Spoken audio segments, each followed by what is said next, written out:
In list 2, we have Jessica H. versus Kaylee K. In list 2, Jessica H., Kaylee K. On deck, Beth H. and Shoshana S.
He'll get the back.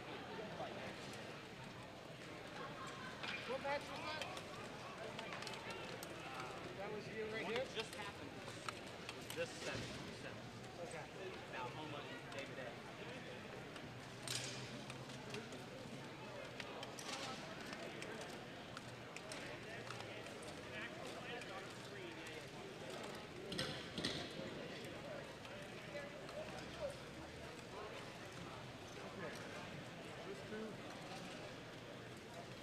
Somebody misspelled lips. It's got an E on the end.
Not gonna jump down your foot. I just want to get a big idea.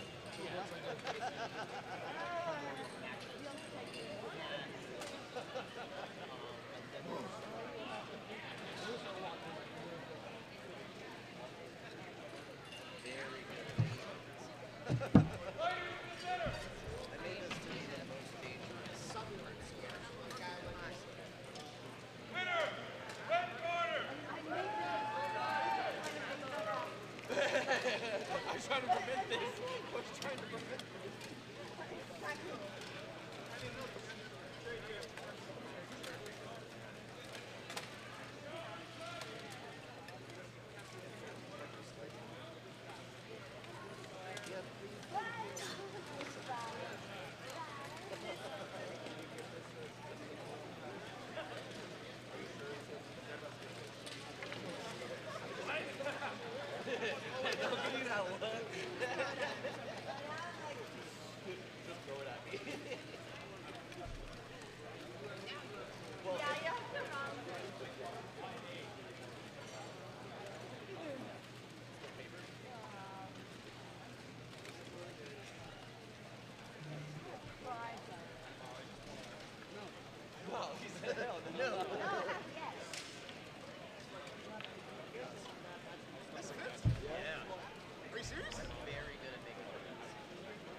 That would be insane.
Women's final buckler. Women's buckler finals. List 2.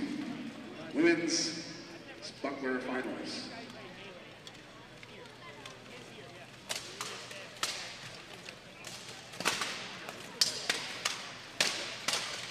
Beth and Shoshana report to the list.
Patrick, there's also still Gatorade.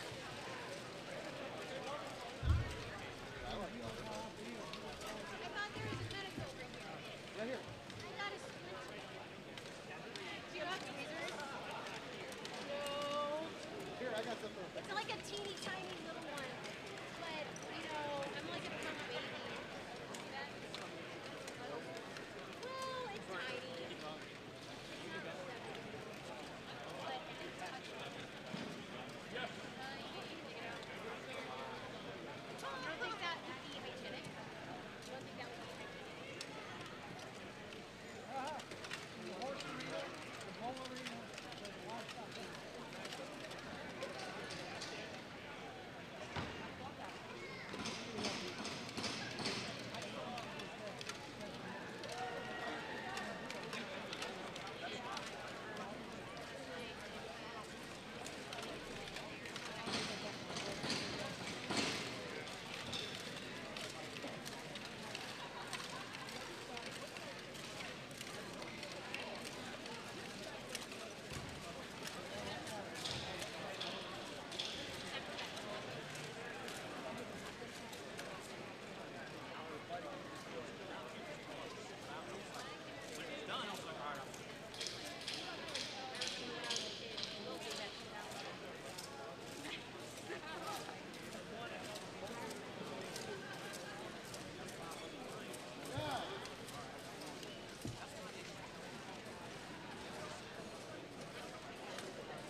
It's okay, ma'am. It's what they paid you for. Don't put that in the injury list. I got a case cut a couple of tournaments ago. They're like, it was like a blister. My blister burst, and I have to put a Band-Aid over it. And they were like, you're not putting the injury list. Do not. Thank you so much.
Fighters,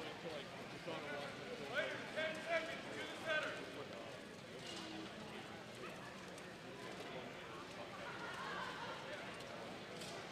Counters, are you ready? Fighters, are you ready? Stop fight.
gold medal buckler match. Women's gold medal buckler match.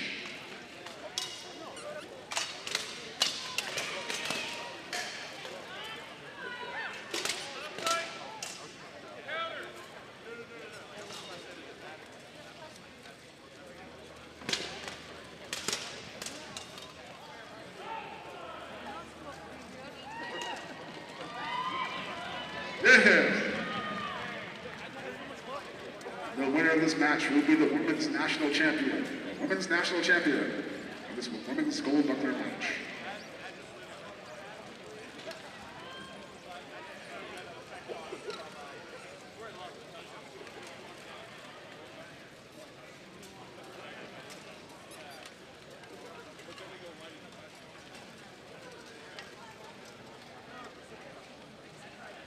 Women's gold medal match.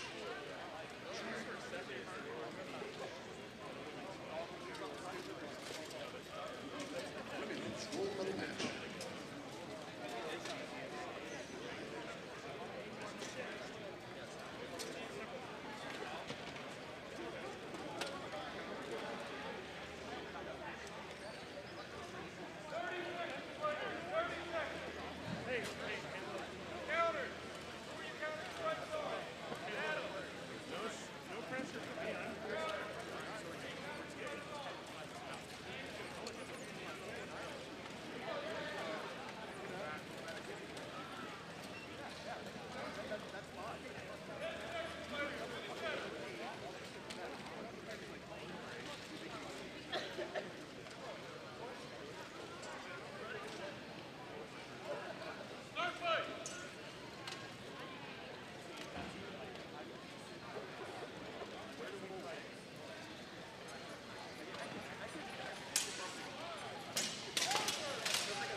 Round two.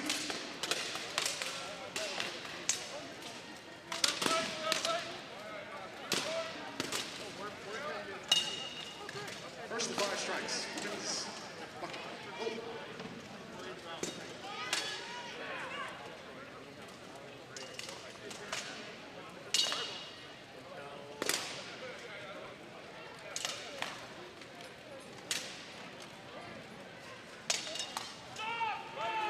Semifinal.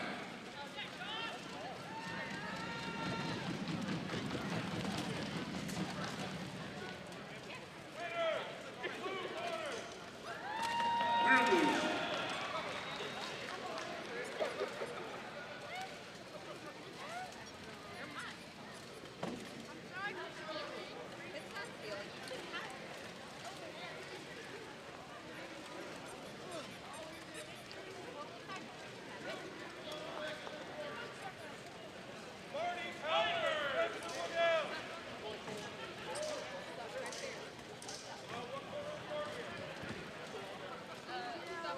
Winner, national champion, Shoshana!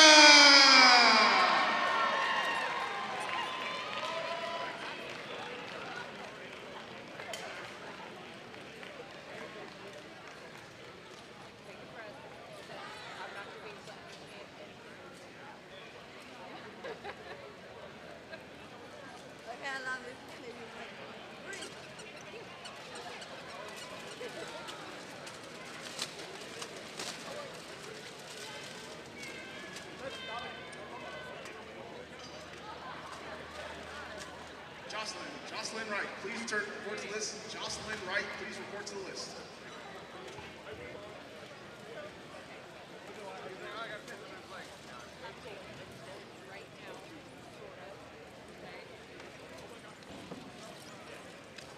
Jocelyn.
So that'll be the end of the men's buckler. Men's buckler elimination has been moved to tomorrow. Men's buckler elimination brackets have been moved to tomorrow due to some technical issues. So your brackets have all been updated pretty much.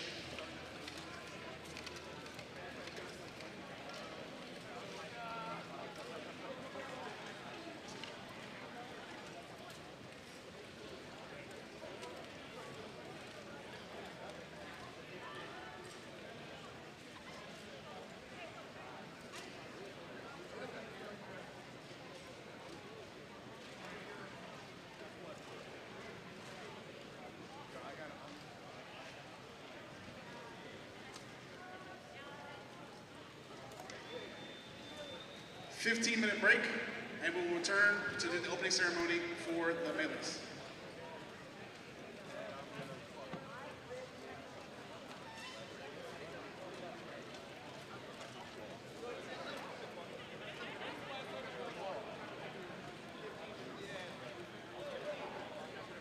A 15-minute break for the marshals. Take a 15-minute break for the marshals.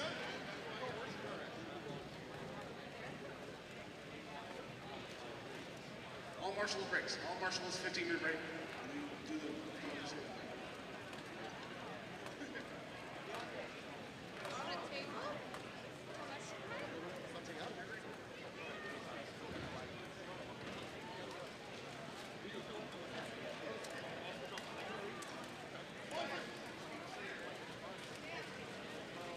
I'm slurring my words. Sorry. 15-minute break. We'll do the opening ceremony, and then we will begin team battles, melees.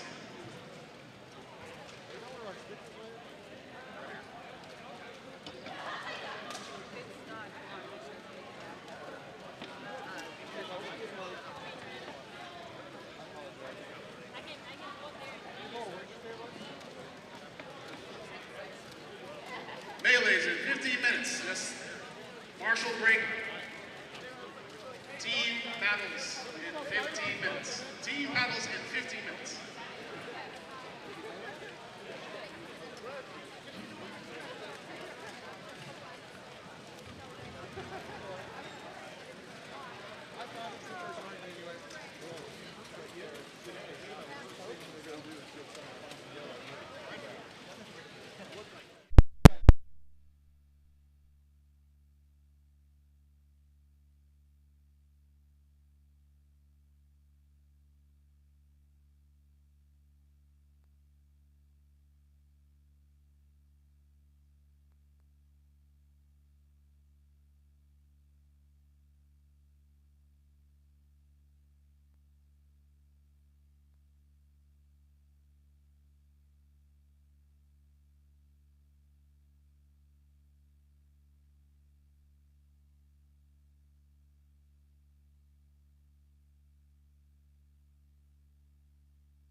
I got a red light now. All right, awesome. There we go. Now I see stuff. All right. On Roku TV. All right, could you turn the screen around so I can take a look at it? Thank you.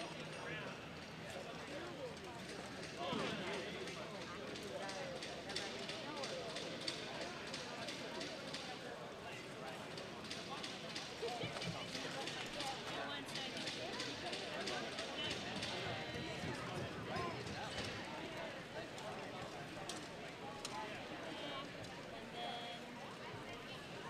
Should do it. All right, thank you.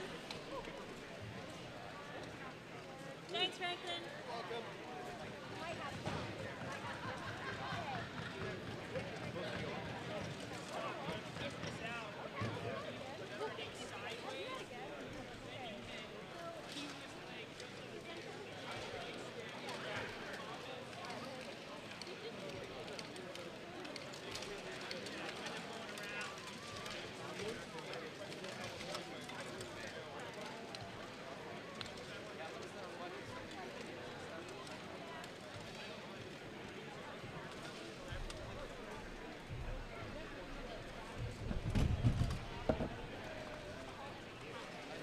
Thank you, guys. I appreciate y'all. I see it. I can see things. Awesome. Thank you.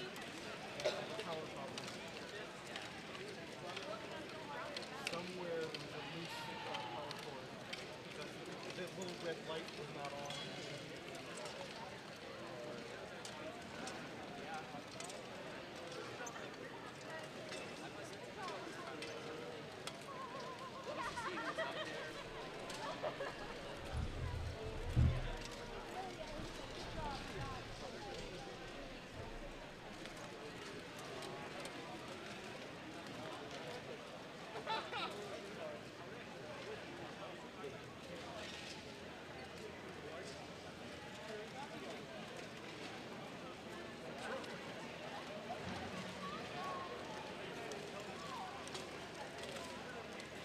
How are you doing? Let's get something to drink. Water, Gatorade right there. Water over there in cups. Marshall. Weather like issues.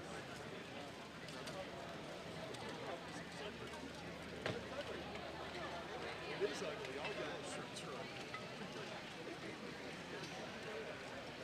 I just didn't know it was going to be this cold.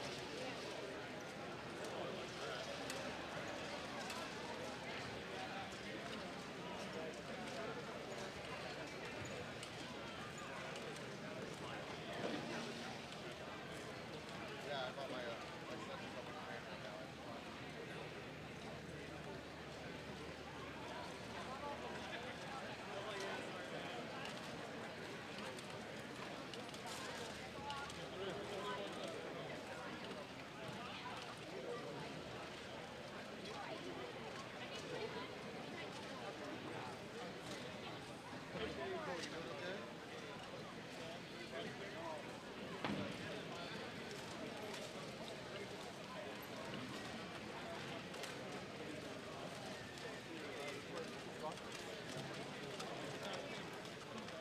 Yeah.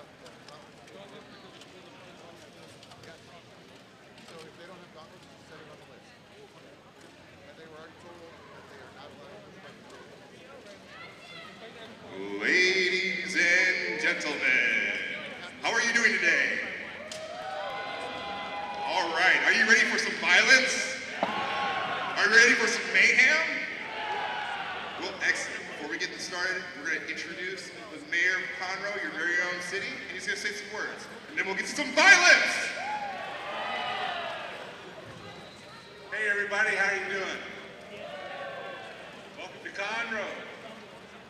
So this is quite the event. As we know, this is the IMCF National Qualifying and National Championship and World Qualifying Competition. We're very proud to have it here in Montgomery County, the birthplace of the Texas flag. You know, Texans, we have a rich history of being warriors, including battles at the Alamo and the Battle of San Jacinto. So I think it's very fitting that they have this competition here. and we're very happy to have you. Like many of you, this is my first event, but I understand that we're going to be more duels, melees, and pro fights, which sounds a lot like a city council meeting, so I'm looking very much forward to it. I hope you are as excited as we are to have them here today, and they'll be back this August. So let's remember today and remember how nice it is to wear coats and we're a little bit cold, because it's going to be a little bit different in August. But I guess we have the melees coming next, is that right?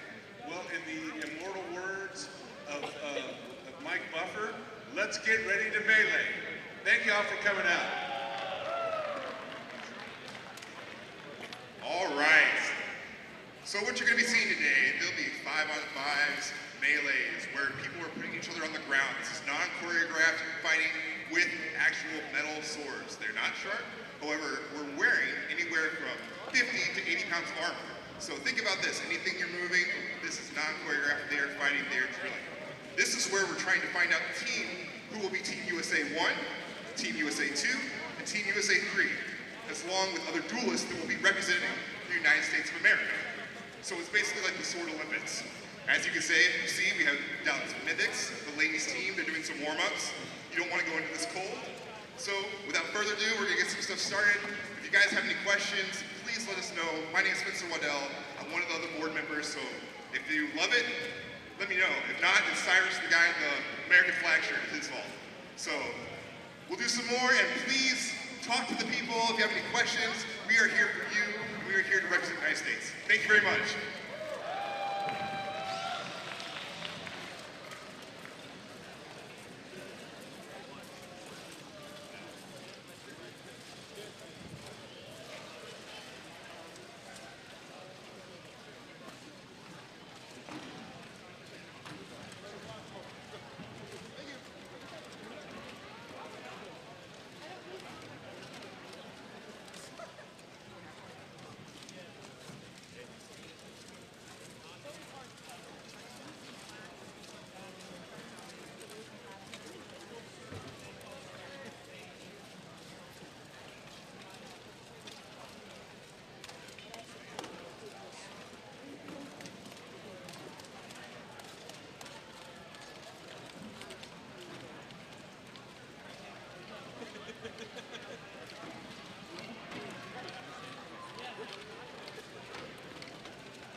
I'll take a look at my phone.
What did I get the first one? Okay.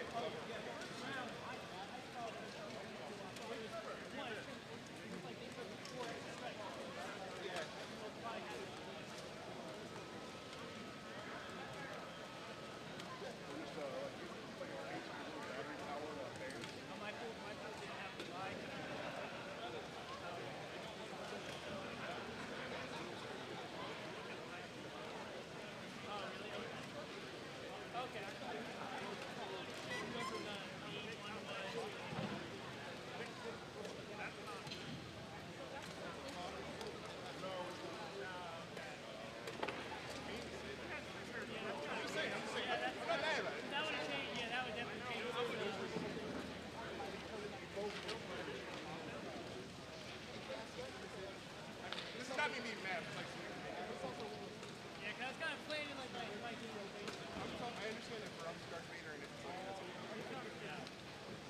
But yeah, I read. That's why I got it.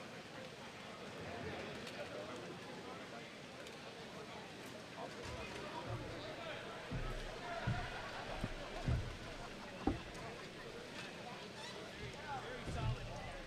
I will definitely against you. I will be pretty. You're ready? Yeah, and it's gonna be. I won't be able to catch you because then you'll be just prepared. If you get any late shot, oh, it's fucking gonna reset. And then I'm gonna try to get in.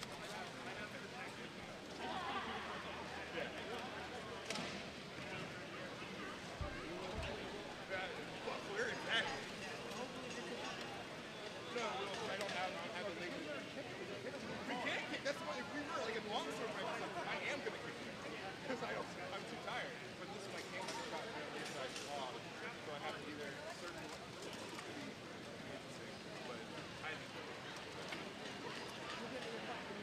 But no, I'm not gonna roll over and die. I'll warm you up good. I might do my best. I'm not gonna roll over and die. I'm not gonna roll over and die. I'm gonna meet you in the finals.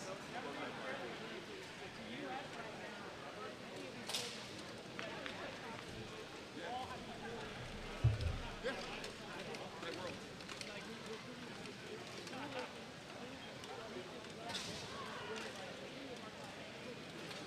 Yeah, there's not like, oh, well, they're a best friend. They're gonna get blown out by so and so.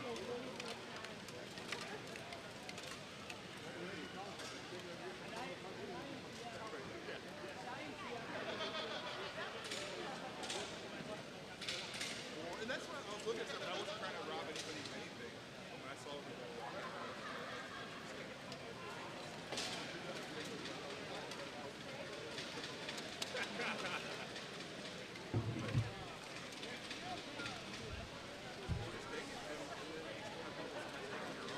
I always tell people, however, is think about it.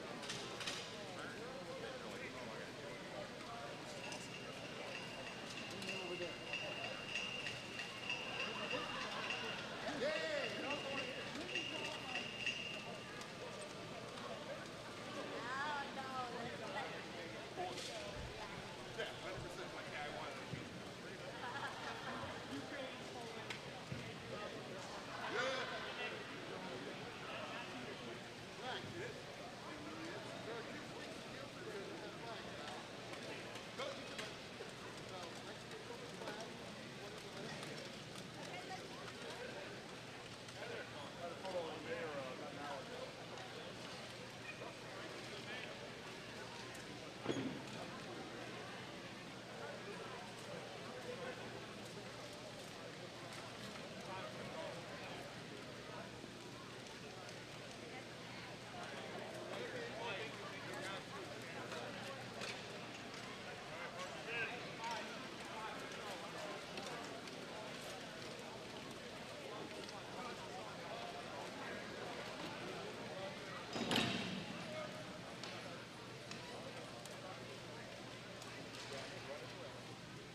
gentlemen, I know we're coming back to this. It's cold outside, but it's about to get warmer in here. On the right, we have your very own Conroe Regulators. And on the left, we have the Berserkers. Once again, as this fight goes on, it's 5 on 5. If you touch the ground with 3 points of contact, you are out for that round. Then you go to the last person standing or 3 on 1, because it's pretty hard to win a 3 on 1. During these fights, make sure to cheer, especially, you guys are from Conroe, most of you, cheer for the Conroe Regulators. For those of you who want them to be challenge, cheers for the Berserkers. The louder you scream, the harder they hit. So please, get ready for some mayhem!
Stop fight. As you can see, this can get real gritty real quick. The use of grappling, armor, and positioning, as well as strikes, is profound. As you can see, these hits are real.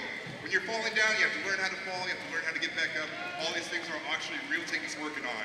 So let's wait for them to reset, and let's go again. Best 2 out of 3.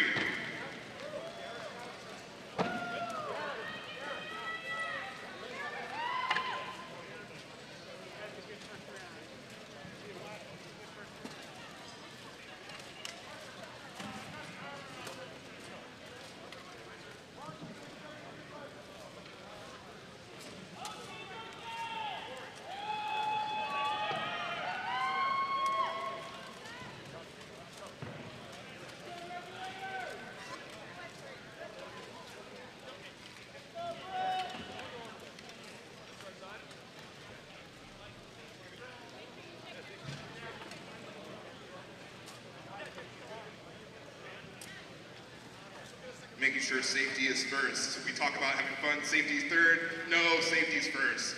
Even those people are not professional fighters, they work at a professional level. So we're making sure that we can go home at the end of the night and work to represent our country. Are you ready for some more? Woo! These 2 guys right here. Sure. They can hang out. They're just hanging out. Diamond guy ripped up.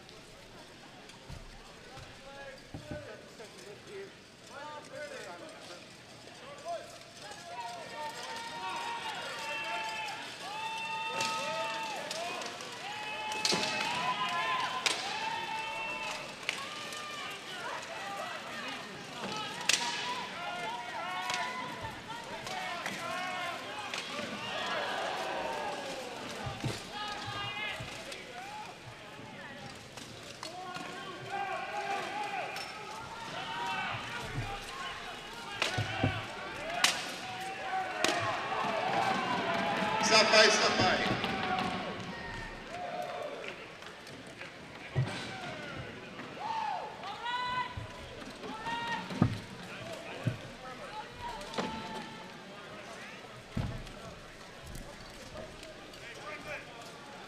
That match goes to the Berserkers. So they walk away with it. That fight they win. Next, on the left, we are having the Dallas Warlords. also from your very own favorite Texas. They have gone overseas, fought against the world, and come out on top many a times. They are some of the best in the world in this sport.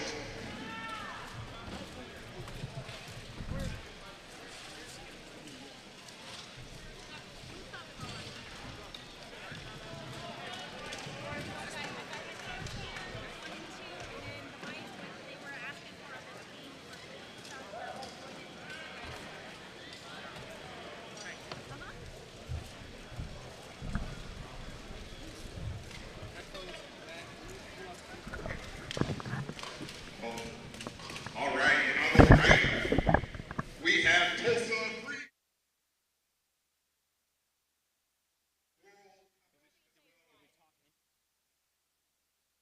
They fought against the world and have all great stories to tell. So once again, you'll see some things happening. You see some people, they drop a weapon. You don't have any weapon in your hand. You can't just start wrong. You know, what does that mean? You have to have a weapon in your hand. So you have to run back and catch a weapon. So it's also a technique, something you can work on. As you saw, a lot of hits inside, lots of violence and mayhem. So let's get ready to go.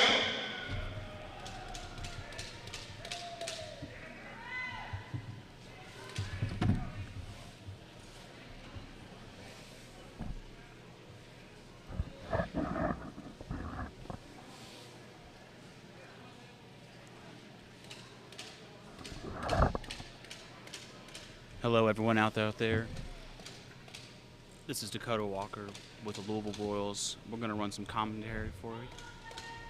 I'm getting like, it's feedback into my ears, everything I'm saying.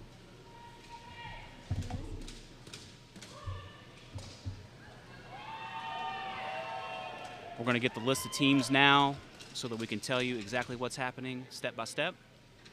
So when I'm saying it, it's in my ear, so I can't talk. Do you want me to not plug you in then? I don't want to hear my own voice because I can't talk and listen to my own voice. Okay, I'll unplug you.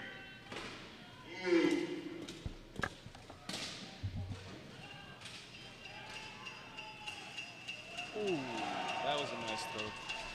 Hey, when I was talking, could you hear me in there? Yep. So when you talk, it's going to be in your ear and you're not going to be able to talk. Okay. But we can unplug you though, and we can just talk into that.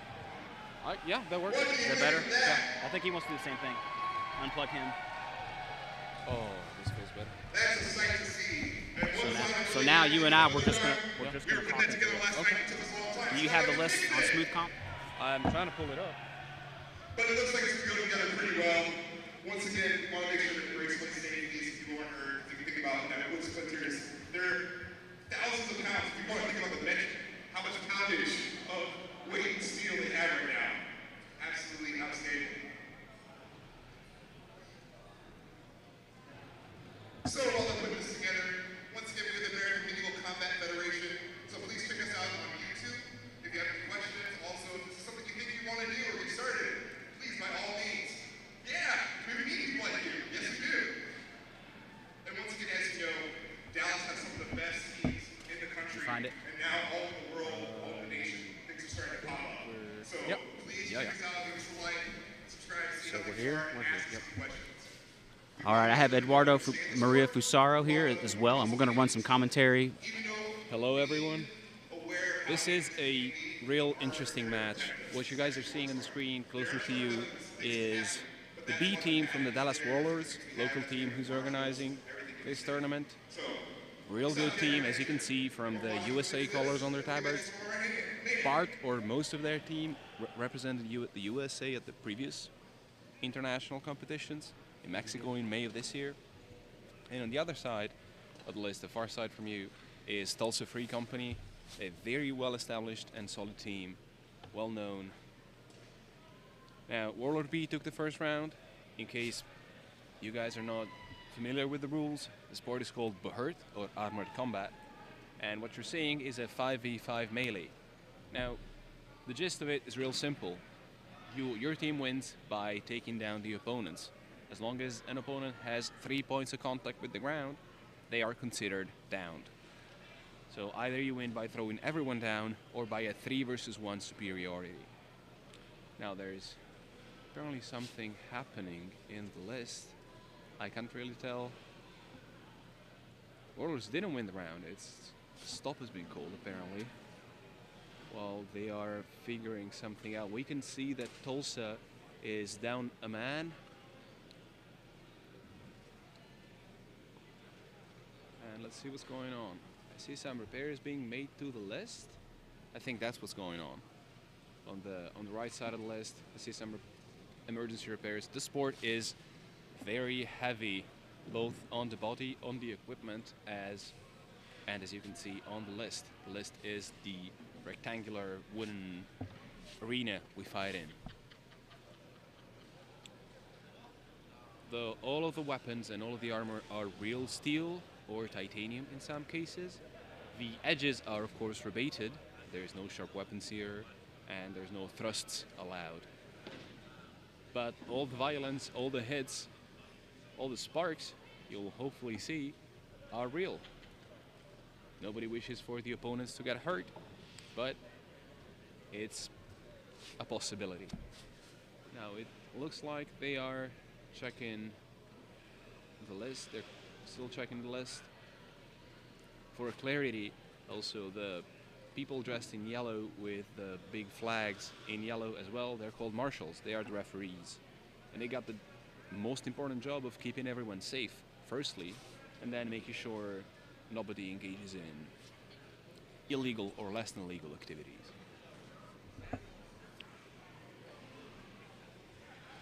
As you can see, there's a member of Tulsa Free Company down, and as long as the match doesn't end and you are down, you cannot stand back up. So an effective strategy sometimes is to push your opponent on top of someone who's laying on the ground, if that's going to make them trip and fall. As you're down, you cannot move. You can speak. You cannot move. You cannot stand up. You are supposed to be part of the ground as per the rules. Now let's see if the match can resume. You're going to see a lot of different weaponry, a lot of different armors. You'll see some curved swords, which are called falchions, which pack quite a punch. You're going to see shields. You're going to see hatches. You're going to see longer hatches. They're called pole arms. You're going to see all sorts of different equipment being used.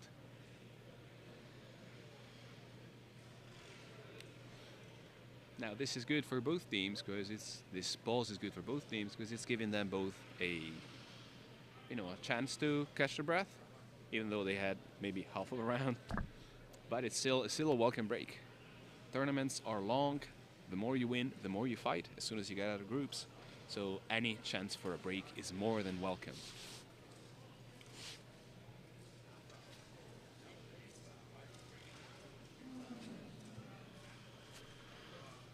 There's 10 teams fighting today from all over the nation. There's teams from the East Coast, New York. There's local teams. There's teams from Tulsa, as we said, from Oklahoma, as we said. Berserkers, which are a more or less diffused team all over the territory. It's shaping up to be a very interesting and competitive fight. The first match has already transpired and saw the Berserker come up and win against the Regulators Armored Club. Apparently we are about to start again. I think they finally got that list fixed on the right corner there. And like you said, Tulsa's down a man, so now it's 4v5. So let's see. It's very hard for a team to overcome numerical inferiority. Doesn't mean it's impossible. It's going to make it hard for you to survive a 2v1. That's what's going to happen. Now, as we can see, everyone's being very careful. Everyone being very respectful of the opponents. As you can see, there's a push. And I think we got some action in the back. Yep. So that one Tulsa fighter is going to want to just kind of hold on to those two to even the odds for the rest of his team now, and he's doing a pretty good job of that. He's just going to want to try to not go down. You can see a teammate of his coming to help, and good teamwork from the Warlords to keep each other safe. You can see some action on the other side of the list. All right, we see another fighter down. It's now 3 to 5 now. Yep.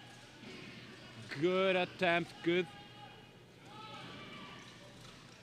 Okay, it they was managed almost to a stay judo up. throw there. Now what we can see is there's still 2 fighters tied up in the left corner. Everyone's trying, the Tulsa Free Company is trying to stay up, but that's not an easy task against such a strong team. Their marshals are calling a break in the left corner of the list, probably for inactivity, and Warlords fighters try to take advantage of that. Ooh, those are some nasty All right, shots. so those heavy blows, you can down an opponent with what we call pain compliance. If you hit them hard enough, you'll just take a knee. Good attempt of a throw again. Warlords are very good with the grappling. That's one of the things they're renowned for. Oh, what it also... Yep, it's a 5 versus 1. Warlords B takes this round. Good job to both teams standing up and finding it out this much and this long. Now the teams are both given 1 minute of rest time between each round, and they are allowed to make up to 3 substitutions. Even though this is a 5v5 round, the teams are allowed to have up to 8 members, which means you can run substitutions in the field, and you can allow for your fighters to recuperate a bit of their energy and not waste all of their power. All right, let's talk about the Warlords armor for a second. We see a samurai kit out there. That's Jacob Omer. I see a Gothic kit out there. That's a 15th or maybe even 16th century kit there with the fluted shoulders. Very interesting. Very shiny. Yeah, you don't see those too often. I would be worried about people grabbing those shoulder pieces there, but it does look really nice. We see is that an Eastern kit on the end there in the corner? I can't tell from here. It looks.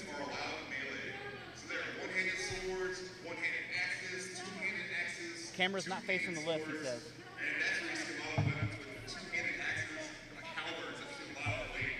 Okay, so now we'll get to. It says it is. That was like 25 minutes ago.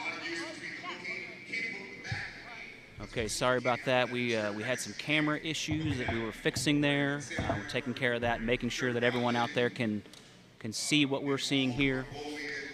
We were talking about the different armor kits here. You can choose any type of armor kit from the 14th century to 15th century, even into the 16th century. And there's basically 2 different kinds. We have Western kits, your European kits, and you have Eastern kits. That can range anywhere from Mongolian to Rus to Slavic to Japanese, as you can see. Now we got the second round underway, and we can see the left side for the Warlords getting very aggressive. The centers both responding to the aggression. You can see some nasty shots being thrown on the right side. And a trip attempt there. Omer is real good. The samurai wearing person is real good, real fast. He's also the reigning polearm dueling world champion.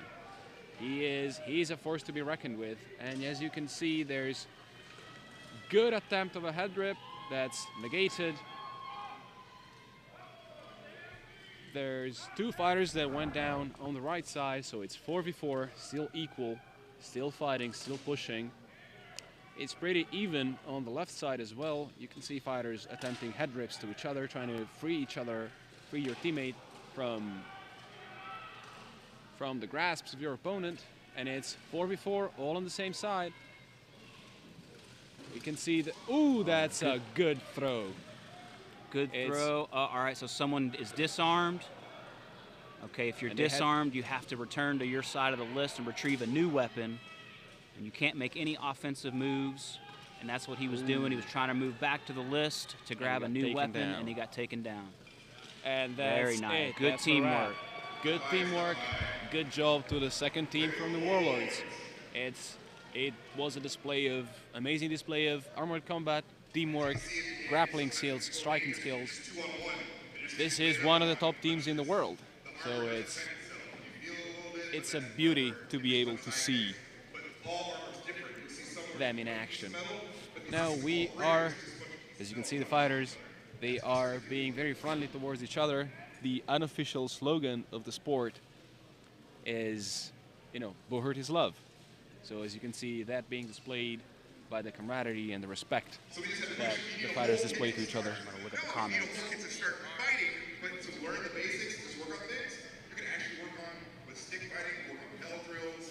As far Now as we are seeing the list being cleared out and prepared for the new teams to come in. And this is going to be the first women's melee of the day. Yeah, checking the comments now, see if we can answer any questions. All right, we are looking at the comments now on the live feed, so if you have questions or concerns or just funny comments to send to us, we are looking at those now, and we'll try to answer those questions as they come in.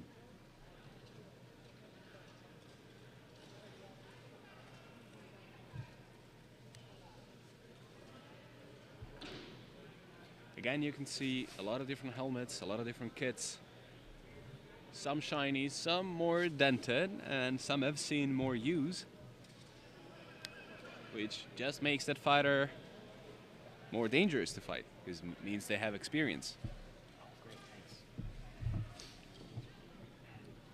Now, let's see how this fight goes.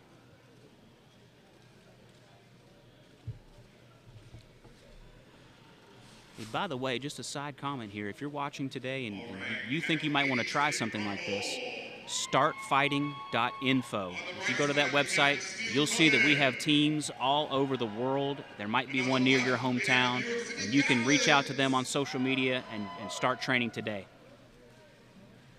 So the first women's melee is about to be underway, and it's going to be the Steel Coven on the closer side to the camera versus New York City Armored Combat on the far side.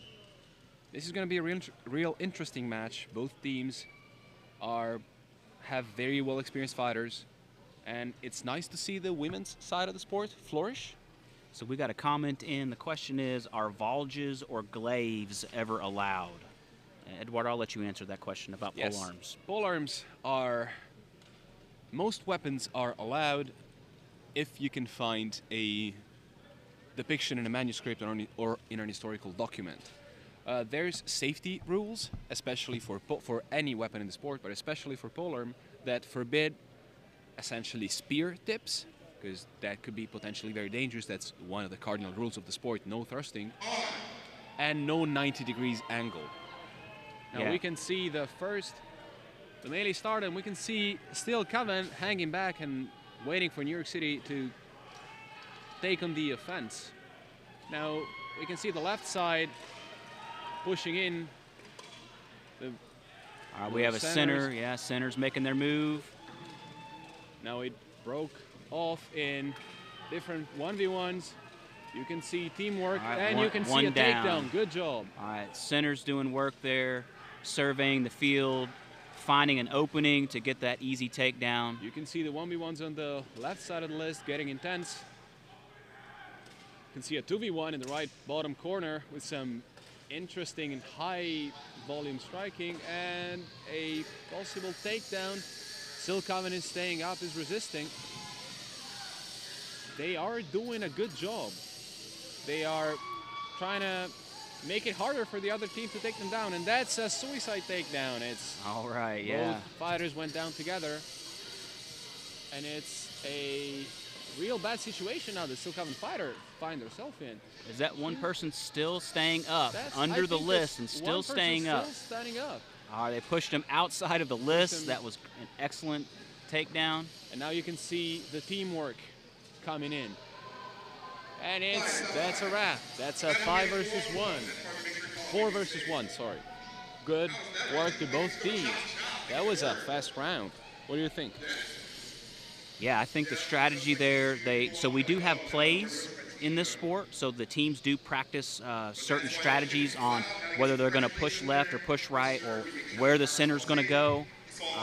There are positions on the team as well. You could be a wing, you could be on the rail, you could be a center position. So these teams do practice together, and they do have plays. So yeah, it's great to see. You can tell which teams have rehearsals and which have practiced.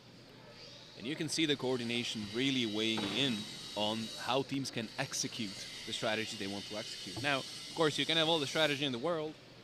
You never know what's going to happen in the list. So that's where training together and spending time together, rehearsing, working the throws, working the categories of striking you can do, etc., etc. That really helps the team come together as a unit. And now we're seeing the mandatory minute of rest with fighters being switched out and switched in. Now you can see quite a few of them. The fighters from New York City on the far side of the list in the corner both have one. The small round shields strapped to their hands, they're called bucklers. They are very effective at blocking shots, but the surface area being that small means you're gonna have to be a bit more active with your blocking and with your defense, rather than just holding the shield up and, you know, waiting for the strike to come. Now, the other kinds of shield you'll see are rectangular, ovular, you know, they have a more elongated shape. They're also called punch shields. They're very effective at delivering force at the opponent's head. And second round is on the way. We see the centers facing off, trying to decide what they're going to do. If they're going to go left or right. Oh, they're going to fight it out 1v1 in the middle. Because you can see the right side of the NYC is heavy staying blows. back. Heavy blows being exchanged. That's a gorgeous kit that fighters got there with the Eastern armor. We can see a lot of action happening in the left corner. Still coming is one fighter down, I think. You can see the center from NYC moving around, trying to help her teammates. Ooh, heavy strike to the head. Now those helmets are protective. They block. Ooh, that's a good takedown. And all right. They keep going. No, they keep going. Okay, they keep going. There's two. There's superiority for NYC. Good job on them. I think there was some confusion there on how many fighters were remaining, if they met that 3 versus 1 threshold or not. Let's see what the marshals decide. Make sure everyone's safe. It's 2-on-4. Still coming. It's going to be very hard for them to stay on, and there's a push on a body on the ground, and that's how NYC takes the fight. Good job to both teams. Excellent display of coordination and teamwork. Very good job. Absolutely. So we saw a couple of heavy blows there to the helmet. Those are very loud, and the crowd can see it. But I would rather take a shot to the helmet than anywhere else. I think that's the most padding that we have and the thickest steel that we have on our body is on the helmet. The helmet is the thickest part of the armor. By regulations, they need to be at least 2 millimeters of steel. You can all have titanium helmets. And most helmets are usually 3 millimeters on top and 2.5 on the sides. World champion, Dallas Mythics ladies team. Give it up for And now we're moving on to the next fight between the Dallas Mythics on the close side of the list. They are the reigning world champions for the melee, for the women melee 5v5 category. And they are facing off Team Matagots on the other side. That's a fairly newly established team. I gotta say, their drip is immaculate though. Yeah, those tabards are so fancy, yes. So in period, they would have used these tabards or surcoats. That's the fabric shirts that you see on top of the armor. To know who's on your team, who's a friend and who's a foe, that's how you would identify that. And it works here in these tournaments as well. It's very easy to see the white tabards there. They have the fur on there. They have, plumes. I love the plumes. It's going to display heraldry. It's going to display, where you belong. And now here we go. We see Team Matagots with a slightly different strategy than usual. They're pushing straight in. Pushing through the center. 3v1 on the center. Now, good play. Dallas Mythics are hanging back and they're closing in on the corner, which is potentially very dangerous for Matagots. Now let's see. Team Matagots are swinging. We see a 2v1 here close. Ooh, heavy blows being exchanged in the right corner of the list. We see, I think someone is down. I think one of the Mythics is down. Yes, Team Matagots has 5-on-4. You can see a lot of effective grappling happening. Everyone being tied up. Good striking, but that's blocked. You can see a lot of the grappling happens overhead with your helmets weighing so much. It's easy for, you know, an opponent to just drag your head down, and there's a suicide takedown in the far corner, and Matagots are up 4-3. That's a very good position to be in. And there is another takedown. It's unclear in the close corner who's staying up. I think there's one still up in the corner there. They're just under the, and then they went down. It's there out, we go. It's 2-on-2. Dallas Mythics hanging on. All right. Now they both fighters go go down. It's a 1v1. 1v1. Here we go. Let's see some skill. 1v1. Now you can see the Matagots fighter going for the overhead grip. Trying to get a head grip, and she gets it. Good job. Oh, but she goes down, and I think she lost a gauntlet there, so I don't know if the marshals are going to count that. All right. So if you lose, if you have an armor failure in the list, you have to go down and take a knee, so they're going to call that a draw. More violence. More violence. Another round. I see in the chat I said something incorrect that the Matagots have been around for years. My apologies, and thanks for pointing that out. Yeah, again, if you have questions or comments or concerns, go ahead and put that in the chat here. Comment on this live feed, and we'll try to get those questions answered best we can. And of course, thank you for joining the live stream, and thank you for witnessing this incredible tournament. Now we're giving them, the marshals are giving the fighters their 1 minute to recuperate and, you know, recover and take a breather. And then we'll go again with round number 2. You can see substitutions being made. You can see strategies being discussed. This is truly where the teamwork aspect comes in. They're doing some armor repair. You can do a 1 minute to get that done. All right, so the announcer just said we're making some armor repairs. We have the armor ready. We want to make sure they're safe. We want it decided by combat.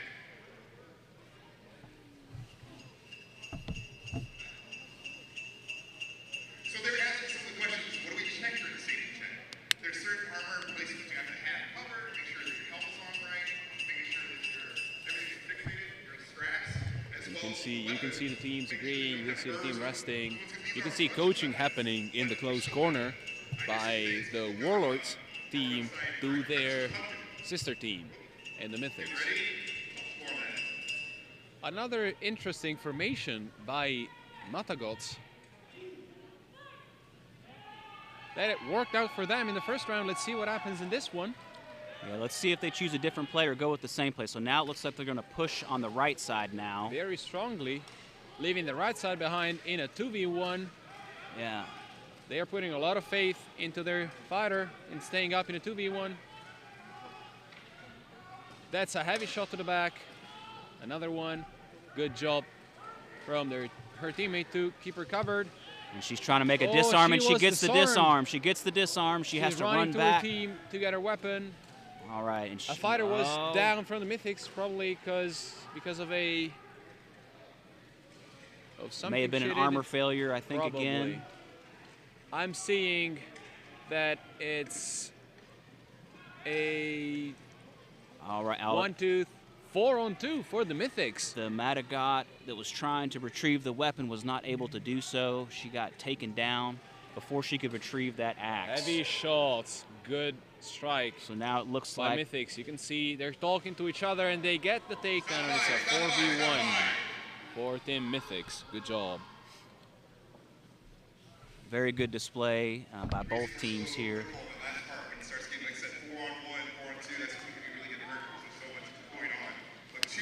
Very good display by the Mythics, who take home this round. And it's going to be a third round. We're going to be going to a third round. This is exhausting for the fighters. That's where those, the substitutions come in. So you can allow your team to recover and not get tired, because the fighting is going to go on for all of the afternoon, most of the afternoon.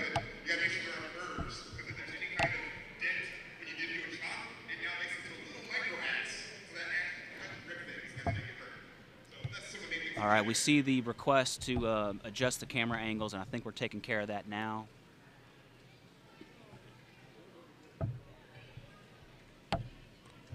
Hopefully everyone listening and watching at home, hopefully you can have a good view and you can hear everything that we're saying. This is a real sport. It's called Buhurt. There are a couple of different leagues. This is the IMCF League National Championships. So this is to make the USA team that will fight in Worlds in 2025.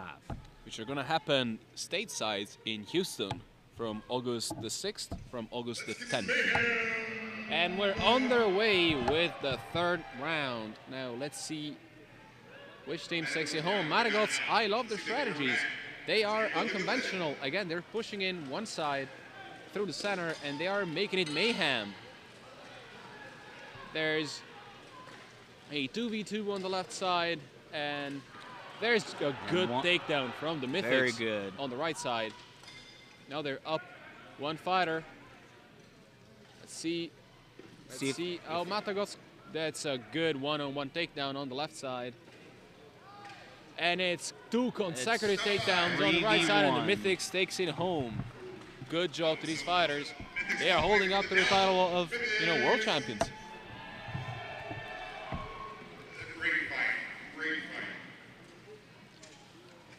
Good job to both teams. Now, let's see who's lined up next.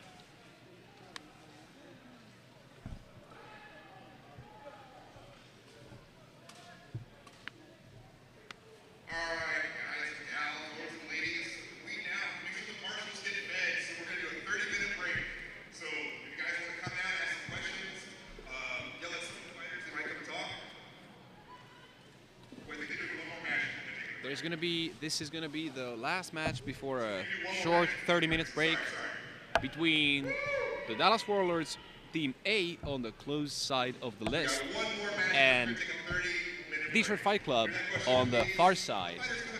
Both teams very well established, as you can see from the USA tabards on members of Warlords.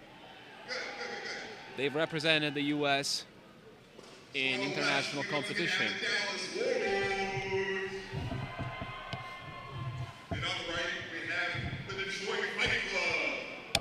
I love the look of the Detroit Fight Club's tabards. Well, we're a little biased as a Louisville Royal with the fleur-de-lis, the French inspiring there.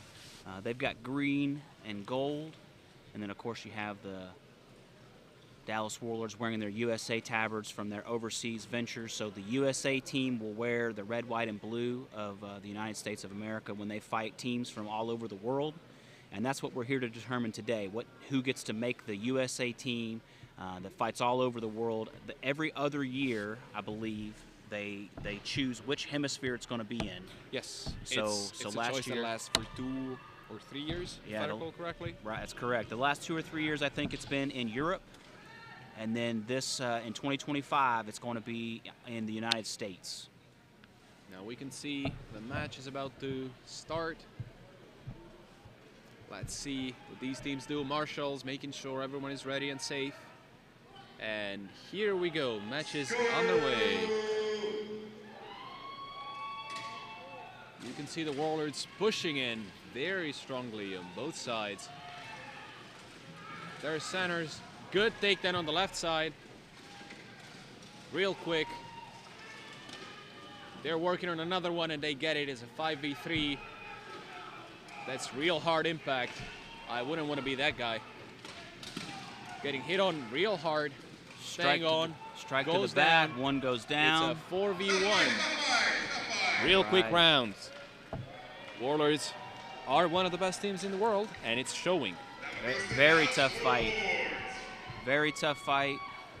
very quick fight. Some of these melee rounds can be 15 seconds long. Sometimes they can go as long as 5 or 6 minutes. It just depends on the strategies that they're using and how many men go down. And how tough the fighters are. There's some real tough fighters here fighting today, and they're gonna grind. They're not gonna go down. Everyone here wants to win, and they're gonna do their best to do it. Seeing the 1 minute break while teams make substitutions. Damn, that guy on the Warlord has a good looking kit. Which one are you eyeballing? The wing on the right side. Yeah, that Gothic fluted kit is gorgeous. So this armor can be very expensive. It can be a minimum kit to get you in the list. It could be $2,500 all the way up to $10,000, $12,000, depending on what you're choosing to do. Let's see. The next round is about to start. Let's see what these teams are going to be showing us. And here, again, Marshall's making sure. Here we go. You see the Marshals getting out of the way. They don't want to be on the way of those axe shots. Good work by the Warlords center. There's a pile up in the bottom right corner. You can see the Warlords working together, switching targets, covering for each other. Very good takedown. Oh, wow, takedowns. Head rip from behind. Oh, that was a spark on the far left side. It's 5-3. Warlords are up. And it's going to be hard for Deech. Oh, there's a breakage in the list. And the list has been broken again. That just shows you how hard these fights are happening. Folks, this is not Sunday school. This is backyard brawls. So when you're in kit, you may be a fighter that's 250 pounds, and then you put on 70 to 80 pounds of armor. So now you've got one person who is over 300 pounds, full sprinting into these walls, and you can see exactly what happens here. Construction can be as good as you can make it. It just doesn't hold to this much power being delivered into it. Now we can see the list being repaired fairly quickly. And let's count fighters real quick.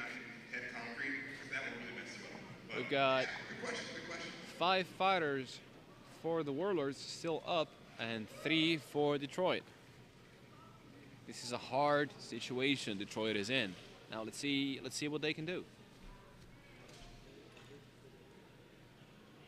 Now we're checking the list. We're checking that everyone who went down is safe. Rolling out the list for their own safety and the team's safety.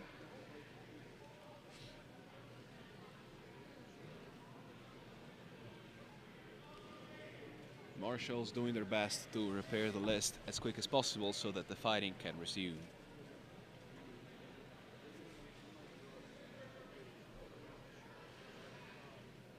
Even as the break is underway, you can see teammates talking to each other, deciding their next course of action as soon as the fight is started again. Yeah, let's talk about some of the weapons that we see here.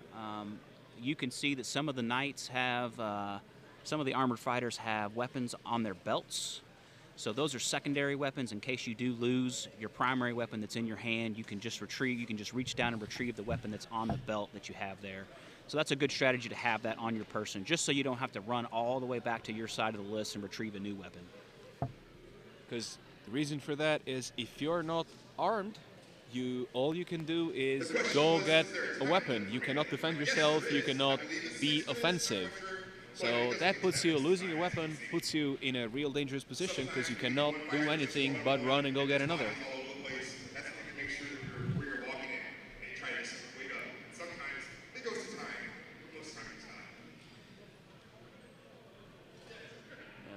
making sure that positions are reset, that the list is stable. Let's see. Let's see what happens. They have a chainmail attitude sometimes. If you saw me fight before, I have something called a wolf. You can see my eyes, see my face. There is no thrust, there is no stab. As you were saying, Dakota, we've got a lot of different weapons. You see some short one-handed axes. Those are very good at delivering force because of the small surface area on the head, but also very good for grappling. Very effective at and maneuverable in the close distance. We also see some falchions. The rules of the sport state that you cannot grab the blade of weapons. So essentially, falchions are very good for delivering damage and extremely good in a grappling situation because they cannot be wrangled in any manner. We're seeing all sorts of different shields. We're seeing longer axes. Yeah, some of the strategies that we see here, if you have a one-handed weapon and a shield, you're probably going to grapple a lot. We see a lot of two-handed polearm weapons here, and so you can do some head rips and you can deliver some really heavy blows to use pain compliance to get your opponents to the ground. It's two different approaches to getting someone down. And we should say that, well, even though you're going to see some hard fights, some hard shots, the armor does its job of protecting us. You're going to feel the impact, that's for sure. You're going to have some bruises, but that's all you're going to get. More serious injuries are very rare, if ever happening. Now we see the list being cleared, and here we go again. We see a 5 versus 3, some hard shots being thrown on both sides of the list. And one of the fighters from Detroit goes down. It's a 4 versus 2. Good, strong punches from the Warlords. That guy is in for a bit of pain. Oh, good axe shot. And on sometimes the they far don't let you side. fall down either. You just got to stand there and take those hits. Strong shots. Getting a reaction from the crowd and the fighter who's getting them as well. But he's staying up. He's doing a dang good job at staying up. Look at him get out of the grapple. He's fighting with all of his power. We got 3v1 on the right side of the list here. Oh, he's still staying He's up. still up. Tough fighting here. And he goes down. This match goes to the Warlords. Good job to both teams. That was a real display of teamwork and power.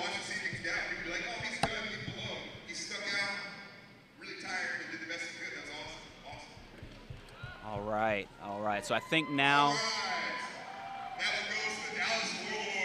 fighters helping each other. we have up, another hugging it round out. here before the break. I think the break is going to happen now. Yes, we have a 30-minute break. We'll have a 30-minute break here, a 30-minute intermission. So Eduardo and I are going to take a break here, get some food, and we're going to come back, take a bathroom break at home, get you some beers, some beverages, whatever it is that you're doing at home, and we'll see you back here in about 30 minutes. Dude, you're crushing it, man. I need to. Yeah, I know, right? That's what I told you I had to go before I sit down. Thanks for helping us. Thanks for helping us. Is this going okay?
right, everyone. Welcome back for the next set of fights. Can you show us the comments again? Thank you for joining in.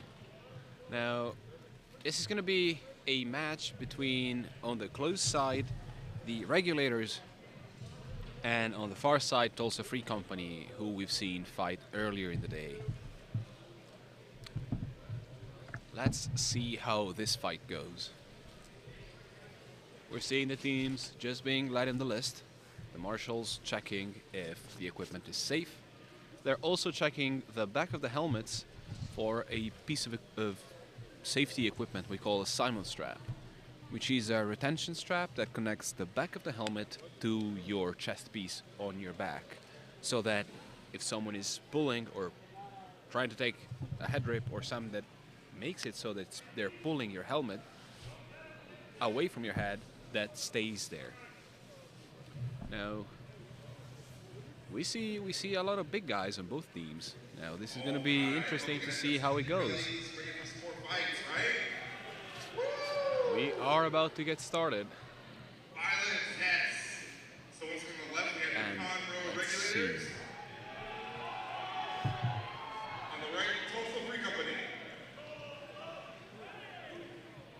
Let's see, here we go.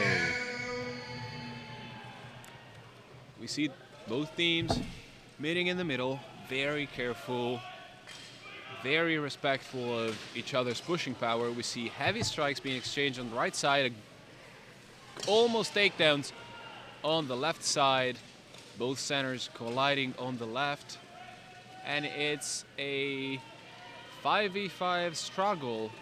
We're seeing individual fights. I think one fighter of Tulsa Free Company one of the Regulators went down. It's 5v4 for Tulsa. We see heavy punches and strikes being thrown, and that's 2 fighters down for the Regulators. 3, and it's a self-takedown. It's 4-on-1. They are calling the stop fight. Good job to both teams. Tulsa Free Company looking very dominant. Thanks again for joining us after this break. What we're seeing now is the American Medieval Combat Federation Nationals. This is to determine who is going to make the USA team that's going to represent the United States in the World's Tournament in 2025. Worlds will be held in the same arena we are holding this tournament, just in August between the 6th and the 10th. It's going to be a real interesting time to be here. Yeah, you may not be able to see it from the camera angles that we have, but this is it's a covered arena, but it does have open side walls here. So right now it's pretty cold and rainy, and you feel a draft in here, but in August in Texas, I'm sure it's going to feel pretty warm. And we're going to be bagging for those drafts at that point. We see substitutions being made. Teams have a minute of rest time between each round, where they can make up to 3 substitutions, check on each other, decide a new strategy, and then go again. And we are about to do that. Marshall's making sure everyone's equipment is safe to go.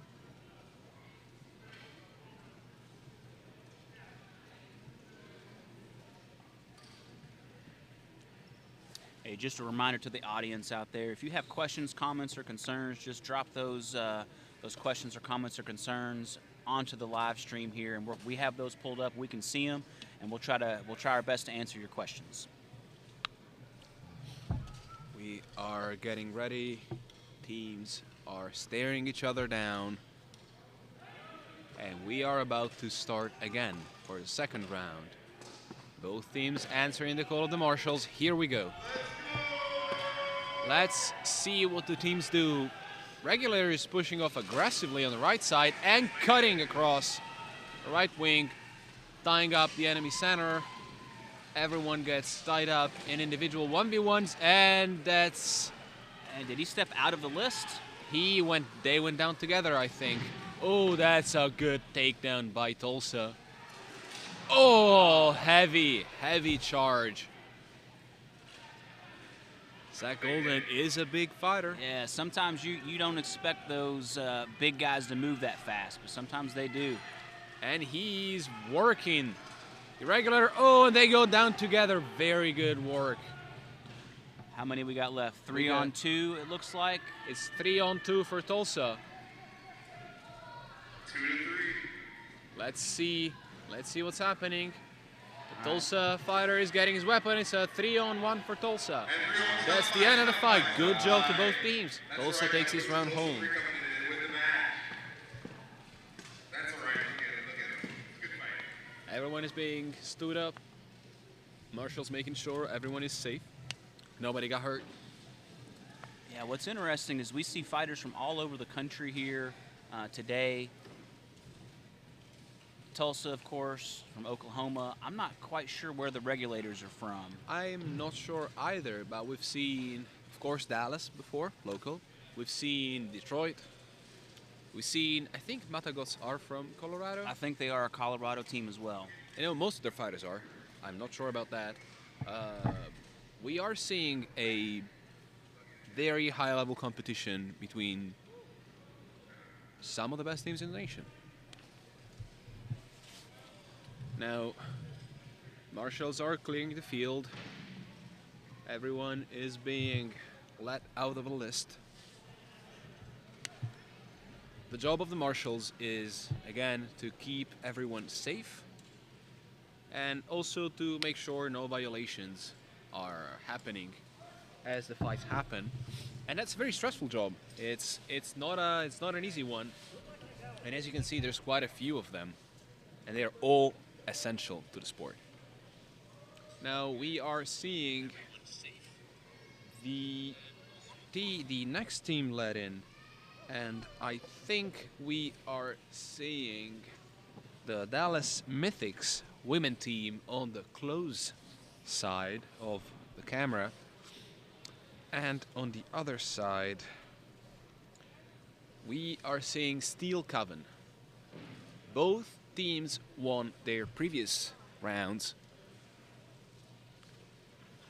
and let's see where they're going. And thank you for pointing out where regulators are from, predominantly Texas, so local as well. Thank you for that. Now let's see. The Dallas Mythics are the defending world champions for the women's 5v5 melee category. And Steel Coven, we've seen them have a very dominant performance earlier, so it's going to be interesting to see where this match goes.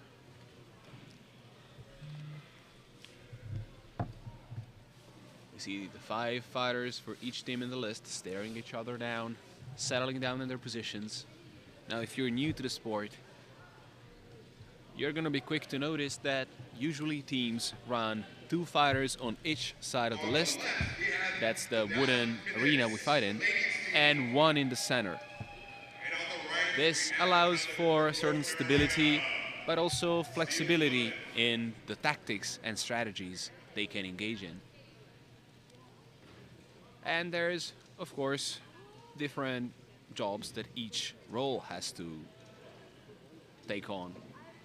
But a team always works together. There's specific jobs you are supposed to be doing, but if you can save your teammate, or if the play demands you do something, because that's what the team chose, that's what you got to be doing. This is a team's sport. Now, let's see. We do have quite a crowd here as well. We've got maybe 100 or so people in the stands that are here in the cold watching live, and they're asking lots of questions here, so you can probably hear a little bit of background noise. Our announcer here on the ground answering some questions. Now, it appears that we are almost ready. Here's the question here. Schedule of events. Smooth. Can we drop the smooth comp link to them? I think that they can see it. Let's see. Hey, we did have a question come across the feed here. The question is there a schedule of events anywhere? Yes, there is. I believe it's being updated on Smooth Comp. We'll try to drop that link in the chat here. Here we go. The round has started. Yeah, if you go to smoothcomp.com/EN,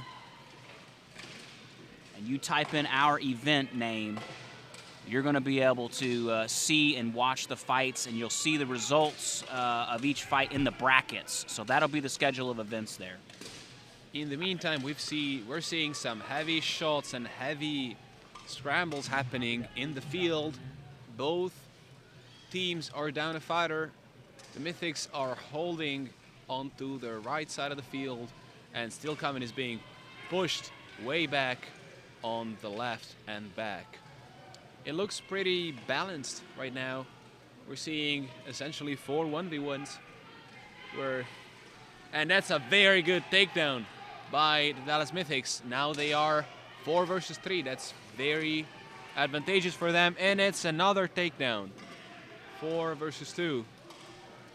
No, that's a 3 versus 3. It was one of the Mythics that went down.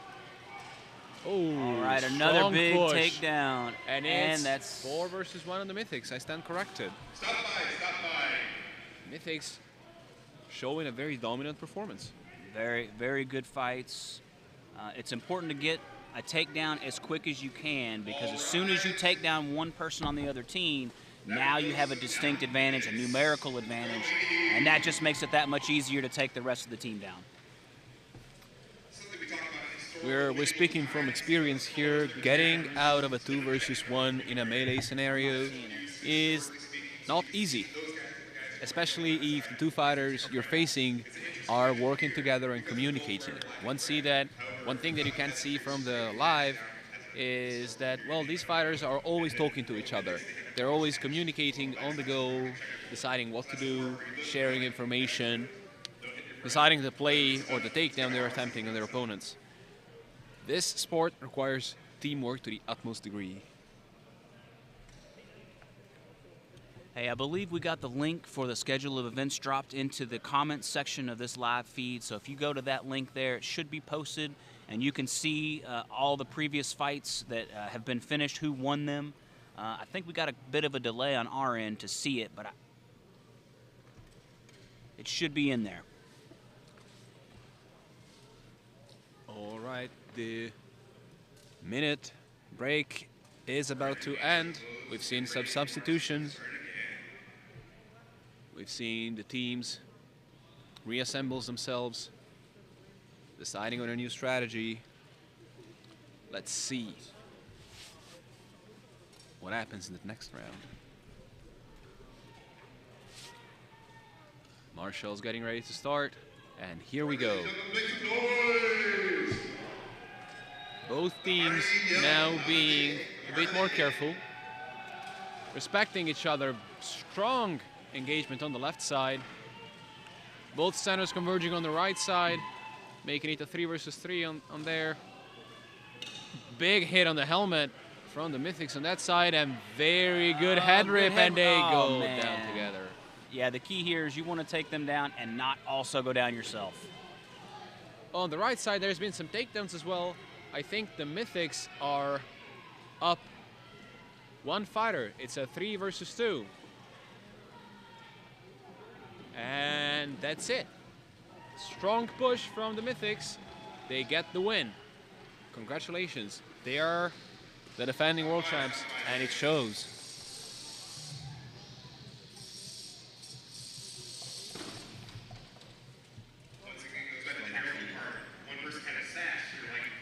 And now the teams are being cleared out of the list.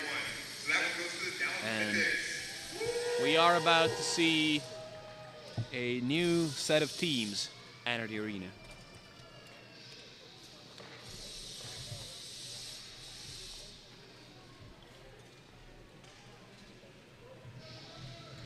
I believe what we are seeing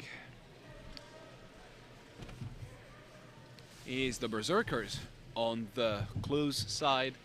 Very good team. They qualified for Worlds last year, and they took home, together with other teams from the US, gold medals in the 10 versus 10 and 16 versus 16 categories. Very brutal kind of fighting, where each team kind of operates as a unit, as smaller units. It's very exciting to witness. And on the other side, we see the Warlords again. Very good team, as you can see again from the from the colors on their tabard, some of their members, most of their members, qualified for Worlds, and they have donned the USA colors to represent the US at an international tournament last year in Mexico. The USA actually took home a lot of golds from that event, both in the dueling categories, the 1v1s, and in the melees. It has been a dominant tournament for them. Now, both teams are very high level here. It could be that.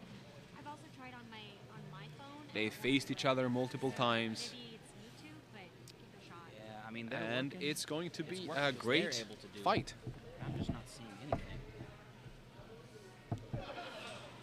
All right, our feed may be having some issues here with our responses in the comments section. We can see that we posted the links to the schedule of events on our end, but I'm not seeing it on the live feed when I check on my phone. So we apologize if you're out there waiting for it and you can't see it. Maybe just give it a few minutes to populate. There may be a delay on our end. We are about to start, and let's go. You can see both teams walking each other down, coming into contact on the right side. 3v3, quick movements and aggressive push from the Berserkers. Everyone is still up. You can see.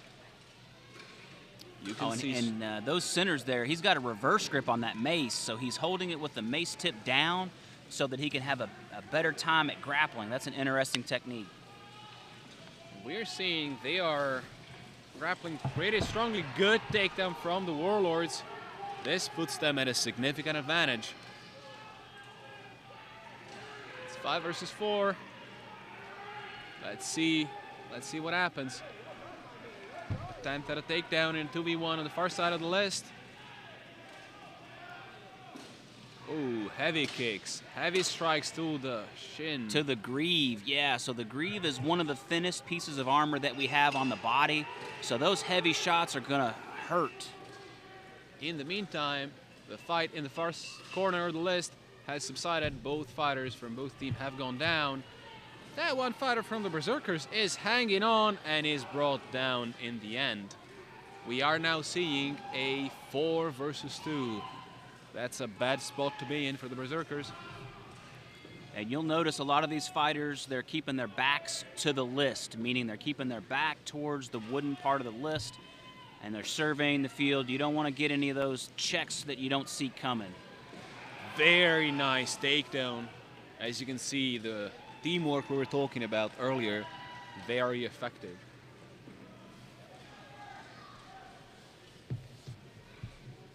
Good job to both teams. They're now going to reset and go for the next round.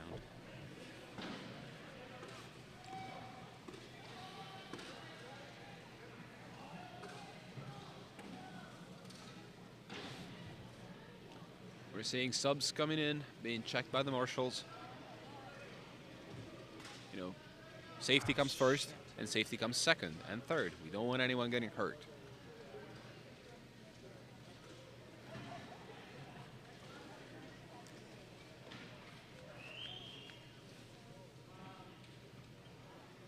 Let's see what kind of strategy both teams go for this time.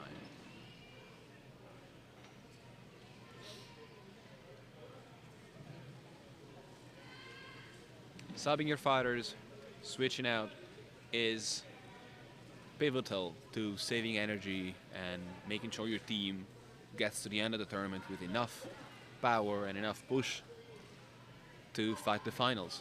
Which category did you find that? It's in the, you gotta go to brackets and main list. And here we go again. Strong push by the center of the Warlords, getting behind enemy lines. Is pushed off back to his side of the field. We see a furious 3v3 on one side and strong shots being exchanged. Oh, that's a good cut, but the Berserkers stay up.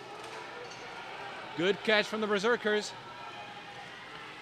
They are fighting it out in every corner of the list, and no takedowns have been executed. We see now a 2v1 in favor of the Berserkers on the left side of the field, and for the Warlords on the far side, all the way in the back. And it looks like everyone is still up. It's a 4v4 now.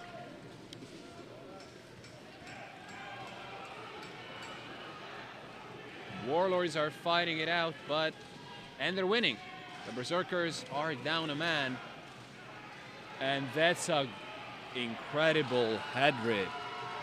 Wow, he did not see that coming. I believe that was, I think that's our boy David Sweeney down there. That's David Sweeney. He was blindsided.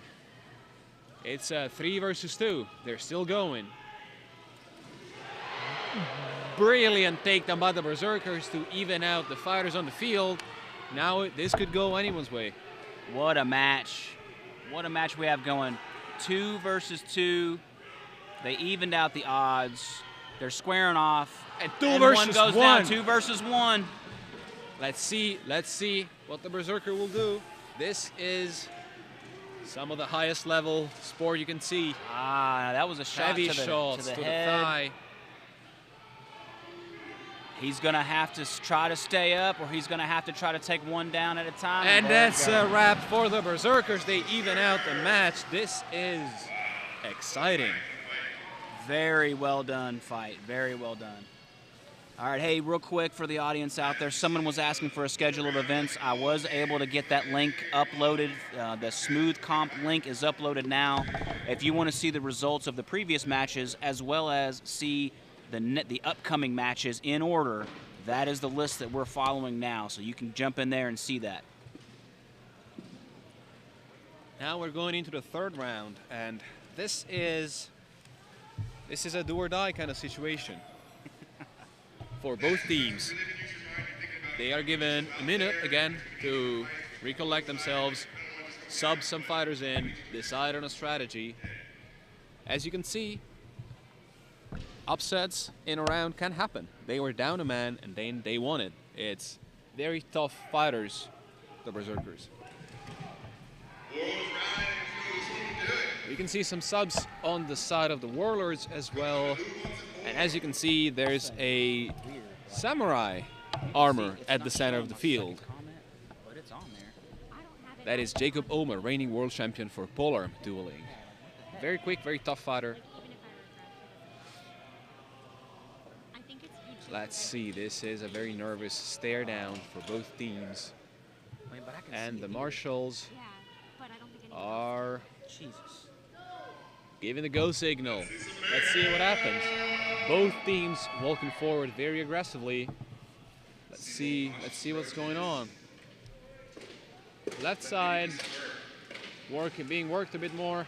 Centers engaging with each other. Ooh, strong cut, but Sweeney stays up and is blindsided again. That's unfortunate. Warlords are up by 1. And this is where you see, ooh, that's a strong push. This is where you see the advantage in numbers. And these fighters are moving. I mean, that's what's called being a runner, where you're able to run from one side of the list to take an advantage, to take an opening, to take a takedown. I mean, there's lots of things you could do here. If you can move that fast and that much kit. We are seeing a 4 versus 2. The Warlords are being very aggressive. And that's it. The last Berserker is taken down and the Warlords take the match home. Good job to both teams. Yeah,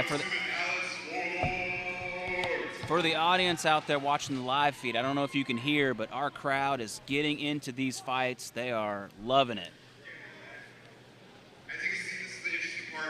This is a very exciting spectacle, both on video and in person.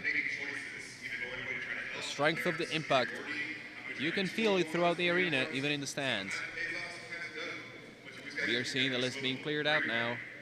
Weapons being retrieved from where they fell on the field. All right, we are having some more technical issues here. I tried to post the link to the schedule of events, the schedule of matches. I think YouTube is preventing us from posting links in the comments. So again, if you just go to americanmedieval.smoothcomp.com/EN, and if you go in there, you type in this event, the qualifiers event, and then you click matches, that's where you're going to see the schedule of events. We see two new teams entering the list. On the closed side, we see Detroit Fight Club. And on the opposing side, Tulsa Free Company.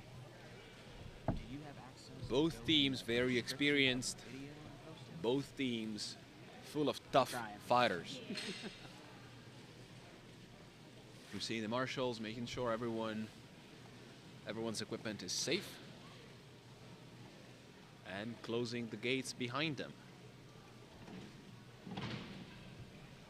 You can see weapons being placed behind the fighters on each end of the list, and that's where you go run and pick up a weapon once you are disarmed of yours. You cannot take any offensive action without a weapon in your hands. All you can do is run back and get another, or carry one on your hips and use that. Both teams being ready, and there we go.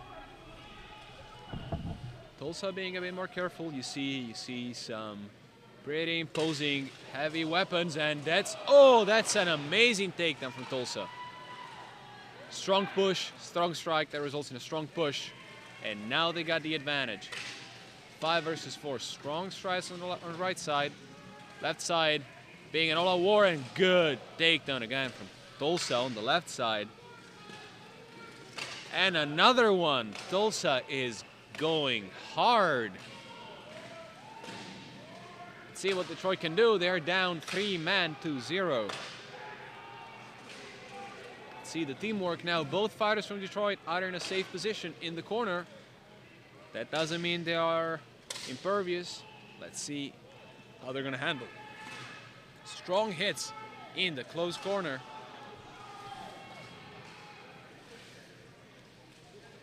Three fighters on one. That is harsh. You can see the Detroit fighter being bent 90 degrees down and coming back up. He's standing on. Now it's 4 from Tulsa. Oh, he lost the gauntlet. He lost the gauntlet. Let's hope he's safe. I think he is.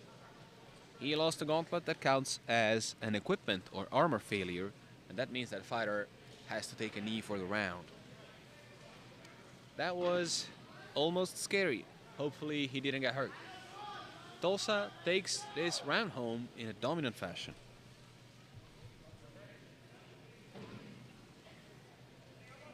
Field being reset, marshals checking everyone's equipment. And both teams getting ready to go again. That initial takedown from Tulsa was incredible. That was a strong strike and a strong push.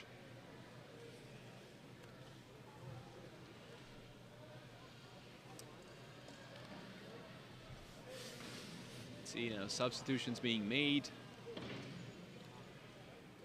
Fighters making sure to stay fresh for the rest of the tournament. Again, the more you win, the more you fight. That becomes tiring.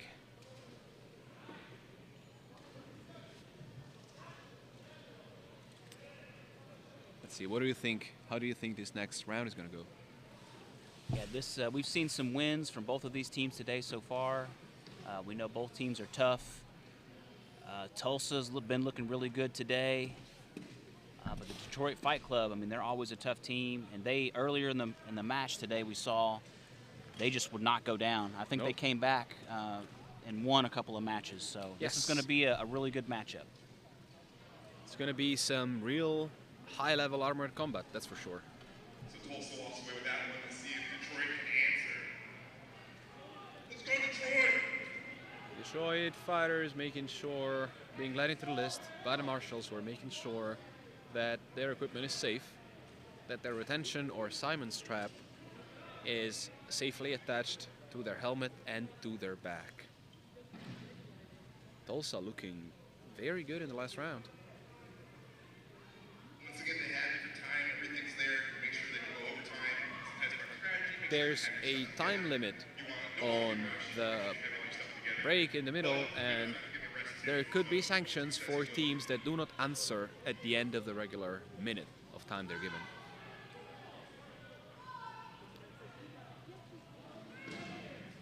All right, they're really close here. 2, and they have to cannot fight a man down. do it. They're going to fight They're going to have to 4v5. fight a man down in this match. He did not correct his armor failure in time. It looks like a Simon strap issue.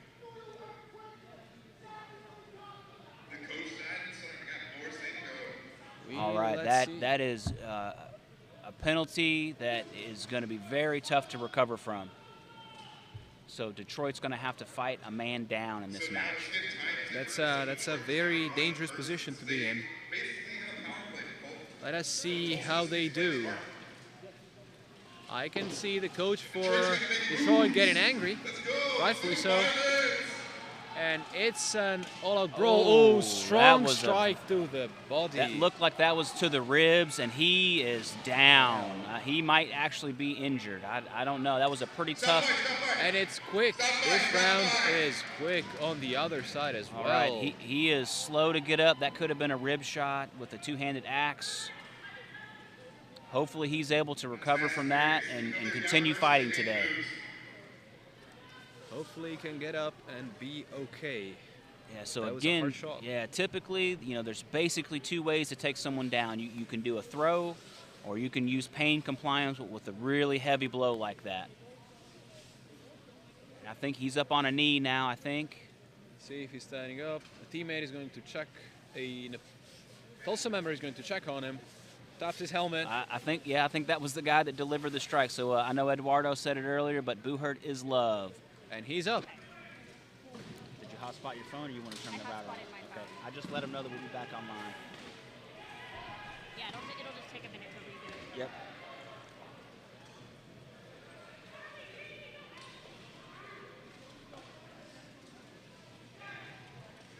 That way this can charge.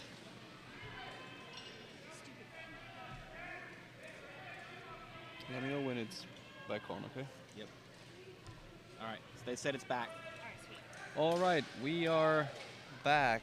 There was a small technical malfunction that we solved.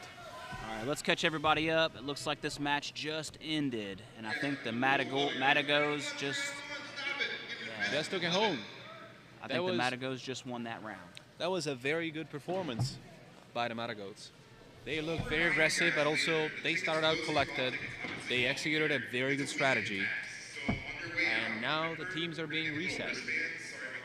Yeah, most teams have a strategy going in. We call them plays, just like you would in football or basketball or soccer. You know, they have plays that they're trying to use and strategies they're trying to use, and the Matagos have a clear play that looks like to us, the audience, that they've rehearsed them. So it's very interesting to watch them fight. It also goes to show the amount of effort and time these teams pour into learning how to work together and learning how to fight as a team. Again, this is quite a different combat sport than what we are usually used to, because it's a teams one. Absolutely. All right, I think we had a fighter down. I think she is back up, so that is good. Let's hope that it's not any kind of lasting injury and they're back in the game to fight in the next match. I love Team Matagos Tabards. They are absolutely gorgeous. And they've got a couple of plumes, the big tall feathers on top of the helmets. That just helps you identify and see your teammate no matter where they are on the field. And also it looks very cool. And it just looks cool.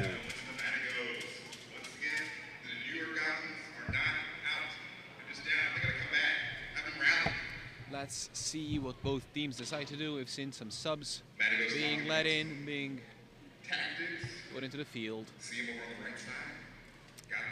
Let's see.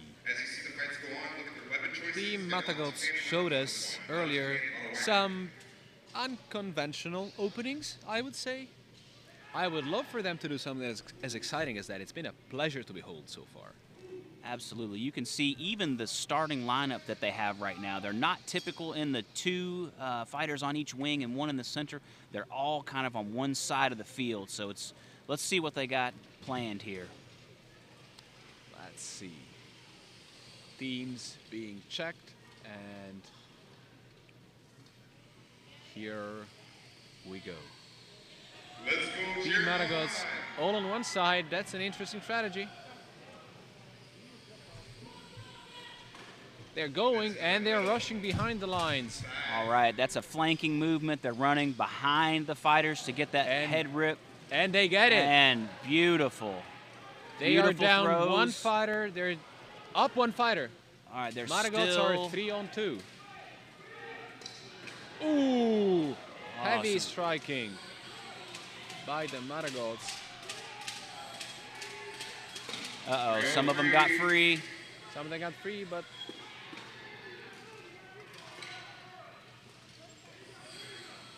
I think I stand corrected. It's It was 3v3, yeah, okay. And now wow, and they all go Maragots down. take it home. All right. Wonderful job by both teams. Maragots being very dominant here. Very good strategy. If you notice in the middle of that fight, at the beginning one, Matagots were up ahead, so they could be a little bit more advantageous. They just shot through and they picked a corner and they decided what they wanted to do. Who was that other group just now? The Matagots versus who? The Steel Coven. Yeah, the Steel Coven. So one thing I saw in that match, it was a 3v3.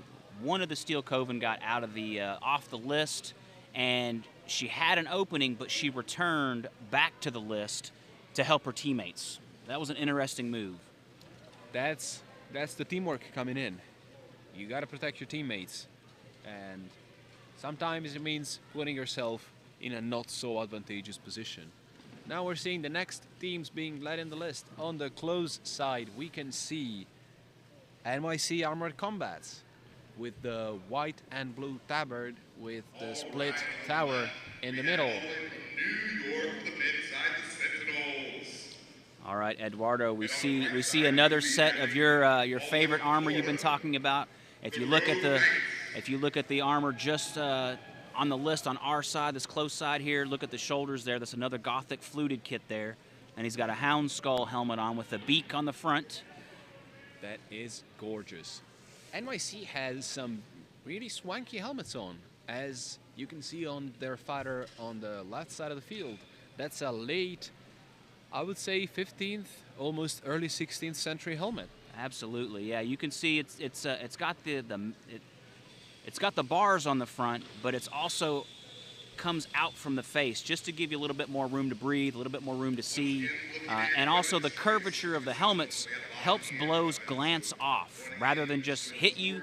They kind of glance off the curvature of the helmet. So that's why you see helmets with the beak on them. That's why you see helmets that are curved.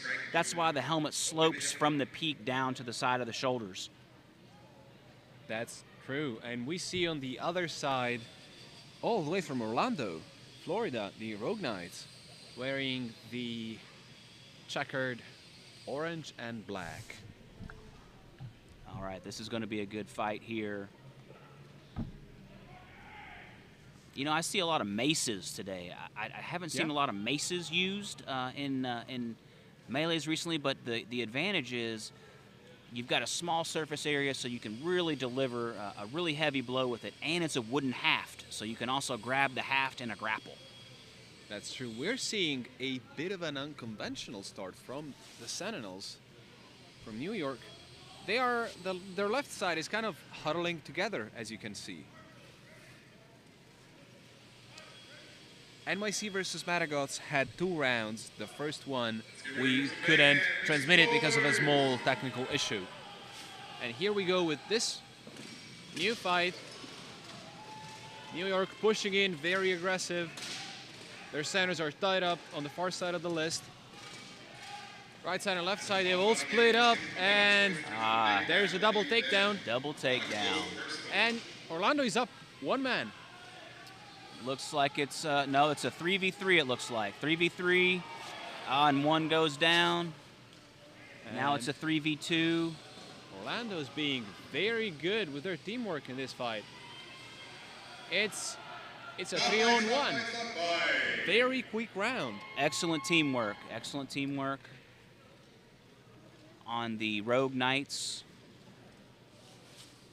They took a lot of advantages of numerical superiority, the double team, triple team when they can. They even use downed opponents to help get the takedowns. That's a very good strategy. If I can push you off someone and you're going to fall down, well, watch where you step. Now both teams are being reset. They have 1 minute to make substitutions and take a breather, and then we'll go again.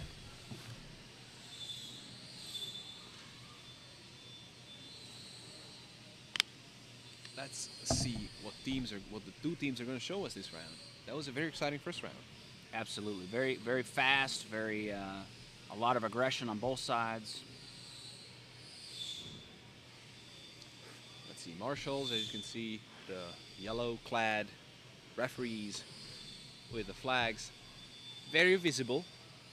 That's the point of them wearing those bright colors. And their job is to make sure everyone's safe and to keep themselves safe, and as far away as the action as they can, they use those yellow and black sticks with a yellow flag to stop fighters when they are huddled together and fighting. Yeah, when you have these helmets on, it's very hard to hear, and in some cases it's very hard to see. So if you can't hear or see that marshal in yellow, sometimes they have to take that stick and they have to hit you with it, or they have to put the flag right in your face just to make sure you know that it's time to stop fight, usually for safety reasons, or if the round is over, just to make sure that there's no injuries that are caused. We couldn't do what we do without the marshals and the support staff that we have here for these matches to keep everyone safe and fighting another day. That's true. A big thank goes out to both categories of people. They are essential to the sport. Now we see both teams ready to go for the second round, staring each other down.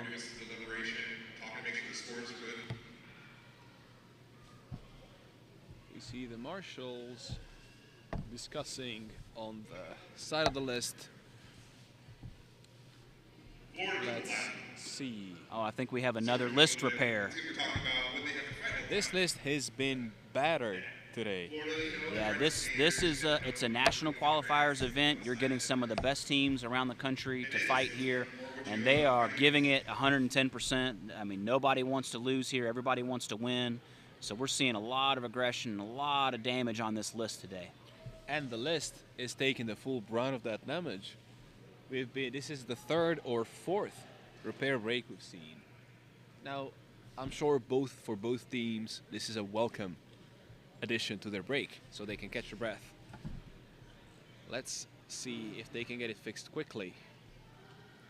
These lists are modular. They are made up of small components and can be rearranged, repaired, connected to each other to make the structure more sturdy. And also they can be moved. Yeah, so they are going to have wink points where you assemble each section of the list there, and that's kind of what's been happening today.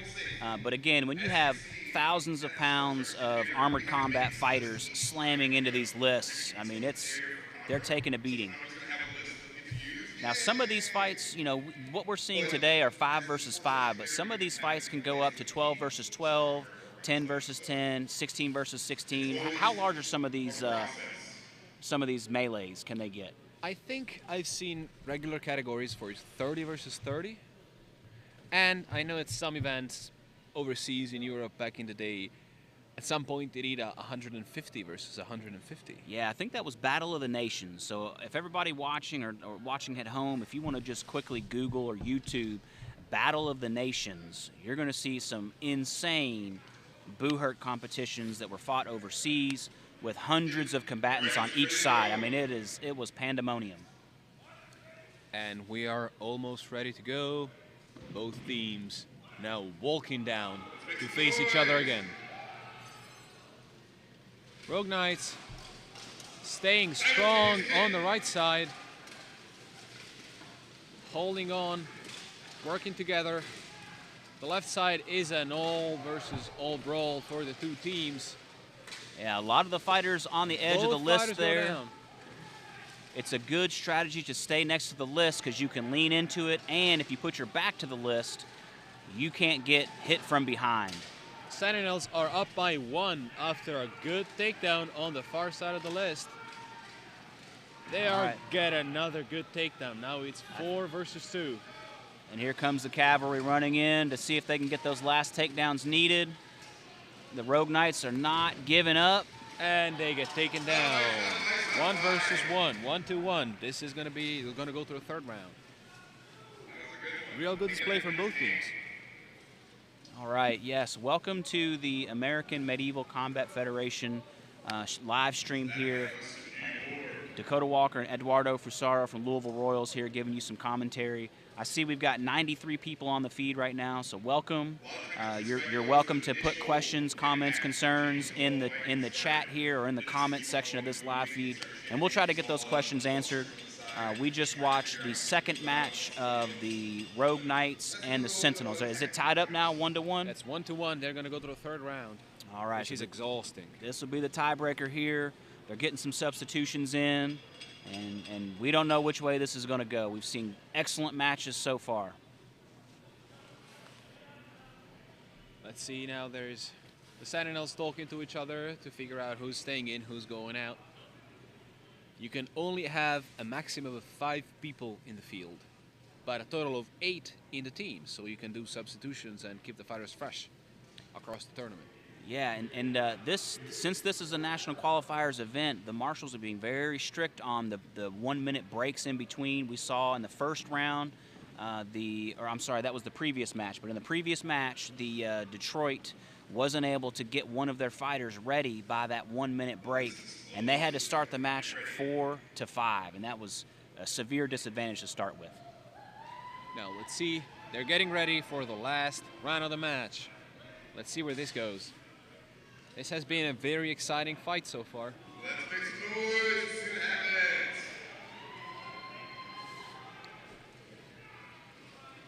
Sentinels pushing in on the right side. Oh, good blind side by the excellent Rogue Knights, getting numerical advantage.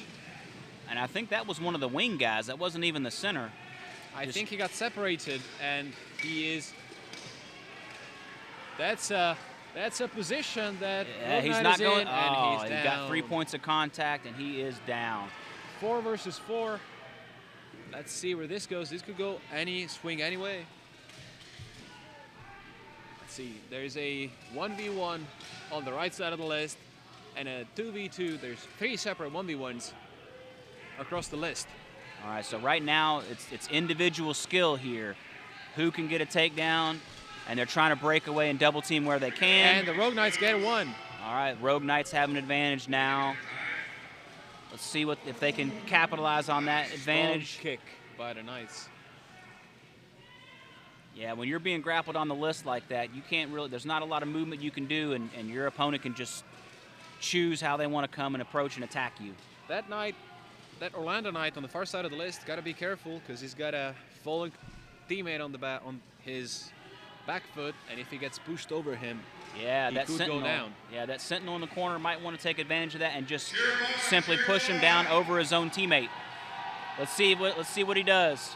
It's still a 3v2, but there's one of the Orlando Knights just being wrangled in the far corner. That's a big pile of metal right there. All right, using that mace to get a couple. No, that's an axe. Using that axe for a couple of leg shots here, and you see, I think he is trying to throw him over that downed opponent. And he backs into the corner to make sure that the other Orlando fight doesn't go anywhere. Tries to get a head rip. Oh, gorgeous kick, 3 versus 1. This match goes to the Knights. Very good job by both teams. Yeah, in this armor, you're a little bit top heavy when you have 20 pounds of helmet on your head. If someone just kicks one of your legs, it's almost like a kickstand. You just go down. Let's check if all fighters are good. The Sentinels fighter that went down last is still on the ground. He's being checked on by the marshals. Oh, that was the kick. Was that the guy that got kicked in the leg? They are calling the medic, yes. Oh, no. It might have been a kick to the back of the leg where sometimes there's no armor there. So on the back of the knee, there's no armor. The back of the thigh, typically there's no armor. So he might have taken that kick. It could have been an oblique kick. It could have been a straight kick to the knee. It could have twisted his knee a little bit. We're not really sure from this angle. He's laying on the ground. The medics are checking on him. Hopefully nothing bad happened. And it's just impact. He is being dragged out of the list. Being dragged out of the list. Let's see. We see a bit of a crowd over him.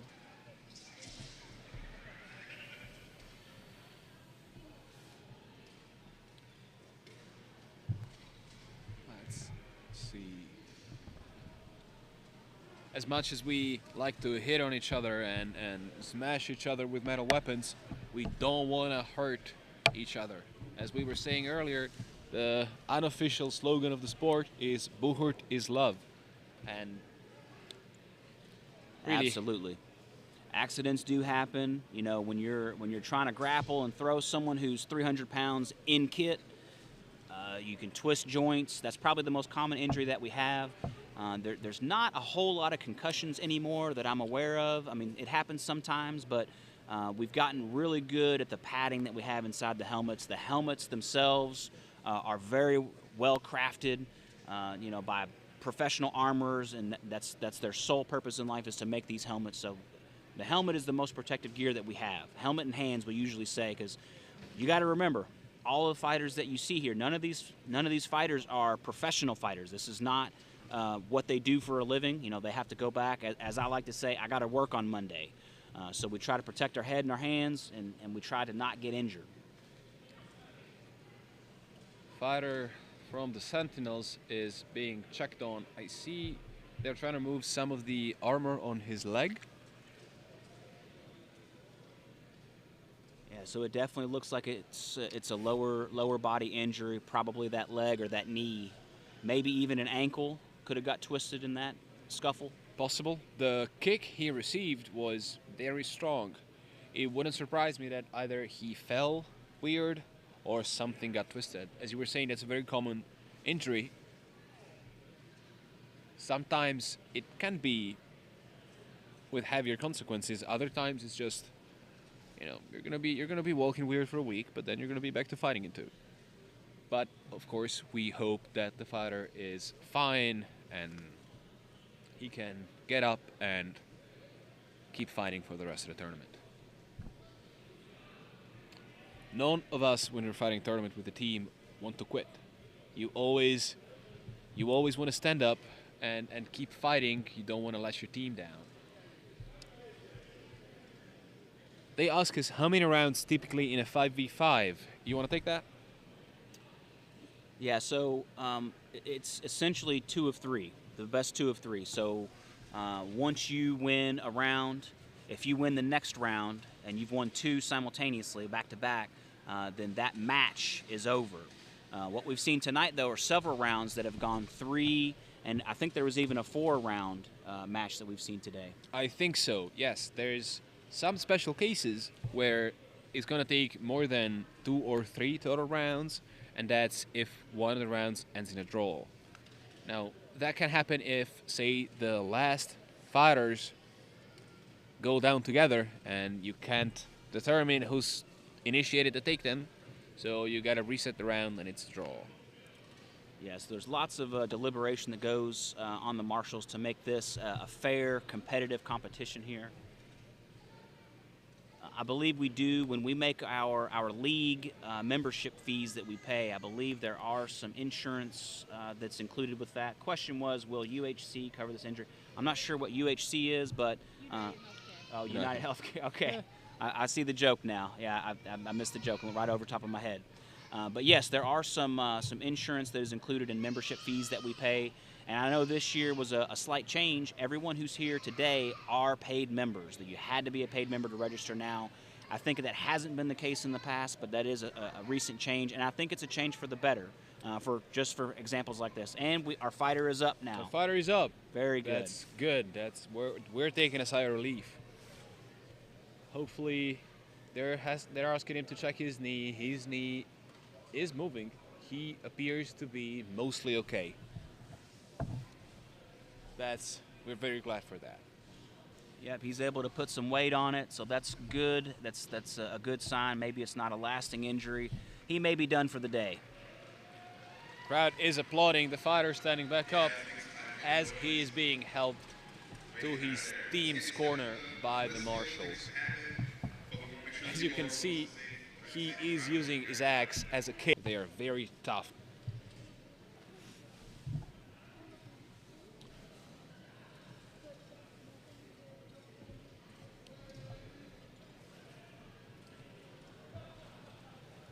We see the fighters being led into the list.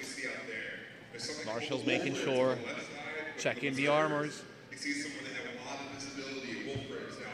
There's no thrusting. And both teams, I think it's back on. I can both see it. teams staring each other down. The marshals doing their job. Teams communicating and talking to each other. You see the berserkers going up and down, exchanging information, deciding what tactic they're going to go for. And let's see, both teams have been performing very well today. Yes, very, very good teams. Very good efforts so far on both of these teams. So it's going to be a very good matchup. So the one on the very end, the berserk side, that one's kind of more of a, they call it a bassinet, which is the helmet's shape. But See, on the far side, on the berserkers side, there's that kind of helmet. As you guys can see, is of a darker color. That's what we call galvanized metal. It's metal that is undergoing a chemical process that makes it changes its color to a reddish hue and makes it more resistant to rust. It's essentially ionized. Yeah, and that would have been cool. Yeah, blackened armor or blued armor is very fancy looking, and it's something that was definitely done in period because rust is a thing that happens to steel. So, if you were a knight on campaign and it was raining a lot, or you're sweating a lot, your kit's going to rust up and it's going to impact how well it does its job. And you wanted your kit to do its job so you don't die. So we see a lot of blackened armor out there. Teams being called in, and here we go. Both teams are being very, very cautious. They know each other, they faced each other many times before in the past. They both know what the other team is capable of doing. So let's see, they're being very careful. Oh, the crowd wants blood. Yeah, the crowd here, they're wanting them to go ahead and get some violence. Oh, he stays up. Good cut from the berserkers. He manages to get to the far side of the field, which means that the left side for Tulsa is sandwiched. And now there's action in the far side of the field with a 3-on-3 good charge. Excellent use of the field. Again, some of these positions, they're runners. They're able to move very quickly. And a great charge again. A good hockey check. I think berserkers, and no, everyone is still standing. This is a tough round between tough fighters. And as you can see, the far corner has... and a takedown. That's a good takedown. All right, excellent takedown. Now berserkers are up by 1. They are in the advantage. They get another takedown. It's a 1, 2, 3, 4 versus 2. They are getting some work done on the Tulsa and 4v1. Good job to both teams, but the berserkers take this one home. Yeah, there at the end again we see the berserkers using the downed opponents as an obstacle to push their opponents over to get that takedown. As we can see, one of the berserkers suffered an armor failure. One of his pauldrons detached at the end of that fight, so he got out and he's getting it checked by his teammate. It's very important that we don't have armor failures. You'll notice a lot of the fighters that are in the melees, they like to wear the surcoats or the tabards, the cloth shirt that goes on top of them. They like to have the long sleeves. The reason why they want long sleeves is we call any gap in your armor where your skin shows, that's a gap that your opponents can try to hit with their weapon to cause a lot of damage. So when you have the long sleeves like that, it covers up those gaps so your opponents can't take advantage of it.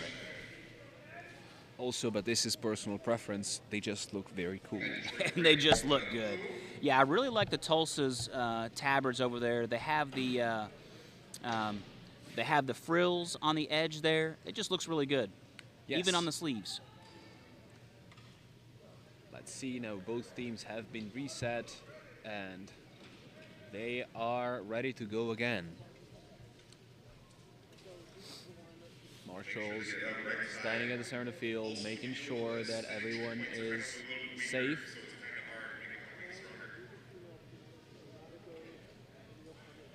Let's see. Now, Tulsa has shown some very strong, hard hitters today on their team. Let's see in this round what's going to happen. Now, the caution from before has gone. Tulsa is gone. Tulsa is pushing on the left side. Just walking the Berserkers down. Strong hits being exchanged. It's still a 5 versus 5. Oh, the first Tulsa, takedown. Tulsa had gotten a man down, but he trips, goes down. Ooh, strong kick.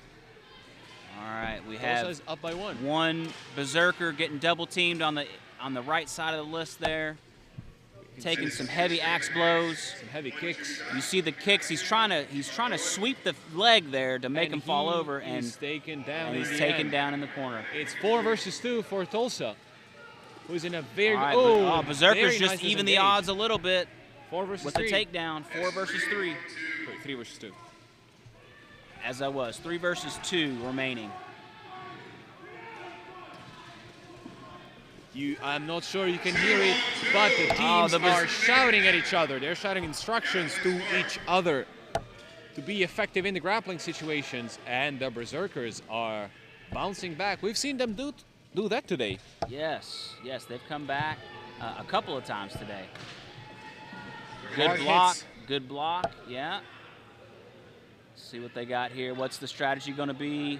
The Tulsa fighter in the corner, he is in the safest position because he's got 2 sides that are closed off by the list. Tulsa has to take this away in order to keep it going. They're still struggling in the corner.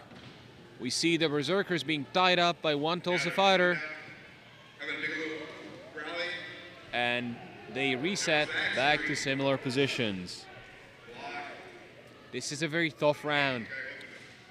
Ooh, good takedown by Tulsa, 2-on-1. Now let's see. And it's still going on. We're still got fighters active. 2 versus 1. Let's see now. Getting out of 2v1 is hard. And Tulsa takes the round home. Tulsa takes it.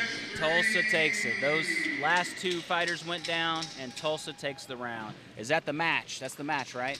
Tulsa takes the match? No, Tulsa lost the first round. Oh, so now we're tied up. Okay. So we're going to the third one. 1-1, going to the 3rd round now. Again, very hard and exhausting situation to be in if you want to keep fighting in the tournament. These rounds take their toll on you. Especially if you're one of the last fighters remaining. You may be grappling for 4 or 5 minutes straight.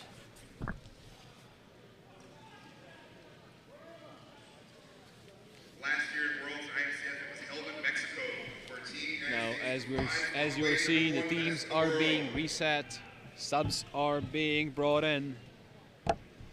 So we would like to have a repeat. Yeah, if you've ever done any kind of martial art, if you've done wrestling or Brazilian Jiu-Jitsu, you know how tiring that grappling can be. And in just that last match, they may have been grappling in full armor for 3, 4, 5 minutes straight. It's exhausting and it's incredible to see these fighters stay up and fight 3 rounds and match after match during the whole day. It takes a whole lot of endurance. Time is up. The marshal was saying that we got to close the gate and get in. Marshals are closing the gates. We are ready, almost ready, for the 3rd round. They're saying time. That's 5 fighters on each side. Tulsa Free Company looking very collected. Berserkers staring them down. Let's see how this goes. The crowd here is cheering on their favorite team. And we're about to go. Both fighters, both teams are ready. And here we go, the last round. Who will walk away winner of this match? Yeah, this is one of the best matchups I've seen today. Very even teams here. We don't have any idea which way this is going to go. Again, we're seeing Tulsa push the left side. Their rail guy is, I think that's Zach Golden. He's a that's a very good throw. That's Oh, equal wow. right away. And the check, and he goes down to 3 points of contact. There, Another even Tulsa's takedown. up on 1. 4 to 3 right now. 4 for Tulsa, 3 for Berserkers. It's 4 on 2 for Tulsa. Now it's 4 on 2. Can they take it back? Can he take it back? He gets a takedown.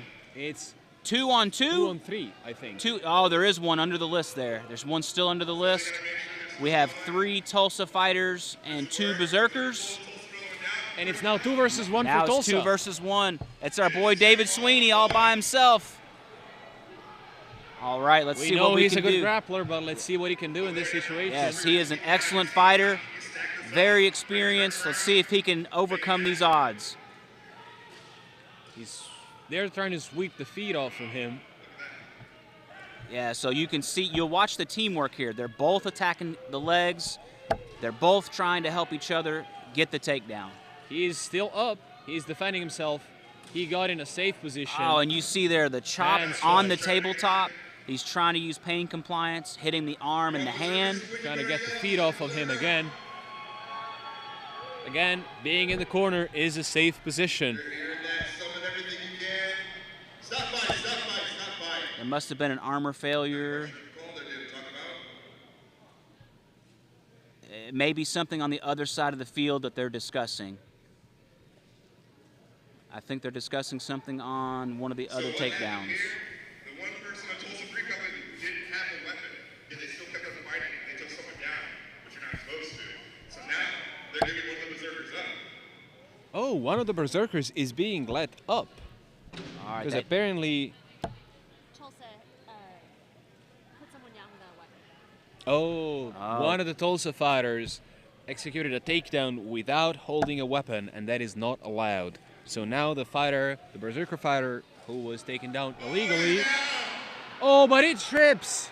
He trips and falls down on himself. That is disgraceful. That's gotta hurt. It's gotta hurt the feelings, man. And Tulsa takes it home.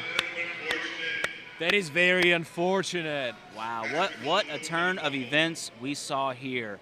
Even the odds right at the end of the match due to an illegal takedown. And wow. You know that Berserker has got to be mad now.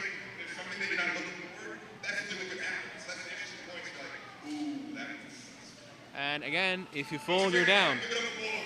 It's harsh, but it's fair. Good job on the Berserkers, but... What an excellent match. What an excellent match. Now the field is being cleared. All fighters are returning to their corners.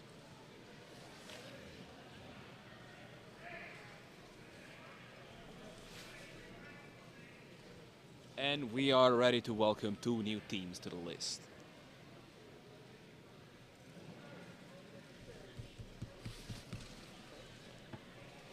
On the right, you have your Detroit Fight Club. Now we are seeing on the close corner of the list, the Regulators. The Regulators are a local team, and they're facing off against, on the far side of the list, the Detroit. Detroit is a very good team. Regulators are a very good team. Both of them have been fighting very hard today. So this is going to be an exciting match. Absolutely.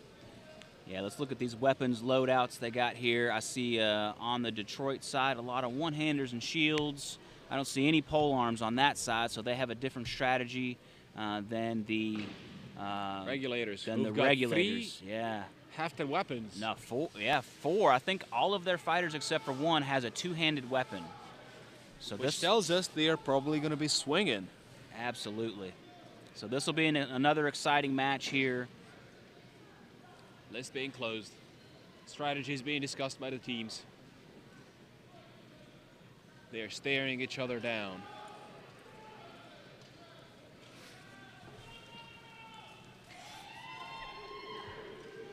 Teams getting ready, marshals. And we are on. Let's see what happens. Detroit rushing in on the left side. A right side push. We see. And so Regulators get a takedown. Good job. It looks like the centers aren't doing much, but what they're doing is they're looking for openings. I think the Regulators are up by 1. 4 versus 3, and now it's even. All right, now it's evened up, 3v3. Oh, And they both go go down at the end. And it's 1 versus 1 because one of the Regulators lost down. a gauntlet. And it's fierce. They're punching each other. They're pushing each other. All right, it's a 1v1, so now it's on individual skill. Who is going to be the better fighter? Regulator fighter just turned around to check how many of his boys were still up, and he realized he's by himself. He is on his own now. He's got to push. They're slugging it out. It's a scramble. Let's see who gets on top. So those punches, you don't get any points for those, but it does change the dynamic of the fight. If I punch you a few times, then I can get into an advantageous spot to grapple and take you down. Now grappling with a two-hander. They're calling the stop. Oh, they're calling an armor failure for the Regulator. And you can see his gauntlet kind of flopping around there. It looks like his gauntlet may have broken. I think it was his pauldron that was flopping about. See, his left pauldron has one of the plates. It's one of those articulated pauldrons, which means there's a big plate and then some smaller plates riveted to it. And I think one of the smaller plates came off or got loose. And the marshals would much rather stop the fight than put a fighter in a dangerous spot. Absolutely. So If you Detroit wins this one. Yeah, if you have articulated armor, meaning you've got many small connected plates bending and folding together, there's lots of rivets that hold them together. Each of those rivets becomes a point of armor failure. So if any of those rivets get broken, your plates don't stay in place and it can be an armor failure. Now the teams are reset. We're gonna try to go back to Wi-Fi. Let's see where the next All right. round goes. Yeah, there's going to be a brief interruption here as we switch back to our Wi-Fi router. So just bear with us here. Give us about a minute or two to fix the frame rate here. We're going to go back to our better feed that we have with the Wi-Fi router. It may freeze up for just a minute or two, so just bear with us.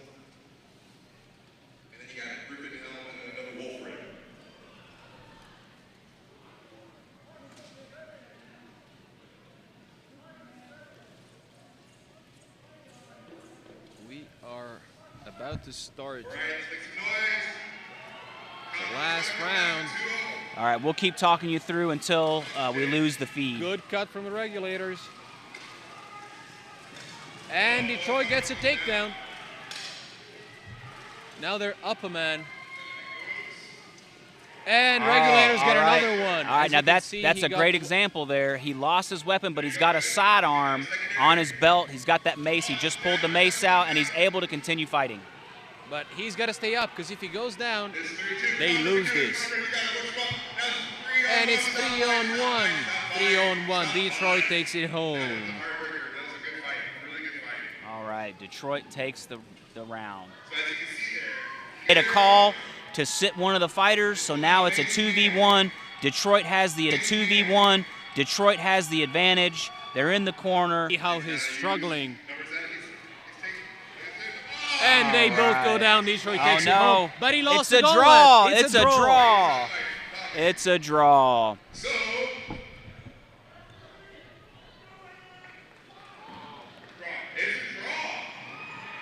All right, so it was a 2 versus 1.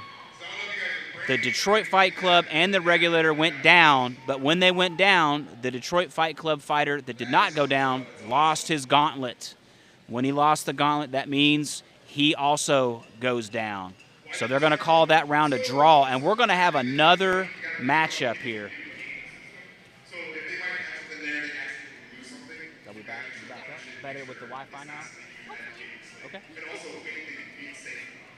Thank you for bearing with us. I think we got our Wi-Fi router fixed, and it is back up and running. So hopefully everything can be seen on from the audience perspective now. This is an exciting matchup. We are in the third round between the Regulators and the Detroit Fight Club. Very, very intense matchups that we've seen so far.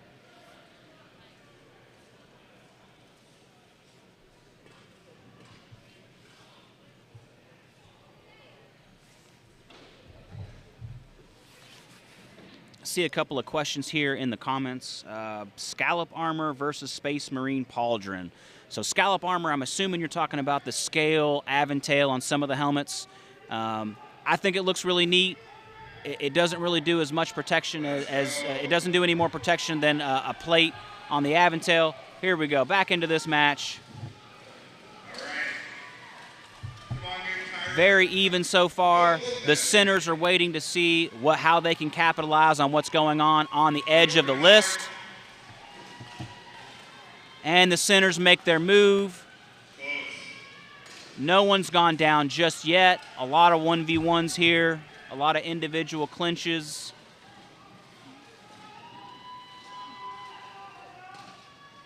All right, a lot of individual skill in the test here. We just see a 1-for-1 go down. So we see one regulator and we see one Detroit Fight Club member go down. So it's still 4v4.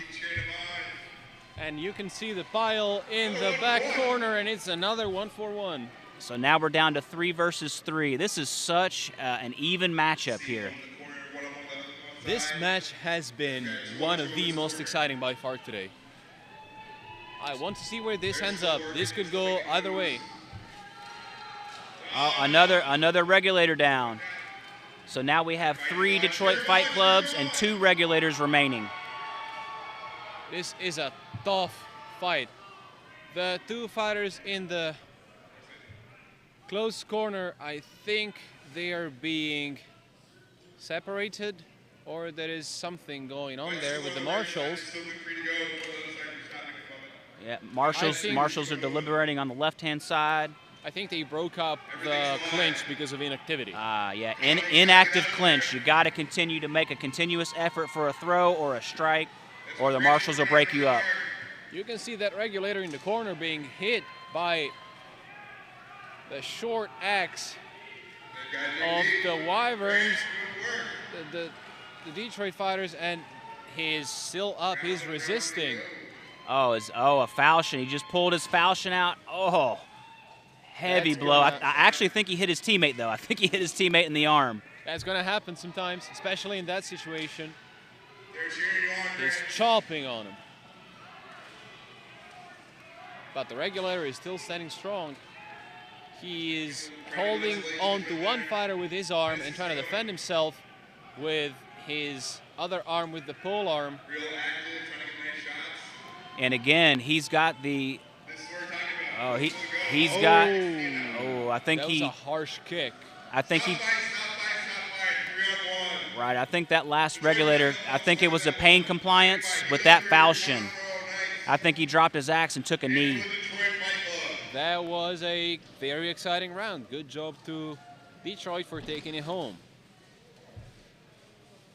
Very exciting round.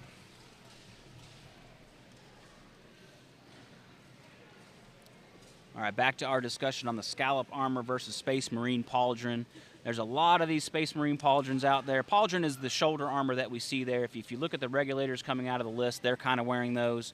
They're not super period accurate. You wouldn't have seen many sets of armors like that in the 14th or 15th centuries. Those are a more modern approach, and it is the most protective shoulder armor that this sport has. So that's why you see that so much. The shoulder is a very common place to get a two-handed strike hit on, so you definitely want to make sure you have a lot of armor there. That's true. Shoulders are vulnerable. Your shoulders, your clavicle, anything around your neck is very flimsy and can break easily, so you need a lot of protection here. Now we're seeing 2 new teams being led in the list, and this is, on the far side, I mean, Maragots have taken my heart today, man. They are fighting. Their fights are just so exciting. And on the close side, I think we're seeing Steel Coven, who's also been fighting very good today, very well today. So this is going to be another exciting match. Now, I'm going to say Maragots have the drip advantage. Yeah, absolutely. Yeah, they look very nice. And again, we've said this before, but the surcoats just look phenomenal. The shields all have heraldry on them. You know, they have the plume feathers on the helmets. I mean, they're really trying to look very, very good. And they've been fighting some unconventional tactics, and it has worked for them. Yeah, I think these videos of this fight Okay. Yeah, I think videos of these matchups, they're going to be watched by other teams to see if this tactics is something that other teams want to try. And here we go. Still coming pushing strong on the right side, and the center for Maragots immediately closing in, attempting to get a takedown, which means on the other side, Maragots are fighting 3v2, but now it's equal again. That's a charge from Steel Coven. All That's right, effective. and it Takes worked. one of the Maragots down. Very Maragots nice. have gotten a takedown on the other side, so it's 4 versus 4. Heavy hits. That results in a takedown. That was a very good hit from the Maragots fighter. All right, 4 versus 2, or is it 3 now? 2. I think 4 it's just versus 2. Yeah, 4 versus 2. Very hard hits. Woo! So teamwork here. One teammate holds the opponent while the other teammate hits the opponent. Oh, she's got 2. They are fighting All right. strongly in the far corner. Heavy shots. Maragots are up 4 by 2. And Steel Coven doesn't look too good in this fight. I don't see them making it out of this very easily. 4 versus 2, so it's a 2v1 in 2 different places in the list now. It has now become a 3 versus 1 on one Oh, side. no. Yep. And the Steel Coven fighter goes down. Very good display of teamwork by the Maragots.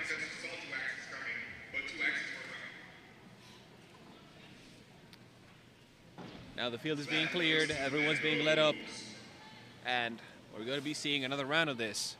I'm excited. I love how the Maragots are playing today, how their plays are doing, how they're fighting. They're showing us exciting armored combat today.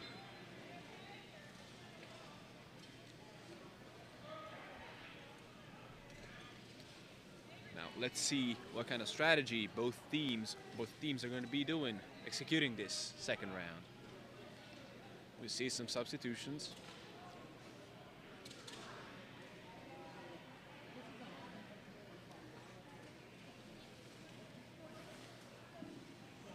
The list is closed on both sides, means it's about to be go time again. Let's see if they try some different plays here, some different strategies to change things up to see if they can change the outcome of this next round. Yeah, these ladies are fighting smart and hard. You gotta give it to them. This is very high level Buhurt, and I'm happy I'm here to witness it. And here we go. Maragots executing again a slightly. All right, so this looks more, this looks more like a normal Buhurt 5v5 matchup with the rails and the centers in the middle. And the centers are squaring off. Looks like it's going to be an axe duel in the middle. And the Maragot center is pushing. And she gets out of that grapple. That was good. It's still, everyone is still up. It's a 2-on-2. One of the Steel Coven fighter lost a weapon, and he's now going to get her weapon back from the far close side of the list. And that looks like an arming sword. I'm not sure how much damage that's going to do, so she's not even using it. She's just going to go straight in for the grapple. You can see a 2v1 in the far corner where a Steel Coven fighter is being hit by 2 Maragots. She manages to get out and go help her teammates. There's a stop armor failure. Called for an armor failure.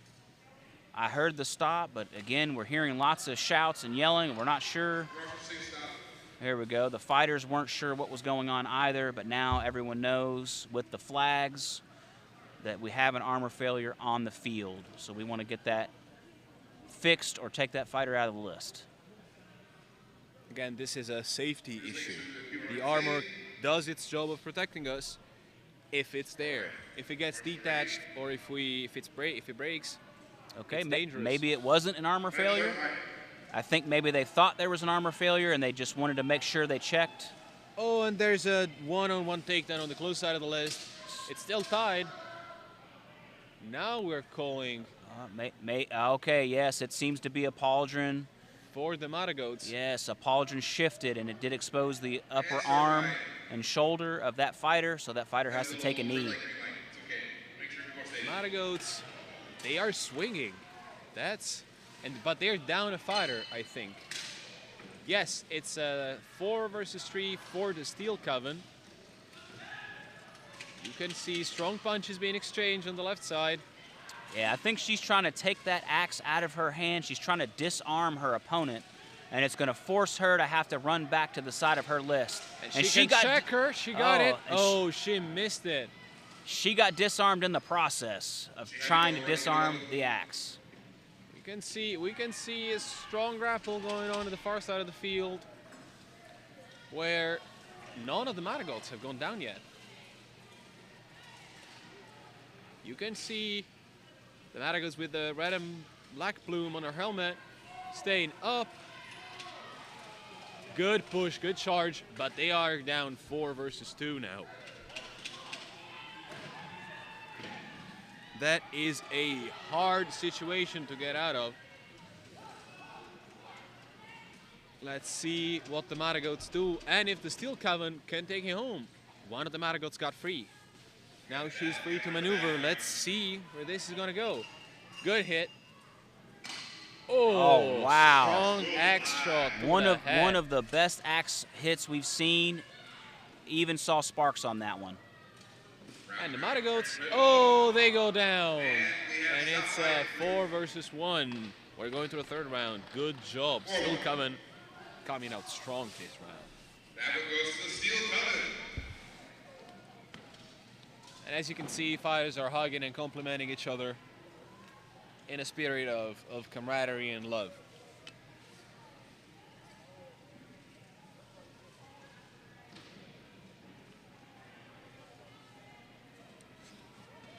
Field is now being reset. We are going to be going to a third round. Now let's see, because this is going to be exhausting for all teams, so they may want to close this round out early. So that is 1-1. Steel Coven 1, Matagoats 1. Goes to round 3. You can see that one fighter from Matagoats with a white and blue plume just staring down the Steel Coven at the center of the field. Still making some substitutions, it looks like. There is a time limit for this, and it looks like they've got their lineup chosen. Let's see how they choose to run this round. We've seen some of the Matagoats throw hard shots, and I see 3 ball weapons, so they may be counting on that this round.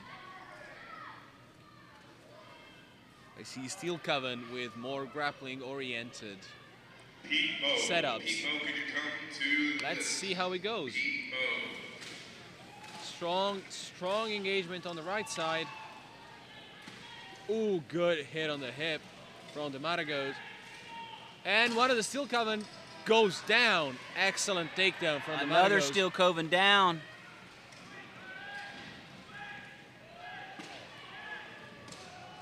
I see some good teamwork here. And one of the Matagoats goes down. And it's 3v1. It looks like they're going to call the fight. Yeah, there it goes. Matagoats take the round. And take the fight. Good job. That was a very excellent display of teamwork and ability from both teams.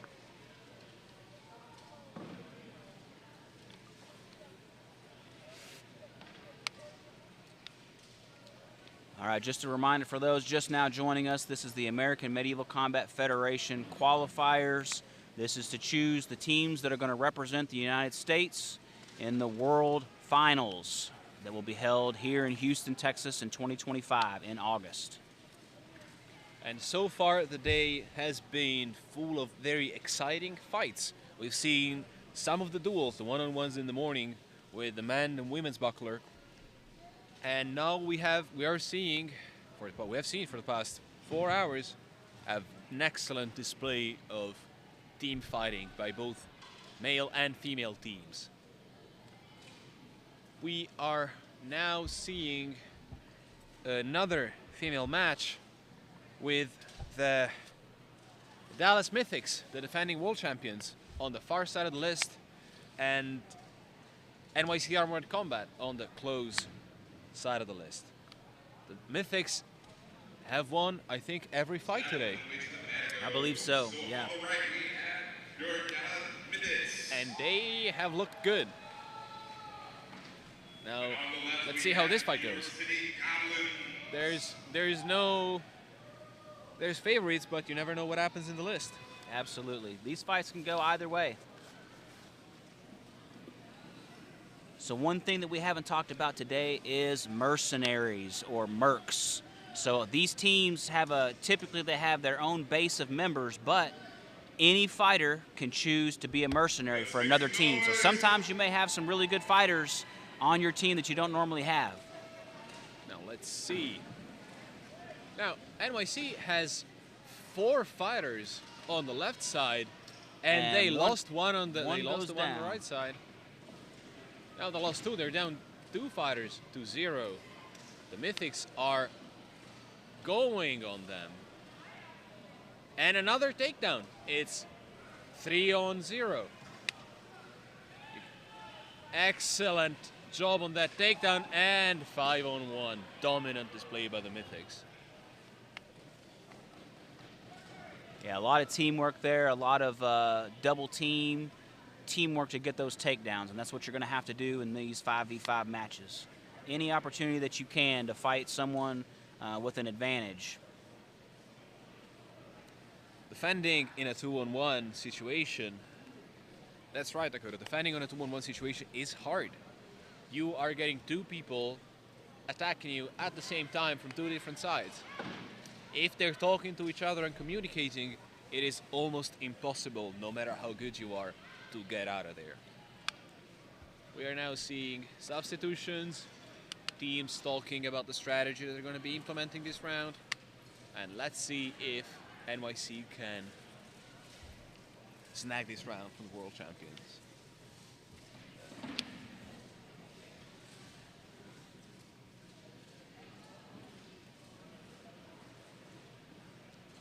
As you can see, the Mythics on some of their shields have the Texas flag representing the state they come from.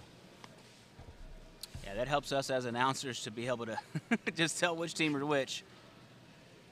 Sometimes their tabards just have colors on them, and we just got to figure that out. Other times they have heraldry on them that helps us identify who they are.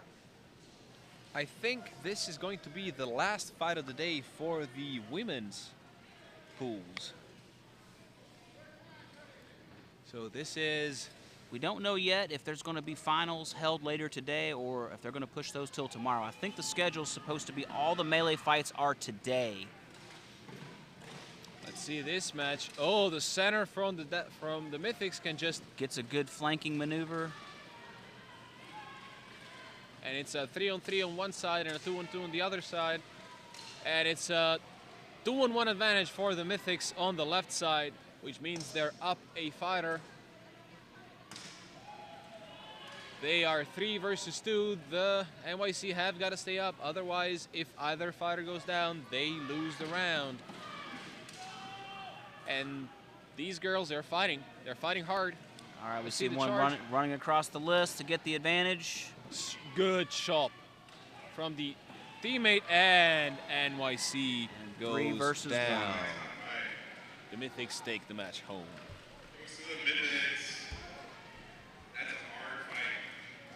That was a very hard-fought match. Congratulations to the Mythics for winning, and to the Steel Coven, to the NYC for putting up such a strong fight. Yeah, just a reminder to our audience, if you have questions, comments, concerns, just put them in the chat, put them in the comment section here, the live feed, and we'll try to get those questions answered as soon as we can. And we are seeing the next team getting ready to enter the list. I think what we're seeing on the far side is the Dallas Warlords, the local team. They're organizing the event, and you can tell them from their Texas flag tabards as well as the USA colored ones most of their members have qualified last year and have fought and gained medals at the last World Championships in Mexico. The Warlords are one of the top teams in the world. They are asking us, Dakota, what's our favorite weapon? Favorite weapon? I'm primarily a duelist myself. I like sword and buckler. It's very fun, very fast, very technical. I like sword and shield as well. That's a more cardio endurance event. But probably my favorite weapon is the long sword. I think those matches are the most fun. It's the most dynamic. It feels very knightly, and it's very fun to watch. You know, tomorrow you're going to see a lot of long sword matches, and you're gonna get to see a lot of skill displayed. What I've found is the dueling category that I think has the most skill is the longsword category. I think a lot of fighters have really practiced and really done a lot of training to get really good at longsword. Ed, what's your favorite weapon?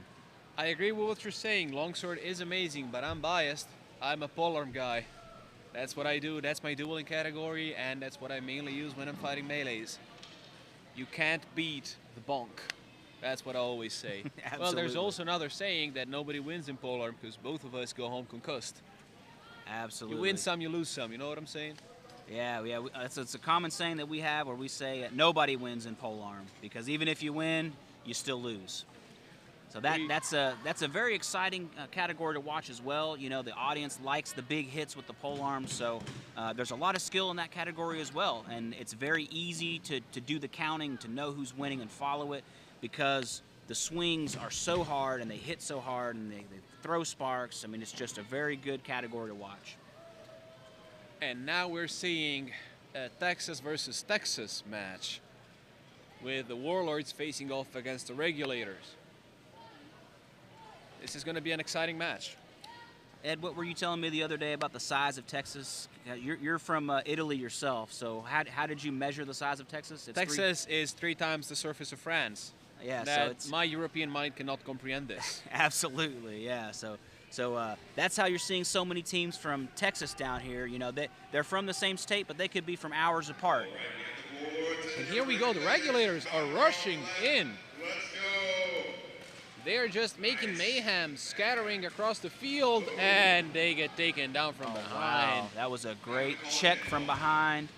Another strong charge from across the field, and the Warlords are, I think it's 4-on-2. It's 4-on-2, 4-on-1. That was quick. Wow.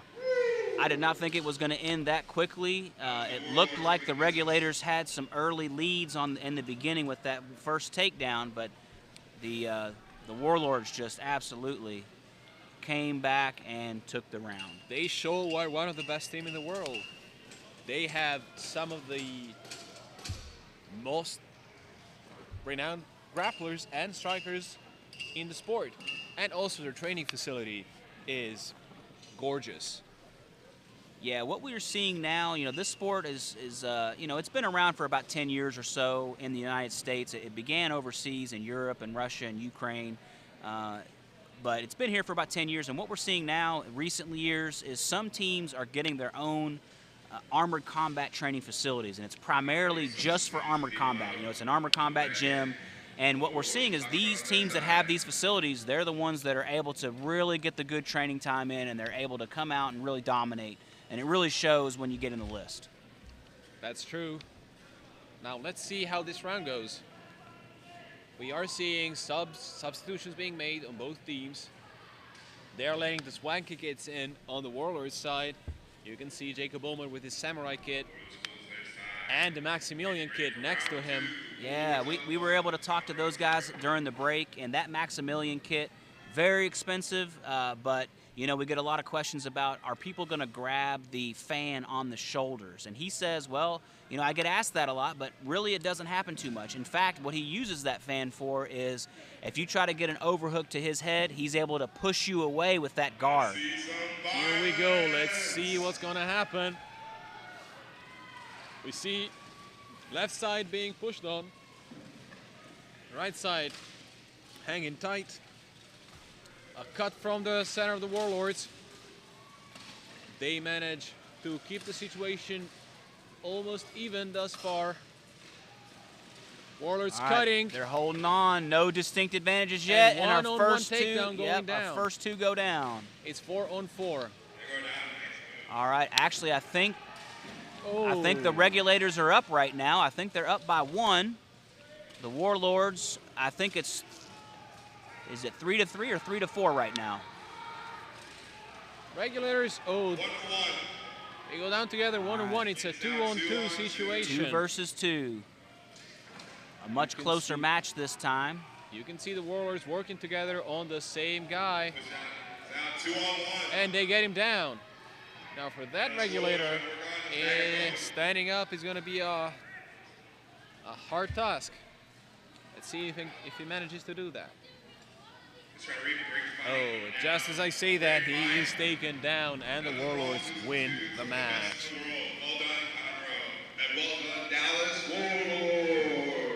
You can see now the field being cleared. Good job to both teams. The regulators put up a fight in the second round. Absolutely. Yeah, it's hard coming to try to take the title away from the reigning champs. So they are, reigning champs for a reason. Let's now see. I believe we are nearing the end of this men's pool, and we are seeing Detroit on the far side and the Berserkers on the close side. Now, the Berserkers have shown us some very good comebacks today. They have been fighting for a long time, and they gotta be tired now, but that doesn't mean they're not gonna be throwing as hard.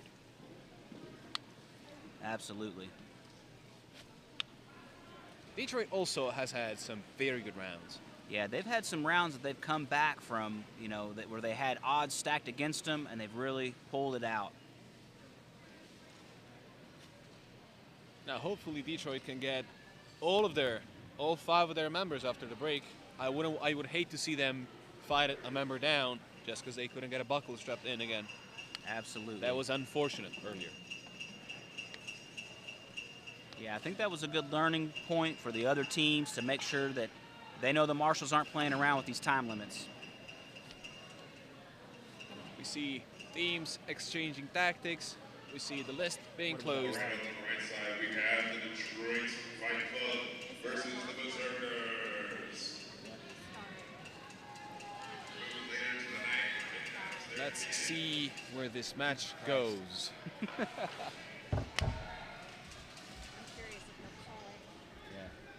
apparently there's a break somewhere in there again. And here we go.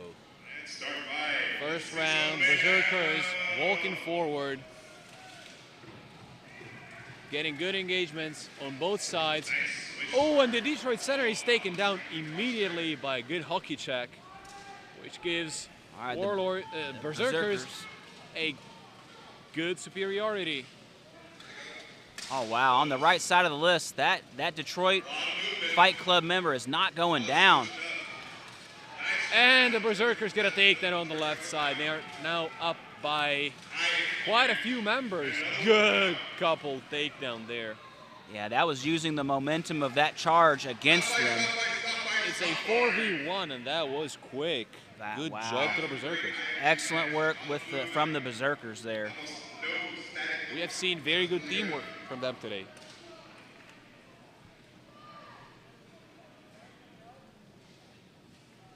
Fighters are being led up. Was it the Berserkers that they also made qualifiers last year? Yes, they qualified. They went to Mexico and they participated in the 10 versus 10 and 16 versus 16 categories for the USA team and brought home gold in both. Right, so we have another top-tier team here, the Berserkers, and the Detroit Fight Club trying to win these matches here to earn their spot on the USA team. So very high-level athletes today. All the teams are giving everything they have. Multiple rounds, multiple matches, multiple axe chops to the face, and they're still going strong. Detroit makes the 5 members this time. I'm glad that this happened. We've seen some substitutions from the Berserkers. Now let's see how this round is going to go. Now the Berserkers is just such a well-rounded team. They've got power, they've got endurance, they've got striking power, they've got good grapplers. It's just so hard to fight against a team that just works so well together on top of being individually strong. Yeah, absolutely. And here we go. Let's see how it's going to go. Detroit is going to have to put the pedal to the metal and try something. Good cut from the Berserkers. There's a bit of a 2v2, 3 versus 2 on the far side of the list. We see not a single fighter has gone down yet. Very exciting round. Oh, and the Berserkers got to take 2 takedowns. All real right, quick. now. Oh, and he one of the just Berserkers tripped. trips. Oh, no. He tripped on a fallen opponent. So I think we're down to, what are we down to? 4 to 3 now. 4-2. Oh, hard shot to That the was hips. a brutal hip shot. Another one. So that shot was so hard that Berserker looked to the Marshal to make sure he could continue swinging that axe.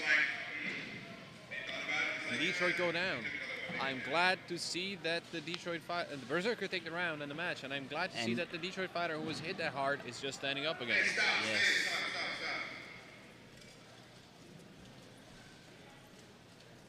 Yes. There appears to be some deliberation from the Marshals.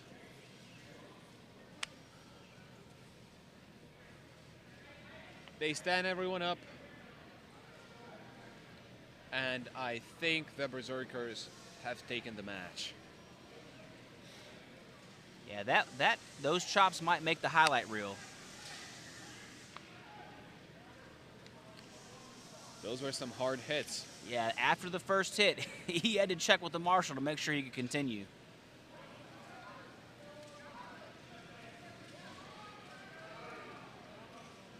I think we are now seeing the next 2 teams approaching the list, and I'm seeing the Warlords on the close side. Of course, we've talked about them a lot, and they are an incredible team. And on the far side, I think who we're seeing is the Meat Man, and I don't know this team. I'm not familiar with the Meat Men either. I'm not sure where they're from. This may be the first time I'm seeing them as a team.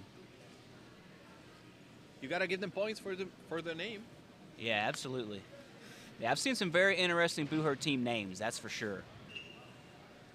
There is what we got up in Ohio, the Silly Goose. Yeah, the Silly Goose. Yeah, and they have ducks on all of their tabards, and I guess it's their mating call or whatever it is, but they honk all the time. It's kind of unnerving fighting them because they're just gonna honk at you. That's right. Yeah. Well, if you've ever chased a goose in the park, they're. Now let's see. I think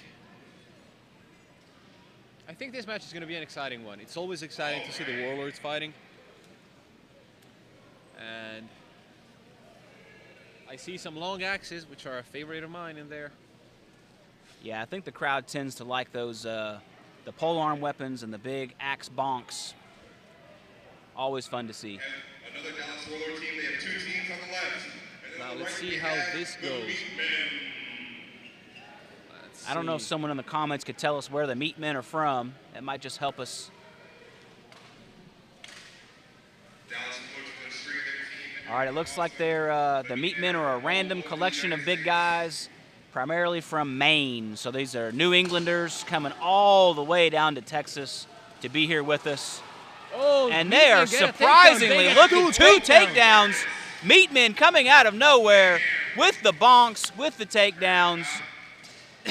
Incredible fighting. Incredible display of out of nowhere. And another takedown on the Warlords. 3 on 2. No, I stand corrected. I think the Meat Men are up now. 4 Meat Men to 2 Warlords. Yeah, 4 on 2. This might be a sleeper dominance team that are pretending to be the meat men. I would not be surprised if that's what we're seeing And the here. meat men surprisingly get the first round. Well, I think, as they're pointing out in the comments, that one of the Johnny Porter is fighting for the Johnny meat man. Porter, yeah. So he is a Dominus team member, and we could see he was the one that got a couple of those takedowns there. We can tell that's him by the aventail that he has on his helmet. It has a black cross with a gold border on blue. That's the Dominus team colors there. Johnny Porter is one of the most experienced members in this sport. He's been fighting for a very long time. I believe he's even undefeated in pro fights.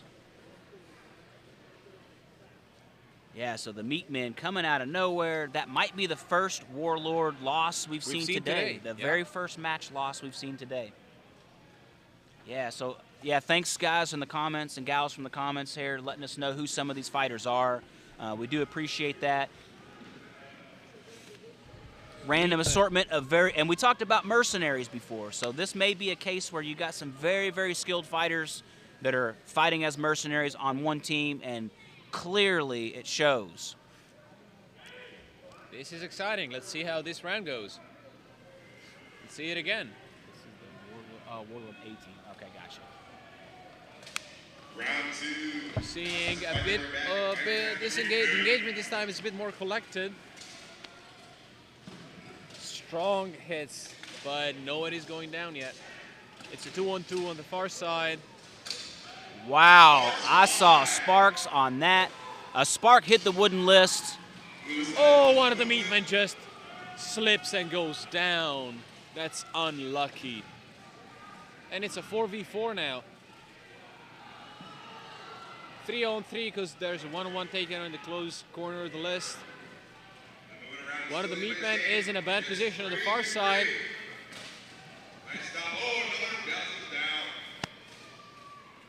We see 3-on-3. There's a 2-on-1 for the meat man on the far side. Oh, the charge was a good attempt, but he doesn't go well. It's a 2-on-1 for the Warlords.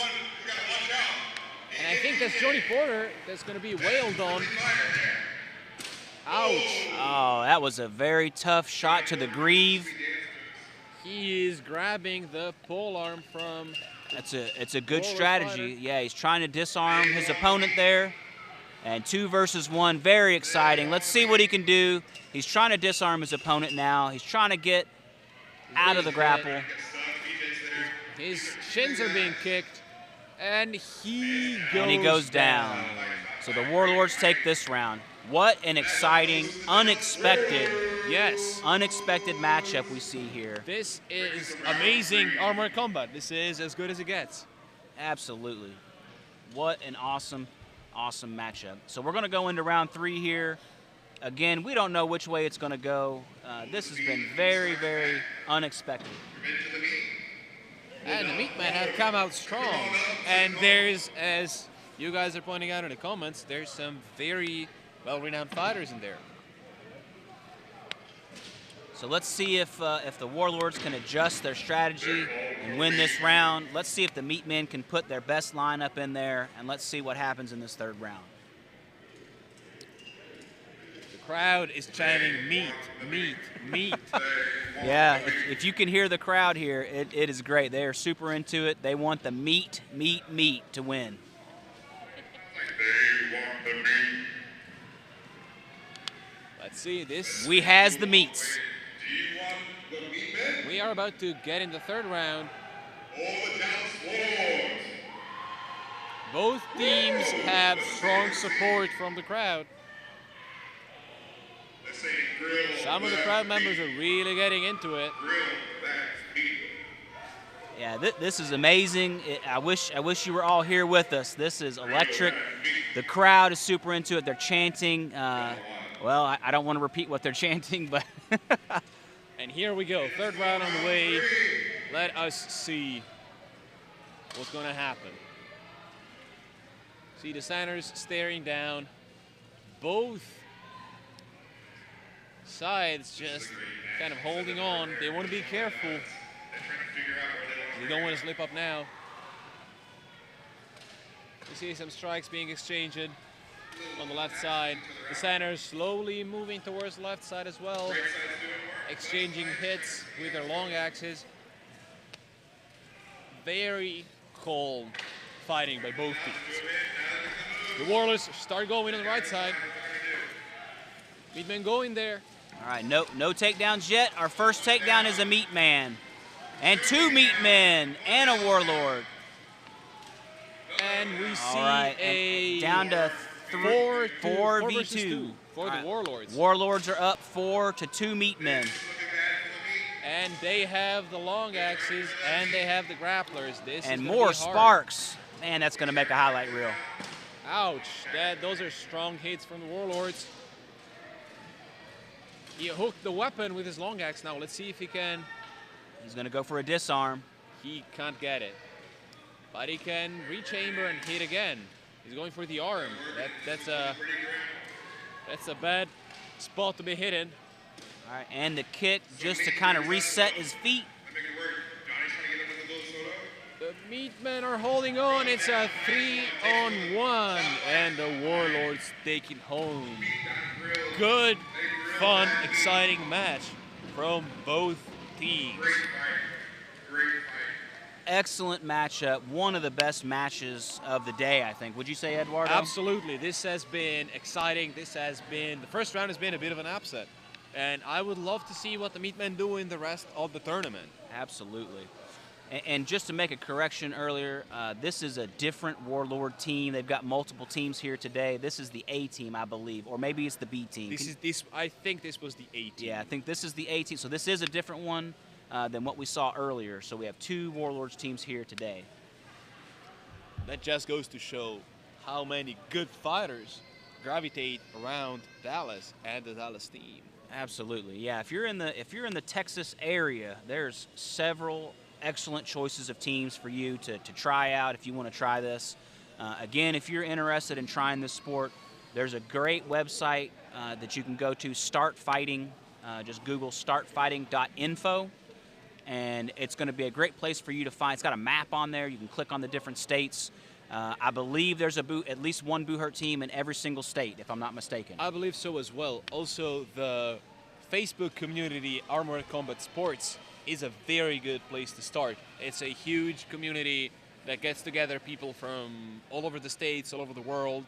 It's a great place to ask questions, to get answers from the more experienced fighters. And it's just also a great place to send out a message and say, hey, I'm in this place. Is a team close to me? Someone's going to get to you, and you're going to get to them. Yeah, absolutely. Social media is a great place to find these videos of these fights, to find these teams. The best way to get started really is to reach out to a local team, try out a practice. You know, don't go out and buy a helmet or armor or anything like that and think you're just going to start on your own. Definitely want to make sure you talk with some experienced fighters before you buy anything. Practice with the team, try on some armor, try it out for yourself. We think you'll love it. Yes, absolutely. This was a great fight. We've seen some amazing axe work, as Miss Slovacek Peterson is pointing out in the comments. Now, for those of you who don't know, she's a tremendous duelist. I've seen her fight longsword and shield, and I've been amazed every time I've seen her. She's one of the better duelists I've ever seen fight. Thank you for joining us. And it appears we are now taking a little bit of a break. I see Houston lined up back there on the chairs. Yeah, San Jacinto Knights, I believe, is that team there. They've got Taylor Jones as one of the members of that team. He's one of the more renowned fighters because of his fights in the Armored MMA League. That's the cage fights out of Nashville Armored Combat. They've had several fights this year. AMMA, if you want to look them up, just use YouTube or Google AMMA. It's a great new league. And next year in 2025, they are actually going to go on tour to 30 different cities, I believe, across the United States. So definitely look them up if this is something that you want to see. They do cage matches. It's armored combat, armored MMA, punches, kicks, knees, throws. It is essentially MMA with armor on, and it's a very well done event. And it's exciting. The folks down in Nashville, they make it a show. It's a great place to get out to for a great night. They also have pay-per-view if you can't make it there, but they're going to be touring around next year, so keep an eye out for that. Let's see now what is going on.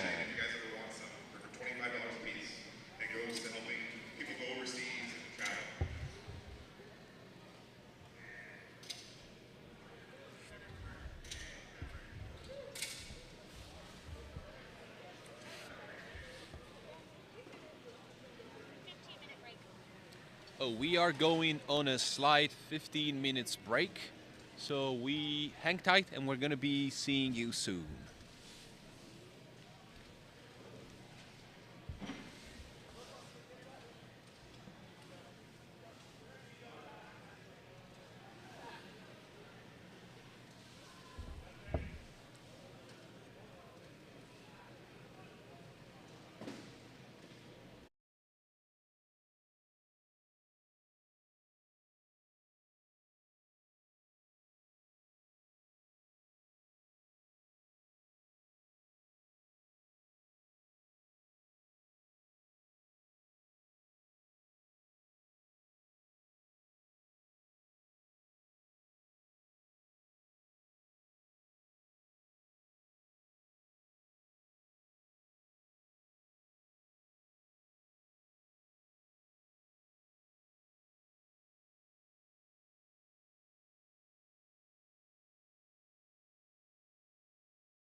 to the after the break to the fight, we are now seeing fighters entering for both teams, Berserker and Tulsa Free Company.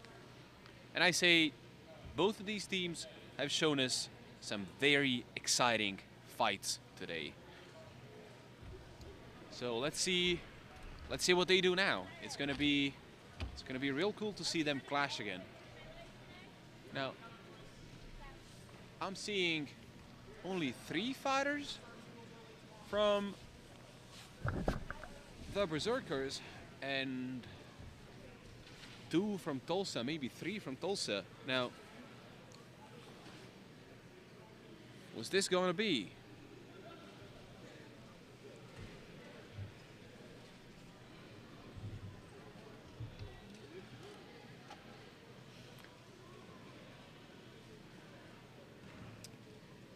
Probably this is an appeal for an earlier round. That's what it looks like, because it's a 3 versus 3. Let's see what we get out of it. Yeah, that's what I was going to say here.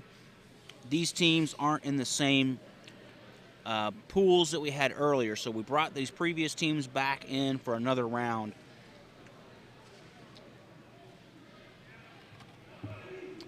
Let's see, 3 versus 3. Tulsa has been fighting real well today. Berserkers have been incredible today. Let's see what happens. Yeah, this was one of the best matchups of the day, and we're bringing it back for another encore here, for another match. We see the 2 teams moving, the 2 groups moving as a team together as a unit, and they may end up colliding on the left side of the field. They've wheeled around.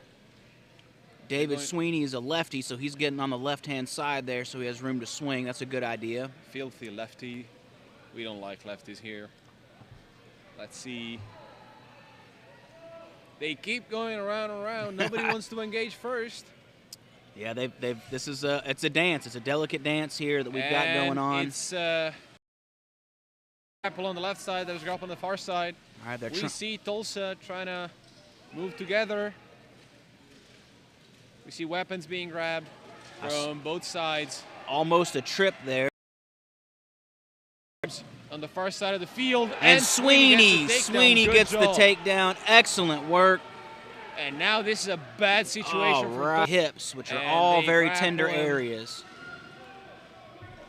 Let's see the backside, because the Tulsa fighter on the left side of the list, he is standing up. He's keeping.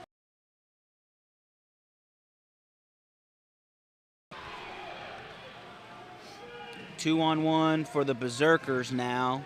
Tulsa has 1 remaining fighter. They're working together. Berserkers take this home.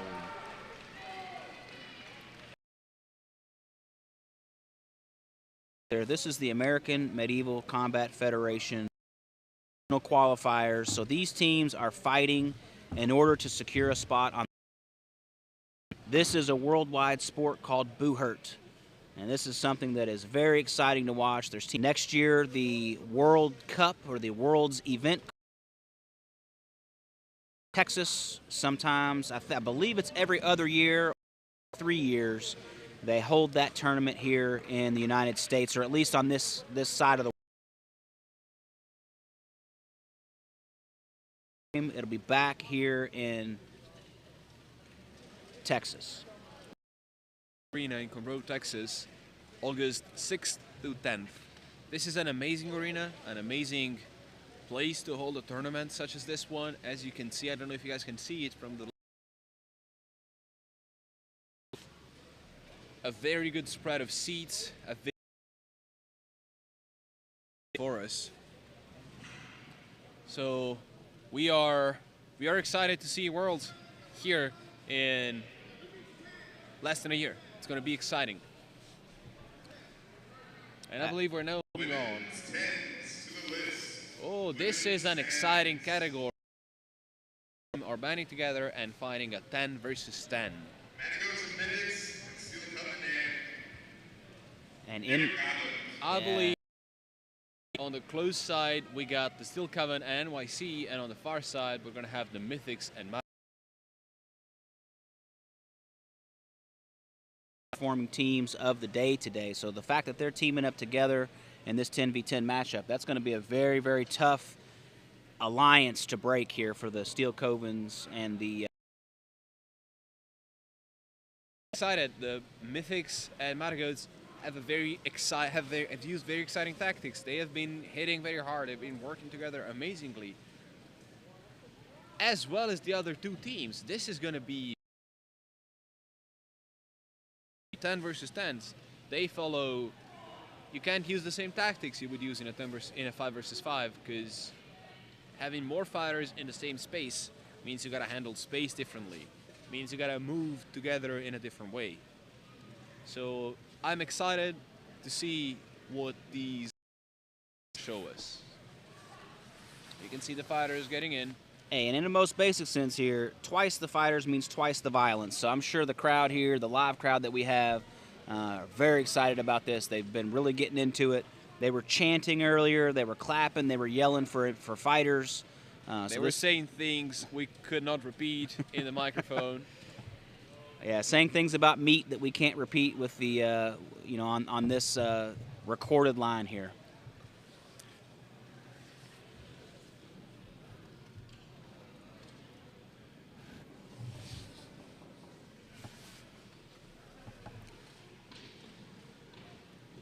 Looks fine for me.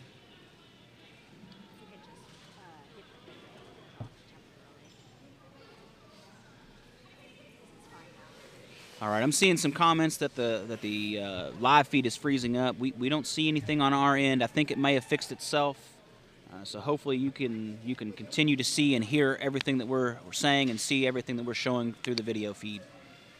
Hey, just a reminder, you know, for those of you in the audience, if you have questions, comments, or concerns, go ahead and put those comments into. We're here for you.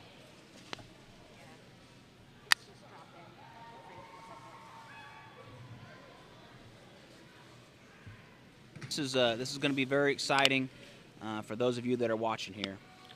Let's see. We see a lot of Warlords pushing more on the right side. That is, but let's see. The Mythics are pushing on the other side, and they get the first takedown on Steel Coven. Looks like a helmet came off. A helmet completely came off of a fighter, so the marshals called a stop fight to get that fighter out of the list. It's unfortunate, but it can happen. And there may be a fighter down in the list now.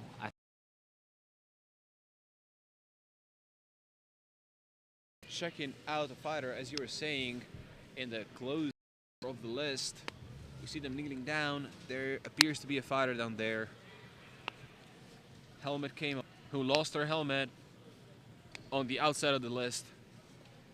I think she's getting the helmet back in. Possibly she's going to be let back in again. I'm not sure. Yeah, if the helmet just comes off, but I think it's still in good repair. Check it. They may let her fight again. But it's not looking like she has an effective chin strap, I think. Could have been possible. Some chin straps sometimes slip. There's a lot of moving pieces to the kits of armor we use. So there's always something that can break, especially the leather components. Yeah, Eduardo, you're getting a shout out here in the comments section. Shout out to the Tuscan Thunder, Eduardo. I'm from Follonica, which is in Tuscany, Italy. So thank you guys. Thanks, Don. Absolutely. If you want to see Eduardo fight in a pro fight, we have a Metal AF League. I think Jordan took a hard hit, and she is being walked out of the field. She appears to be in. We've got a definite number advantage for the. He's going up and then crashing down. We see a lot of furious grappling happening. Oh, and a head rip from behind. Oh, great job for the Mythics. The stop fight is cold. Could it be numbers advantage? I cannot understand from here. And it's numbers advantage for the Mythics. Matago. Yeah, I think the numbers advantage here in the a 5v5? Is it? It can't be 3 versus 1, right? It wasn't 3 versus 1. It must have been maybe it's 6-2 or something, or 9-3. Yeah. So there must be a different ratio that we're using. Now let's see what the teams do this next round. The 10 versus 10s can be a bit chaotic to commentate and watch.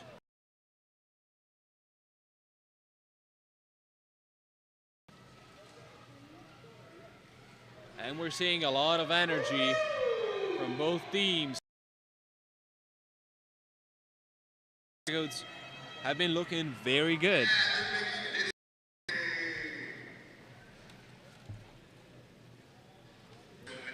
Streaming service that we have here, we're trying to fix things on our end as best we can. Seems to be a router issue. Okay, what we're going to do is we're going to have to reset the router, but we're going to wait until after this fight. As soon as this, try to reset the router so that way you guys out there in the audience don't miss this sweet, sweet 10v10 action. Of which round 2 is not starting now, apparently. It was a false start, I guess. Let us see what happens now.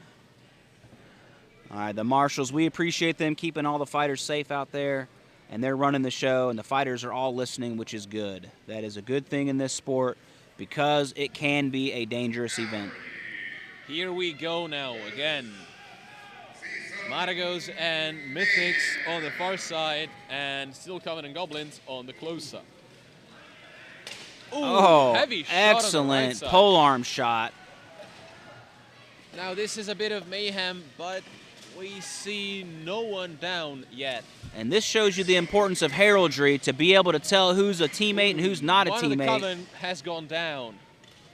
And I think those Coven and the Mythics tabards look very similar, so it's a little confusing probably for some of those fighters. I think another of the Coven has gone down. We see the Maragos just wailing on their opponents.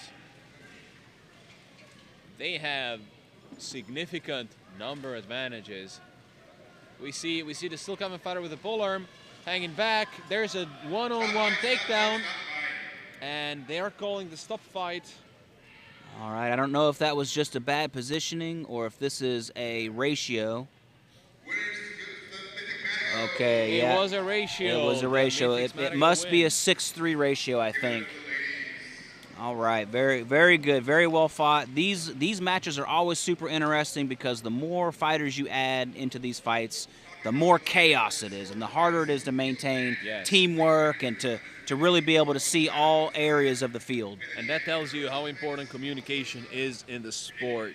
All right, we're going to, I believe we're going to go ahead and try to reset this router, so bear with us for just a minute or two to see if we can fix this, this streaming issue. You want to go ahead?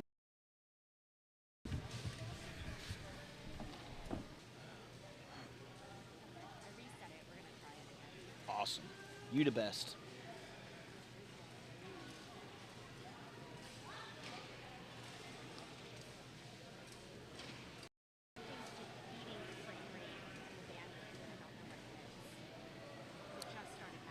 Yeah, I was going to say it was working fine earlier, unless there's another event going on close to here and everybody showed up with their phones. Favorite beat, man. They're bringing the beat.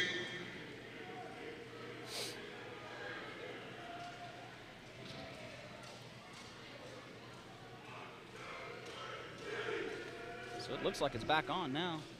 No, that's, yeah, it's back on.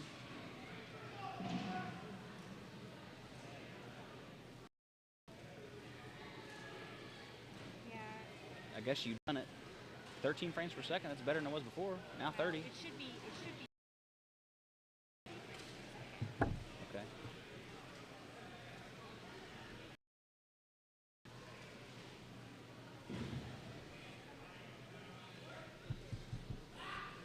Hopefully, it's looking like we're getting about, well, it's here. We're trying to get at least 20 to 25 frames per second, but What we're looking at now is other team. I didn't catch it. I was trying to fix the live this feed. is the C. One of the Orlando Knights down. There's by the meat man. Johnny Porter goes down with his takedown there. It's 3-on-2. Axe. They are tenderizing their opponent. Is saying all kinds of things that they want to do to meat that I cannot repeat on the The one we see some in the punches corner being wailed on by Tony from Meatman, and to the head, to the hips. But the Rogue Knight is doing a good job at defending. Shoulder, arm. He's being wailed on in all sorts of ways, and he gets out of the grapple. Excellent work by that. He's being pushed in the corner. Excellent work. Still taking some heavy shots. But I believe that fighter is wearing a... He's not gonna take a strong hit anytime soon. I believe he's still up. He is spun around. Being... Quiris is just eating it up. Once again, these are blunt steel weapons, real metal. In all purposes, they are real weapons. You take one piece of pumpkin, go through it easy. You take two watermelon, just go through. The armor keeps you safe.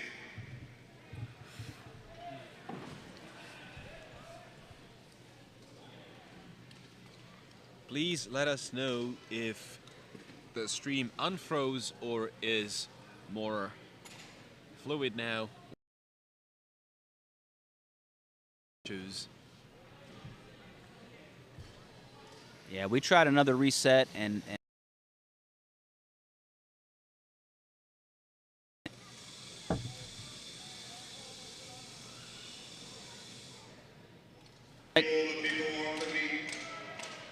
This is hilarious. I love it when the crowd gets into these fights. I imagine that's what it would have been like in period during these types of tournaments.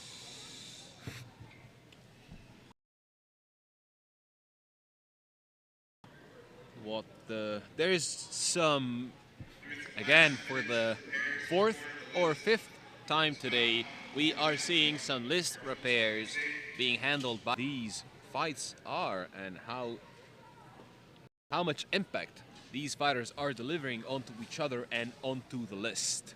But now, and we are on the way for the second round.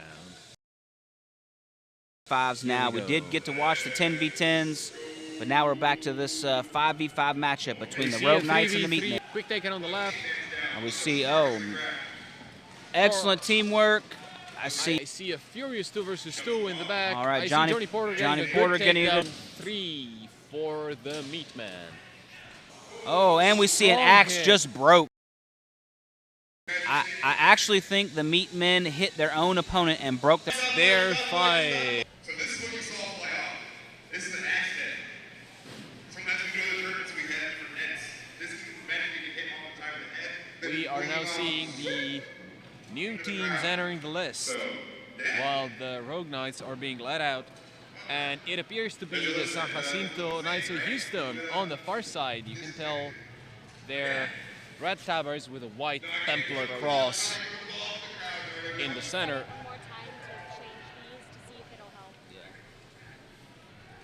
And we are seeing Warlords A on the close side. This is going to be a Texas versus Texas fight.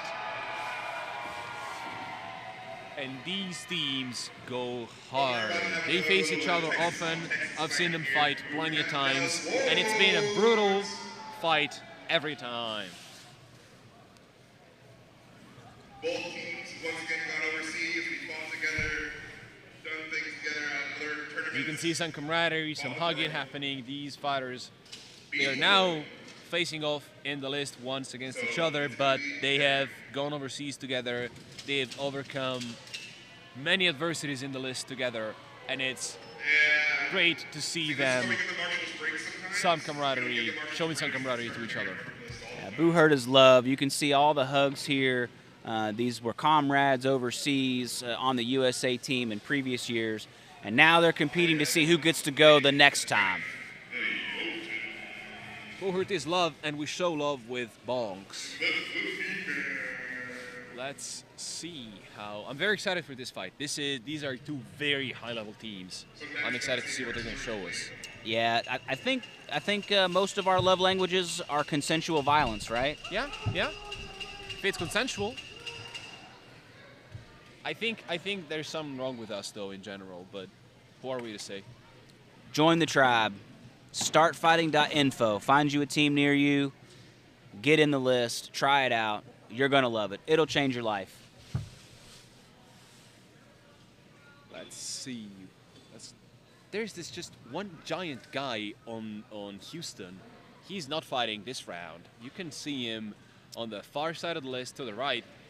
He's just a mountain of a man. He is a clear head taller than everyone else out there. And these are big guys. I mean, the average size of a Buhurt fighter is over 6 feet, over 200 pounds, and this guy is 7 feet tall and just very large. Which is an advantage, a fair advantage in of itself. If you are a big guy, you have an advantage, kind of an advantage in this sport, because you're going to be very heavy to move. And if you can push, that's 2/3 of what you need to do. Let's see what's going on. We are getting a fighter at Medal AF in January. Very Thank good. you for making it out, and thank you for being here in the chat right now. We're looking forward to see you. Absolutely. Yeah, if you like what you see, these are armored combat for the sport called Buhurt.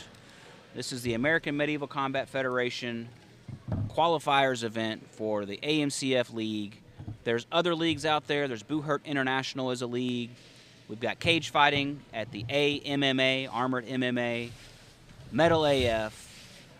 Plenty of armored combat events near you if you just look it up on social media. Tons of opportunities to get involved with this sport or just be a spectator. And we're reading your comments on the feed. We're doing our best to make sure that the stream stays up and running in the best quality we can. We are also, as someone was pointing out earlier in the chat, operating out of a Fairfield. We are doing our best, and thank you for being patient with us.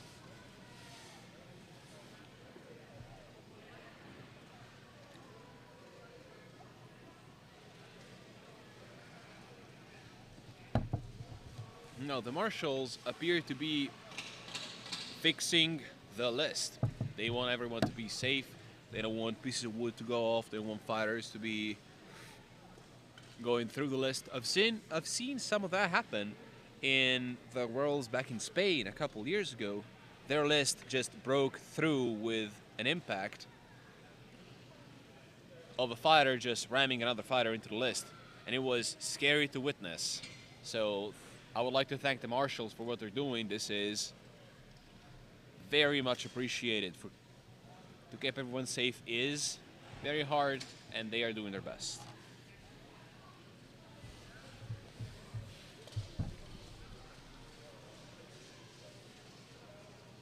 Now, this is going to be easier to commentate on because the color discrepancy between the two teams is much more significant than in some other matches.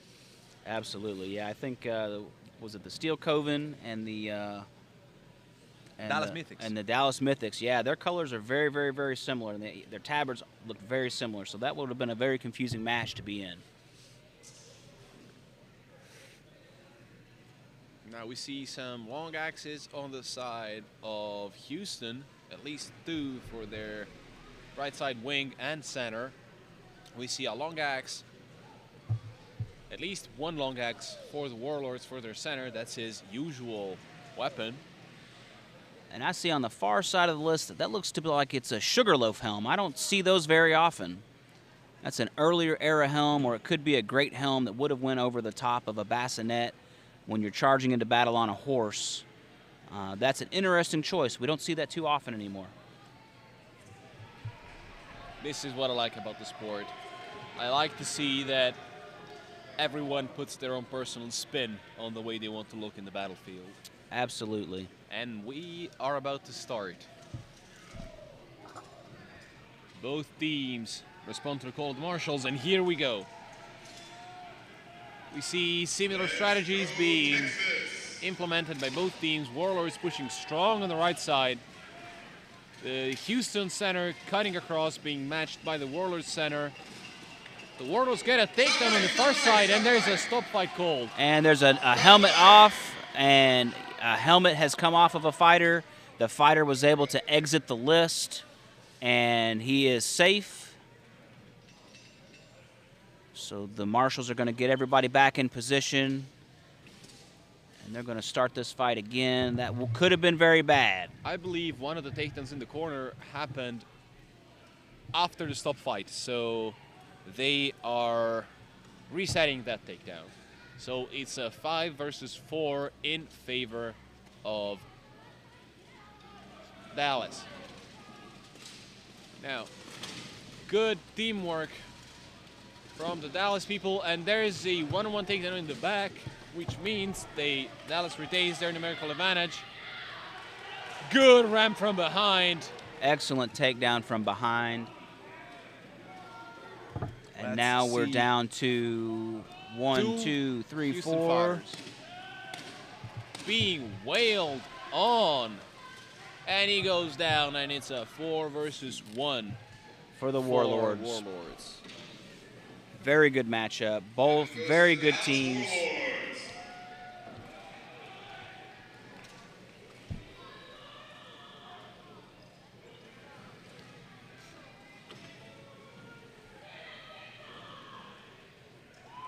All right, we'll give them a quick minute to rest, and they're going to put them back in position and send them back out to fight. Got a couple of substitutions coming in. Those are very important. You want to keep the team fresh. You want to avoid injuries. And you want to keep the opponent guessing. There's some amazing fighters on both teams. This is very high level hurt.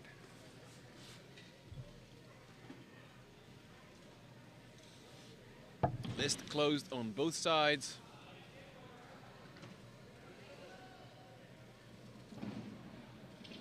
Marshals survey the field. These are tense moments just before the start. You can cut the tension with an axe. I see what you did there. Team responds to the marshal's call, and here we go, second round. All right, pretty standard strategy so far. 2 on each side, 2 wings on each side, Strong. 1 in the center. Strong engagement on the right and on the left. The wing. Oh, and good the Warlords, takedown. Charlie the San Jacinto center goes down. Charlie is a wizard with that axe. Look at him work. And it looks like one of the Warlords had a disarm, and he had to find a new axe. He got a new axe, and now They are just swinging. he's a choppy boy, chopping on those San Jacinto Knights.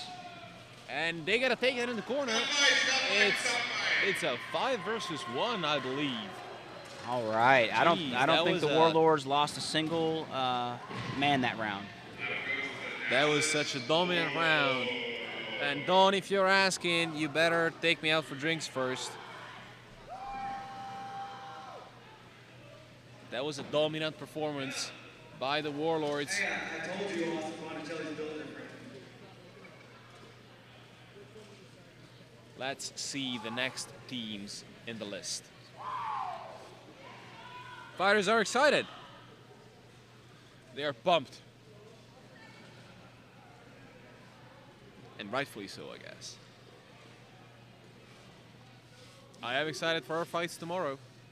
But duels always have a different feel to them than melees. Absolutely. Normally the crowd likes the melees a lot more action, but there's nothing to sneeze at for the duels either. They can be exciting just as well. We've got the buckler finals, we've got sword and shield tomorrow, we've got longsword tomorrow, and we've got polearm tomorrow. All the duel events will be finished up tomorrow. And it appears we are seeing the second fight of the 10 versus 10 for the women category. Again, on the far side, we got the Dallas Mythics, reigning world champion, teaming up with Team Matagoats. And on the close side, we got the New York City Goblins in the green, teaming up with Steel Coven in the black and red. On the far side, the Matagoats are wearing the white tabards with the moon and trees embroidery, and the Mythics are wearing the checkered red and black.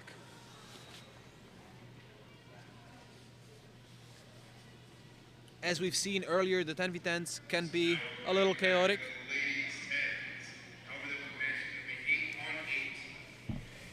And they resize them to an 8-on-8. I'm assuming they've got some fighters who couldn't. Either alliance couldn't make 10. Yeah, we could have maybe some injured fighters, or there could be some other issues preventing them from fielding a full 10v10 team here. So it looks like we have 8 versus 8 out on the field. Which is still a lot more bonks than 5. Let's see that. I love that Matagoats is always wielding a lot of hefty weapons. Coven is pushing strong on the left, and there's a 1-for-1 takedown. Oh, she's gonna get rammed from behind. On the right side, there's a mess of fighters right there. All right, again, some confusion on from the spectators' point on the heraldry of the Covens and the the Covens and the Mythics. They're both wearing black and red. That's got to be confusing for them in the field. We see a Goblin here on the close side of the list with the Matago, and she gets a takedown. It appears to me that this is a closer round than before, and just as I say that, apparently Matagos and Mythics takes the win. I don't think that was the win being called, though. I believe this was just a marshal's stop because of an infraction.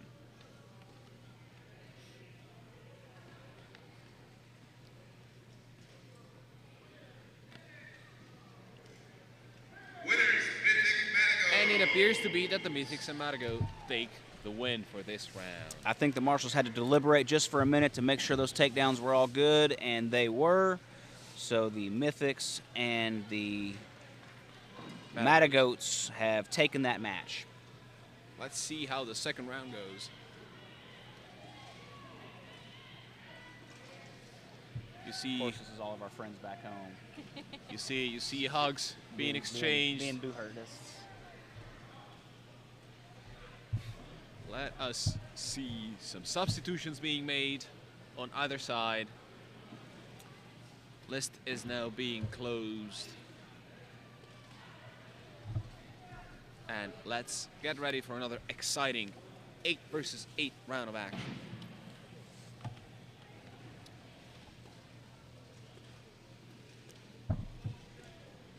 List closed on both sides now. Marshals checking in with the fighters.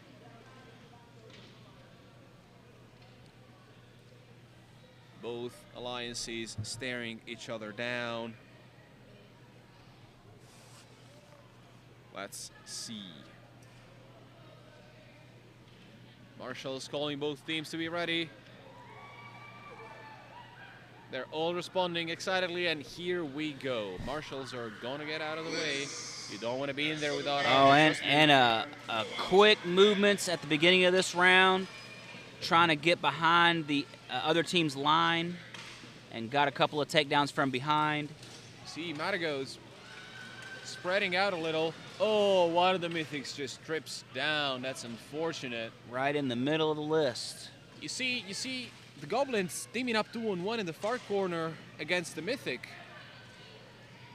That's a hard position to be in for the Mythics. We see some more running across the field, trying to take advantage of some good positioning, and that was almost a good head rip. That was a good head rip. Good head rip, but the Matagoat teammate helped save her teammate from that takedown. Again, excellent teamwork to help your teammates to get takedowns and to not be taken down. We are seeing these fighters are tired. It's the end of the day. They've been fighting the whole afternoon, and they are still going strong. Look at the back of the field there. That Mythics fighter is staying up. Oh, that was a hard hit, and the Matagos fighter goes down. Wow, that was an excellent, that was a two-handed axe blow that knocked her down, right? Wow, that was great. Damn, Matagos is finally gonna help her Mythics teammate get out of the thorny 2 versus 1 situation, but she put herself in a not so good situation because she's head rip and she is staying up as she falls down in the end. I believe that the goblins and marshals are deliberating. Yeah, but it looks like the goblins and the Steel Coven might have taken that enough. one. Looks like there's a 4 on 2. Count. 5 on 2. 5 on 2, that's not enough. 5 on 2, that must not meet the... Oh, wow, well, that was a heck of a polearm shot. She's working those shots.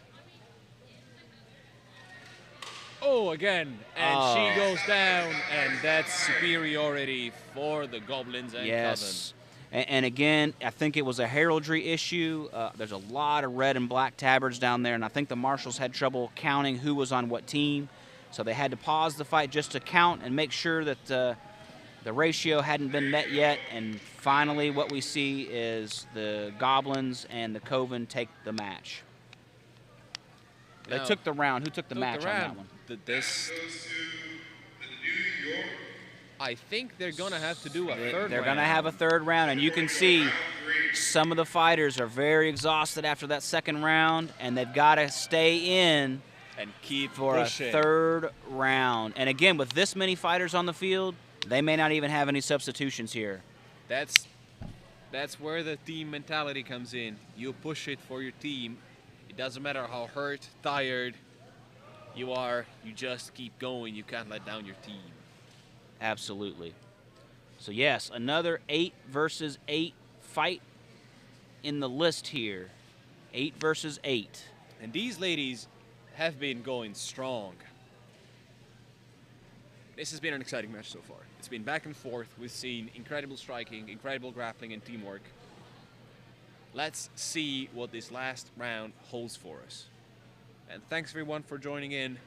In case you missed it, this is the American Medieval Combat Association National Qualifiers for the World Championships that are going to be held at the Lone Star Expo Arena in Conroe, Texas in August of next year. What you are seeing is the 8 versus 8 or 10 versus 10 category for the women's melee. The Dallas Mythics and Team Matagos on the far side of the field, and New York City Goblins and all right. Steel Coven on this side. Good takedown for the Mythics. A sprint across the list and getting that takedown. Let's see another good takedown on the Mythics on the far side. All right, trying to find positioning here. They are up by a lot of fighters. See, the Mythics have a 3v1 on one side of the list. They're flexing one of their fighters.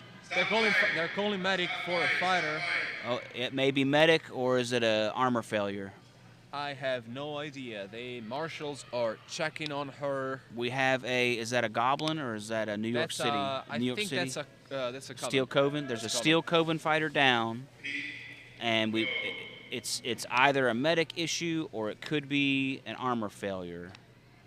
She is on the ground, but I see she's moving.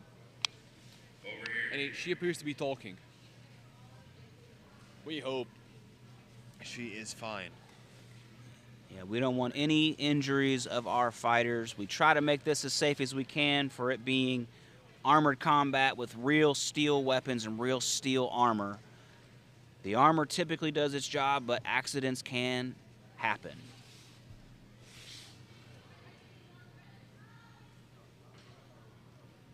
Let's see, there's fighters and marshals checking on the fighter.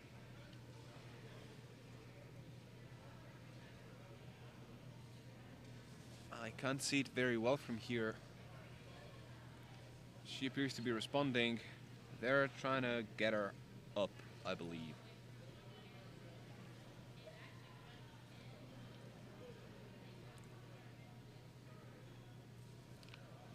Let's see. Our helmet came off, that's for sure.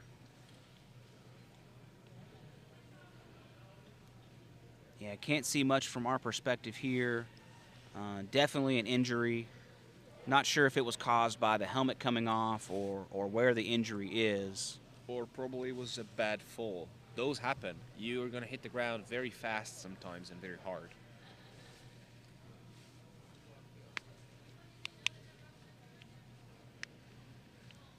Let's see.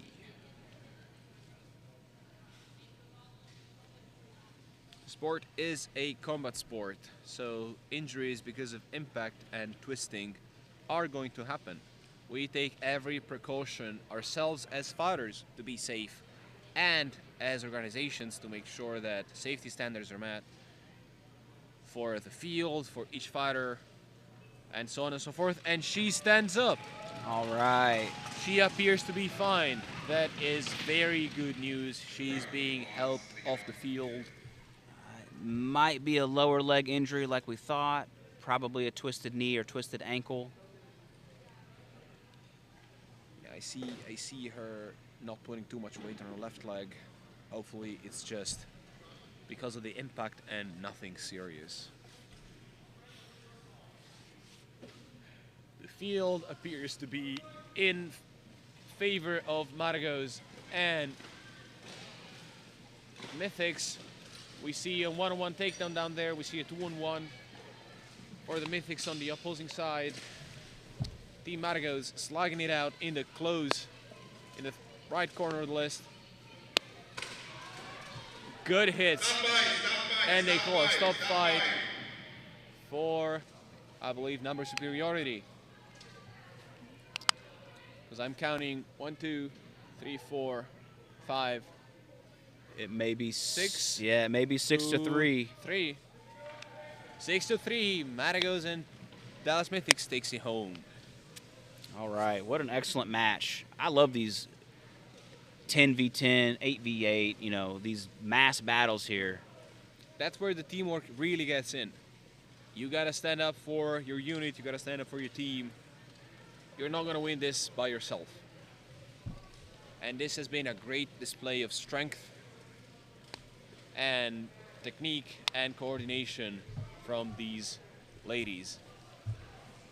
Now they're clearing the field, and we are seeing the New York City Sentinels wearing the white and blue tabard with the tower on the close side and Warlords on the other side of the field.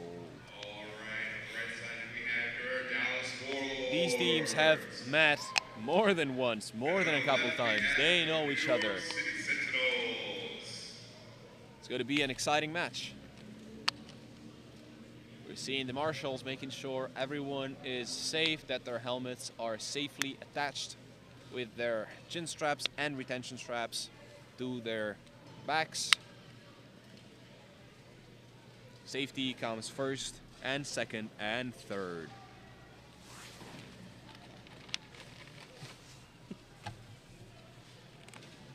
Let's see, we're seeing the list being closed on both sides.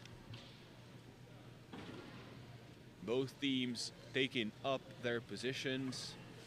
Pretty standard for both of them. Having a couple fighters on each side and a center.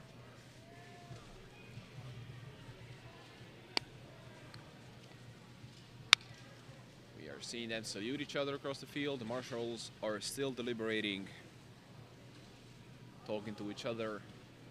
Let's see what's it gonna be.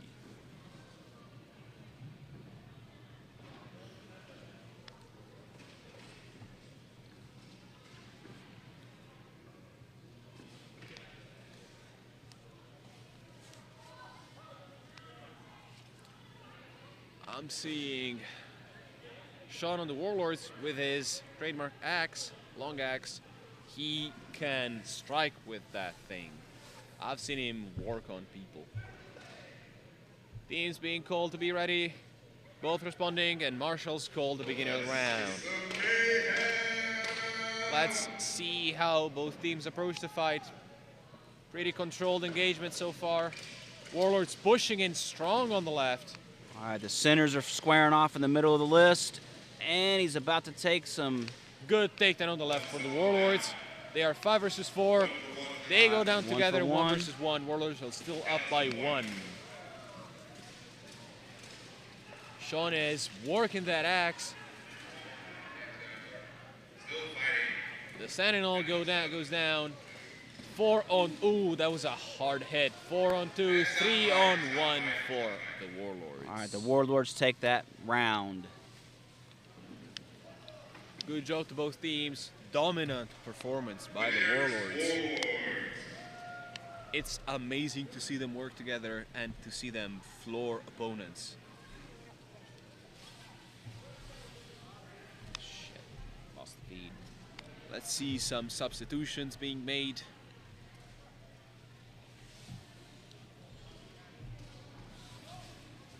And let's see if both teams are making it out and how they're going to approach the next round. I think this is lagging.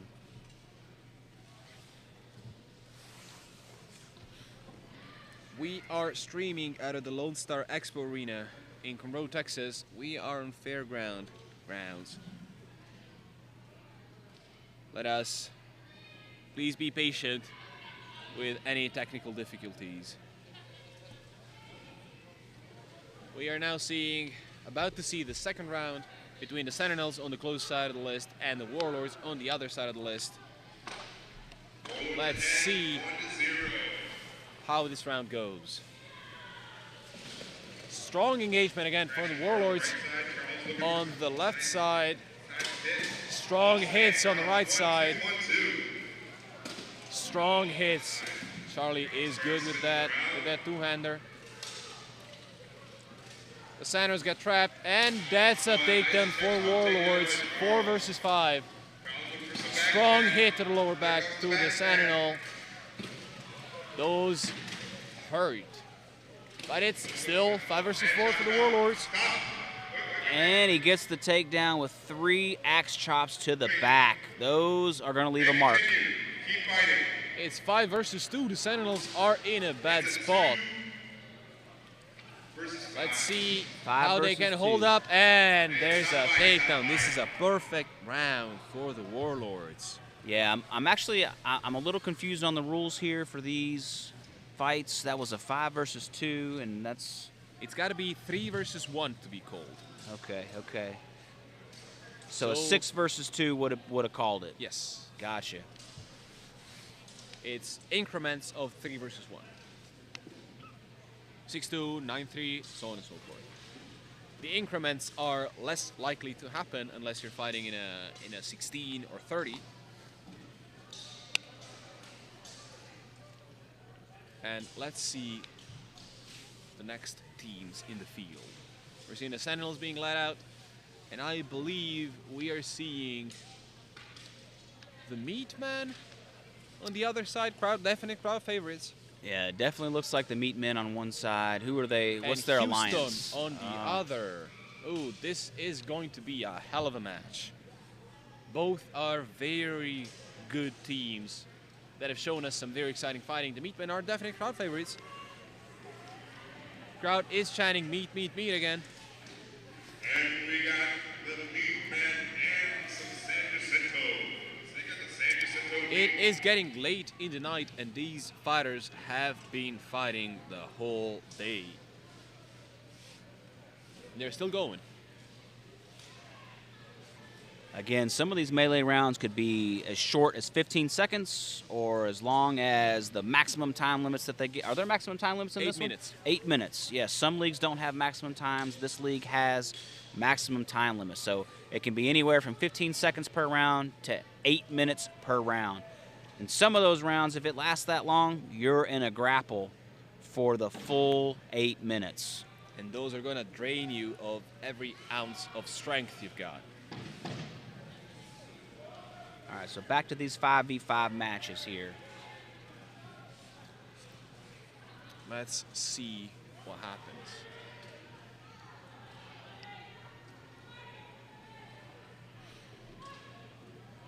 Both teams now walking towards each other.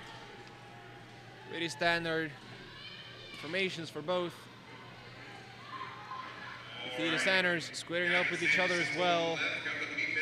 We see the left wing of Meatman on both sides are staying a bit wider. Good takedown attempt on both sides. The right side is pushing in. Oh, and the Meatmen are thrown down. That's a harsh takedown. The fighter is okay. He's rolling out of the list. His helmet came off, but he is fine, it appears. So another helmet came off here. They're just trying to move that fighter out of the list so that no one injures him with that armor failure. That was a strong push. And now the Meatmen are down a fighter. It's going to be hard for them to come back from this. Possible, but hard. I see that Meatman with a one-handed mace. That's an interesting choice. Let's see. Oh, I see some strong hits by the Houston fighters in the far right corner. Still stable, 5 versus 4. Strong axe hits. One of the Meatmen lost his weapon. He is trying to get the one from his hip. He gets it, so he can go back to fighting. We see a takedown by Houston, and so 2 of the Meatmen are down. These guys are doing their best, and they're hitting each other with as much power as they have. 5-3 for Houston, and that's 5-2. The Meatmen have to stay up. If only one of them goes down, it's a wrap for them. And he's up. Good job by Johnny Porter. That was an amazing takedown. It's 3 versus 2 now.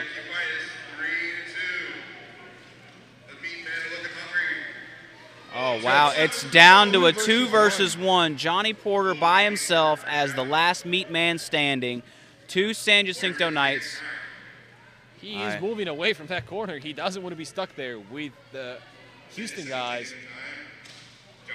Hitting those hits, those are some harsh punches. Hey, this could still be anybody's game, even though it's a 2v1. We know Johnny Porter is dang good, and that's a euphemism. He's being held up in the corner, though, and wailed on. There appears to be an armor failure. On whose side? It's a bicep or a pauldron on Johnny Porter has come off. The bicep appears to have come off, and that's unlucky. But that goes to show the power of those shots he was taking. Right, yeah, those are some heavy two-handed axe blows he was taking. Was hit so hard that his armor broke off of his arm. The Houston boys have some meat and power behind them. Now let's see how the Meatmen respond to this first round. Right, so San Jacinto has, they're up 1 round now, and the Meatmen now have to respond in this second round.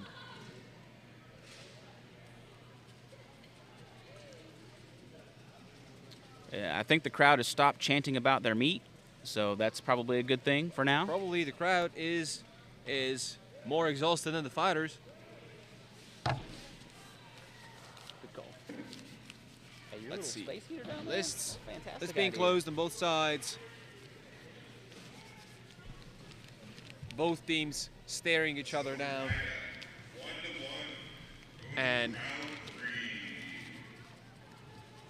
this is the last round.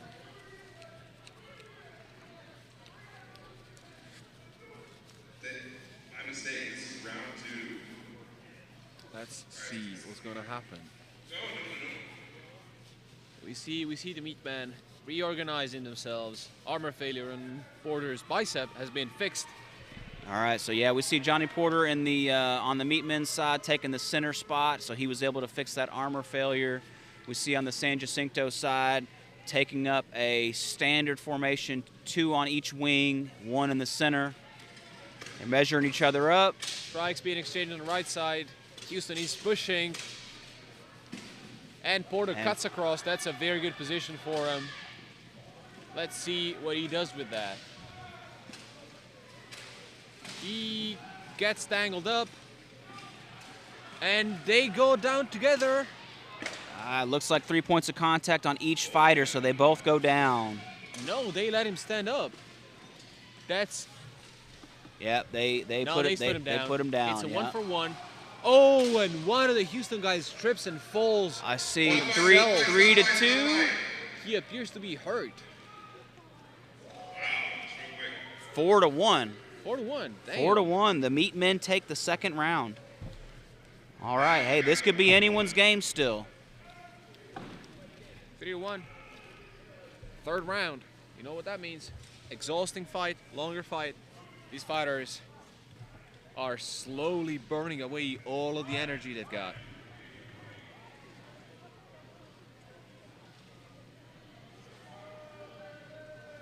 We got a sword right here. 1 second. Teams being reset again for their 1-minute break.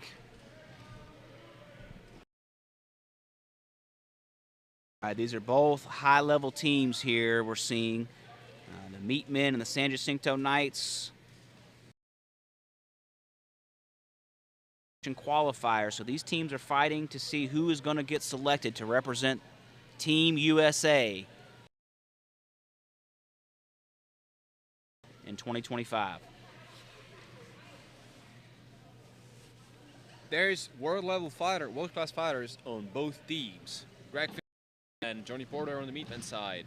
We see Taylor Jones, in I the think, center. is on in the sport. These are incredibly powerful fighters, incredibly skilled fighters. Let's see where this last round goes. From the Meatman, cross. Oh, and he's checked from the center from. I believe that both teams are still completely up. Pole arm shots delivered by the Houston Yeah, those two-handed fighters. weapons, they are doing work. And that's one Meat Man, one Meat goes Man down. Meatman down, one man. 5-4 in favor of San Jacinto. You can see the Meatman covering up in the far corner.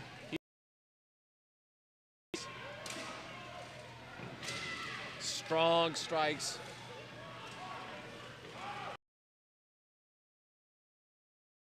He's aiming low, low shots with that two-handed pole arm. We see the Meatman being now 3-on-2. That was a great exchange. 3 Meat Men on 2 Houston.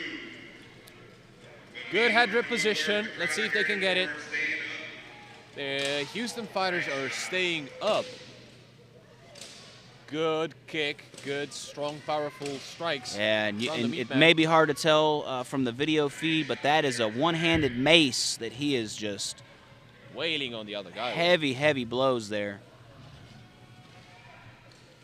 Let's see, it's still 3 versus 2, stuck in the corner, 3 versus 1. The Meatmen take it home. And the Meat Men win the match. The Meat Men walk away with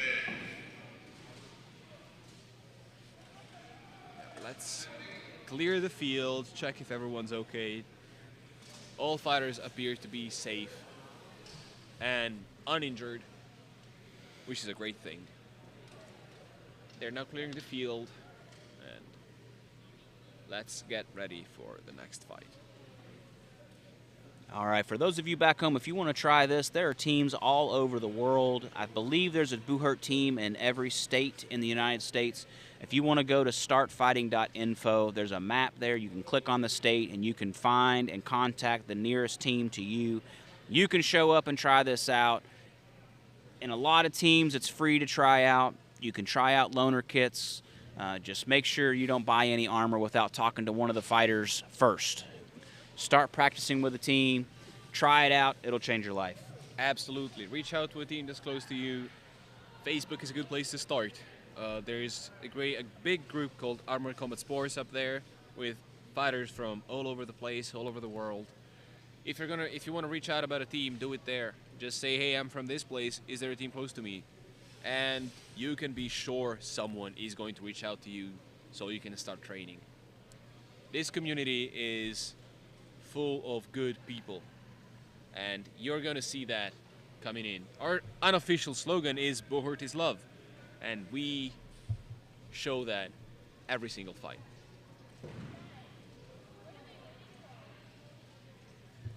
Yeah, the sportsmanship that we've seen today has been excellent. Even though this is a qualifier event where every team is giving every ounce of their energy to try to win, we still see lots and lots of good sportsmanship and trying not to injure their opponents. You know, still trying to win, but not trying to hurt the other person. Now, there appears to be a 5-minute break. I think I've seen the martial gesture for the next fight. I can see the New York Sentinels being ready to get in, raring to go. And I believe it's the Meat Man on the other side, or Houston. I believe Houston. But they need a break from the last fight they've got. So let's give him a little break and get him in the list after that. We've got a couple more melee matches for you tonight. We're going to finish out the duels categories tomorrow, and that's going to close us out for the weekend. So this has been an excellent AMCF qualifier event so far.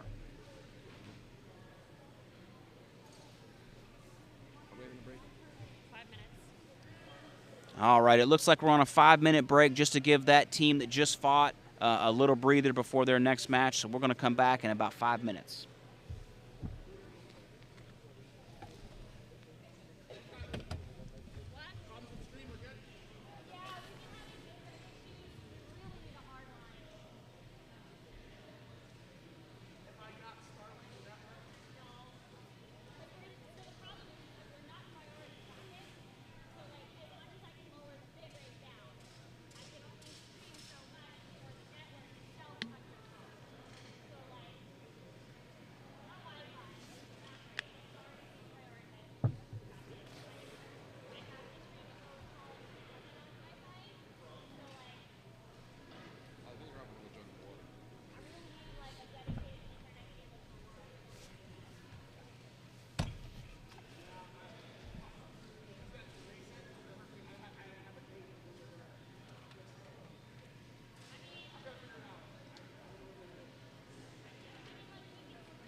Yeah, I'm so sweaty from fighting earlier, so freezing.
won't be any better than what you've got here. No. You're in a big metal building, my dude.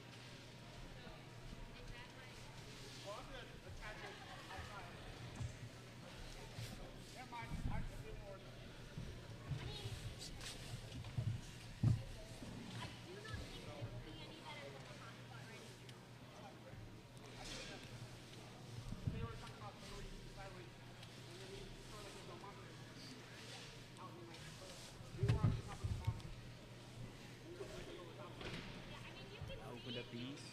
Korean barbecue. Very good. We're gonna have to cut out here and eat food tonight. Like, Yeah. I mean, I'm not staying here till 11 p.m. No, me neither.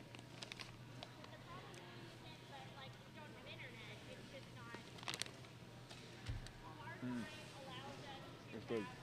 Yeah.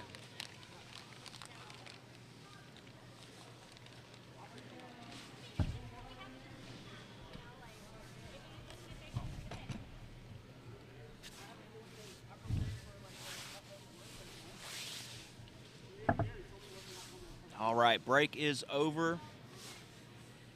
And we are looking at the Meatmen versus the New York Sentinels. 5v5.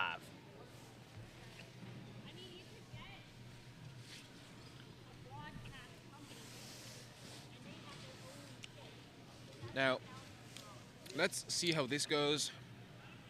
Both teams have shown us very interesting and exciting fights today. Both teams are ready. Here we go. Let's go. We see them walking up to each other, being very careful.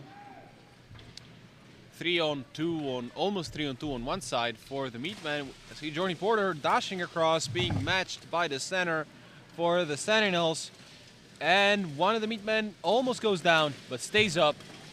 Porter gets a takedown, gets rammed, almost goes down. It's 1 man up for 2 men up for the Meatmen. Incredibly fast exchange. 1 man up, I apologize, for the Meatmen. Incredibly fast and explosive kind of fighting. Another amazing takedown by Porter. 3 Sentinels down, 1 Meatman down, 2 more down. 3-on-1, 4-on-1 4-on-1 for the Meatmen. for the Meatmen. Very nice. Nicely done.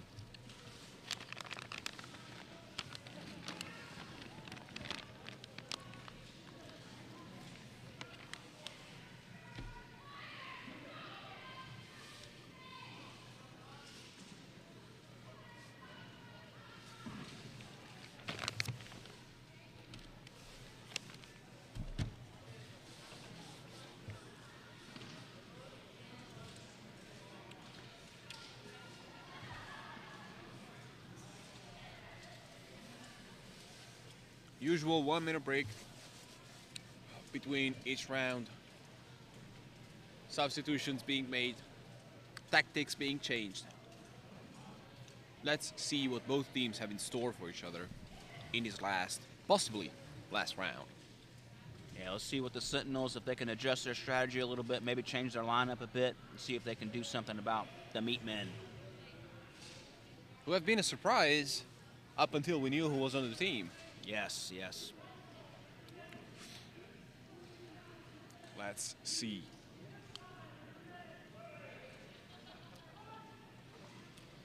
See the Sentinels, their center is hanging way back. They are almost doing a V formation. Kind of to invite the Meatmen in, but they're hanging back. Porter cuts across. The centers have changed positions, trying to get those takedowns from behind. And amazing head rip on the other side of the field. Another one of the Sentinels goes down on the close side. It's 2 men down already. They're struggling, but they're doing their best. Let's see how this goes. Oh, and both the Meatmen got a Meatman and the Sentinel down. go down. I think we're down to 3 Meatmen and 2 Sentinels. Sentinels, and the last Sentinel goes down. All right. Meatmen take it home.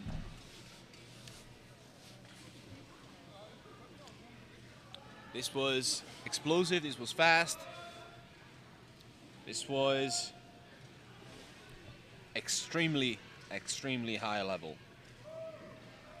Yeah, we've seen a lot of talent here at this qualifier event, which is to be expected at a national qualifying event. These teams all want to win. They want to make that USA team. They want to fight in the Worlds tournament here against teams from other countries, and they're trying to get the wins. Now they're clearing the list, and let's see what's up next.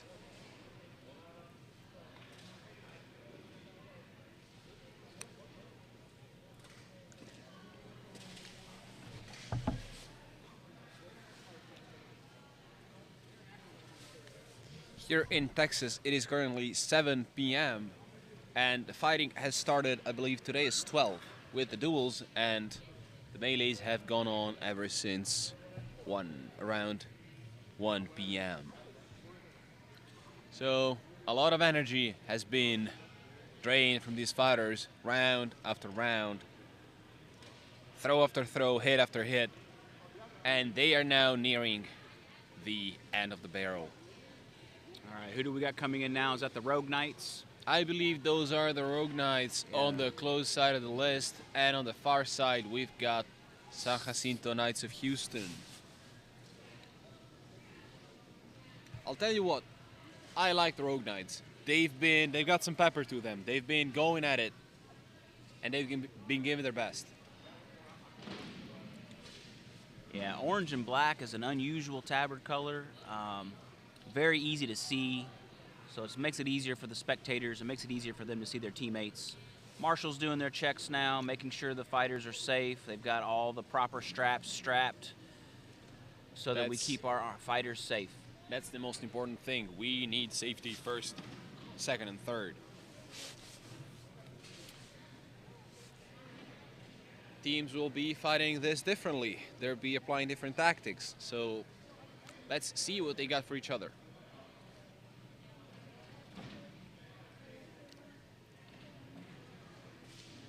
The Rogue Knights are talking amongst each other, figuring out who goes where.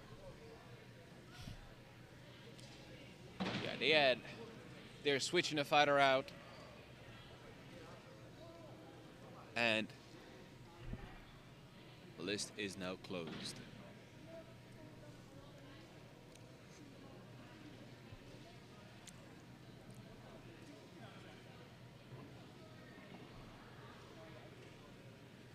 Let's see what both teams have in store for each other.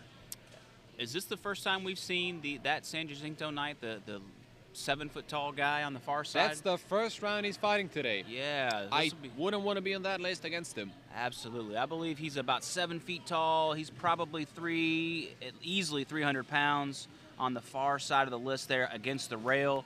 Let's see how he is used on his team. Let's see what his tactics are going to be. There's strong hits being exchanged on the right side between the two wings.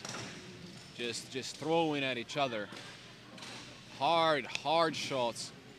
Left side pushing for Houston. No one has gone down yet. And they now go down together, 1-for-1. 1-for-1 so far, so we're down to 4 versus 4. Now let's see what's going on. Far corner. We see a Houston fighter possibly disarmed. It's very even so far. Let's see what happens now. There's a bit of a pile in the far corner. Yeah, it looks like most of the fighters have paired off in some small 1v1 battles.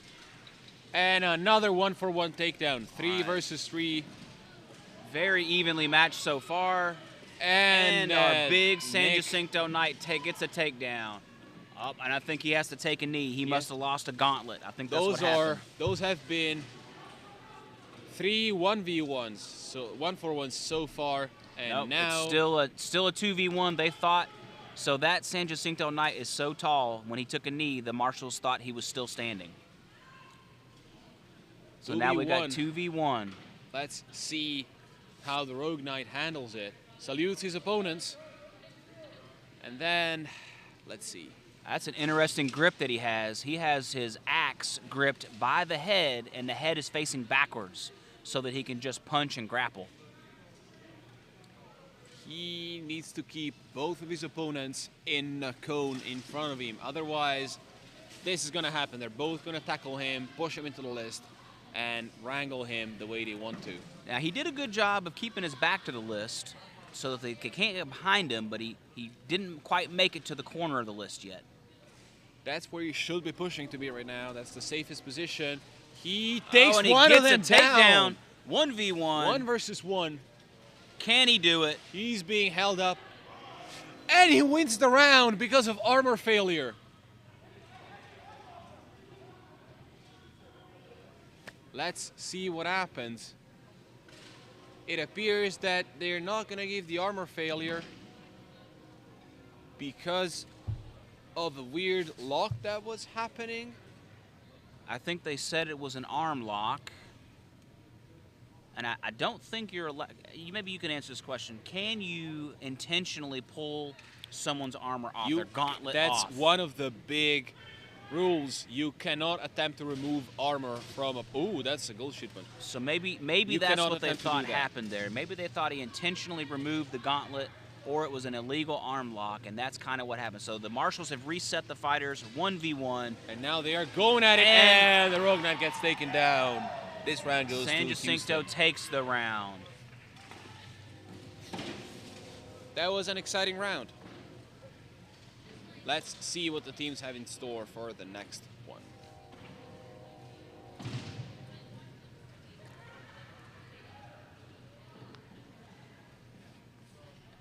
Yes, we were debating whether that was intentional removal of armor or not, because from our perspective, it just looked like they were grappling, and that can happen. And I assume that the way the Marshal ruled it is they decided to disregard it and just give the fighter back his gauntlet and reset the 1v1. Yeah, so it may have been an unintentional removal of armor, so they just the Marshals just reset and let them fight it out.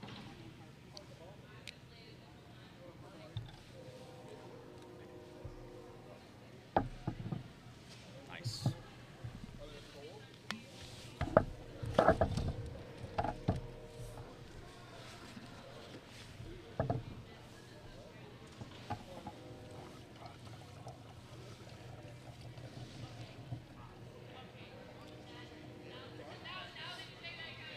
There you go.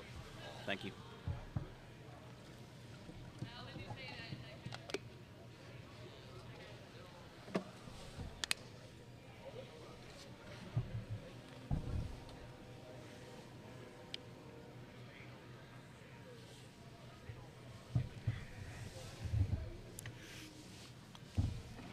Now let's see how this second round goes.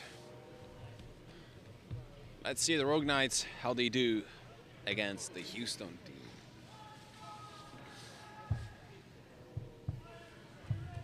Marshall's calling the fighters to be ready. Both teams are, and here we go, second round. Slow walk up for both teams. Good push from the Rogue Knights on the left side, and he goes down. One Rogue Knight down. One Rogue Knight down so far. 5 on 4 for the Houston fighters. Let's see how they handle this. One of the Rogue Knights is being hit very hard in that corner, and and he's still up. He's still up. His third point of contact was on his opponent, so he gets to stand back up. I don't think so. I think... Oh, no, they're letting him go. Yeah, they're letting him go. They're letting him count. It's a 2-man advantage now for Houston. And they are using it. Hard axe shot to the arm. It's now 5 on 2. I don't see any easy way. Oh, there's a hip shot, lower back. Golly, swing, chopping on his shoulder. On that arm and shoulder. Repeatedly. Now you can wear as much plate as you want. Those hits are nasty. They're stopping the fight because in the far corner, the last Rogue Rogue Knight Knight. appears to have gone down. Looks like the San Jacinto Knights have taken that round. And the match. And the match. Let's see what happens now. I'm assuming they're going to be let out of the field for the next two teams to go in.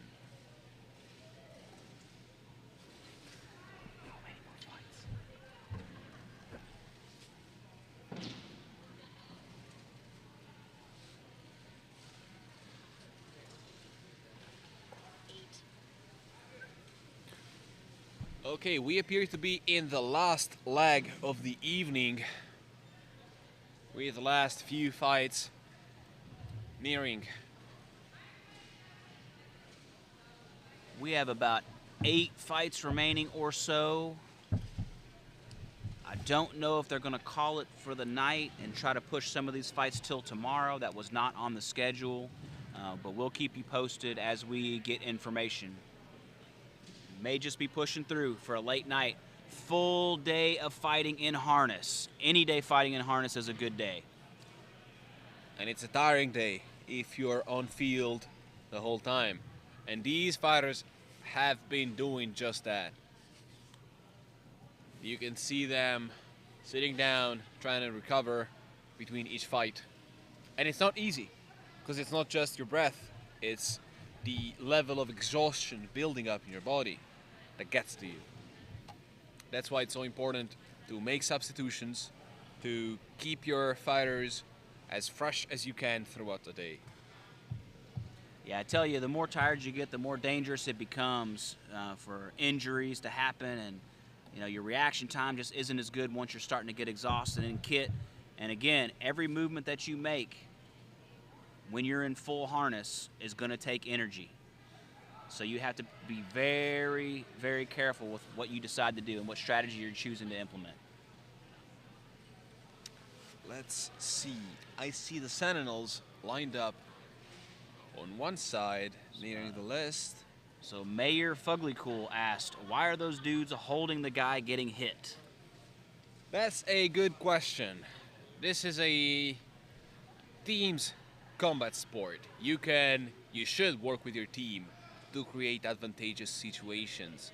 And, well, if me and my buddy are holding a guy up and he cannot defend himself, and we have a third of our friends just showing up and beating on him, that's advantageous for us. He is getting hit on, and there's nothing you can do about it. So either he tries to get out, or he goes down. Yeah, there's 2 main ways to get a takedown. So let's rewind here. There may be some folks that just joined us, and maybe they don't know the rules of this sport that we call Boo-Hurt Melees. So this is a 5 versus 5 armored combat tournament. And the goal of these matches is to take down or knock down all of your opponents.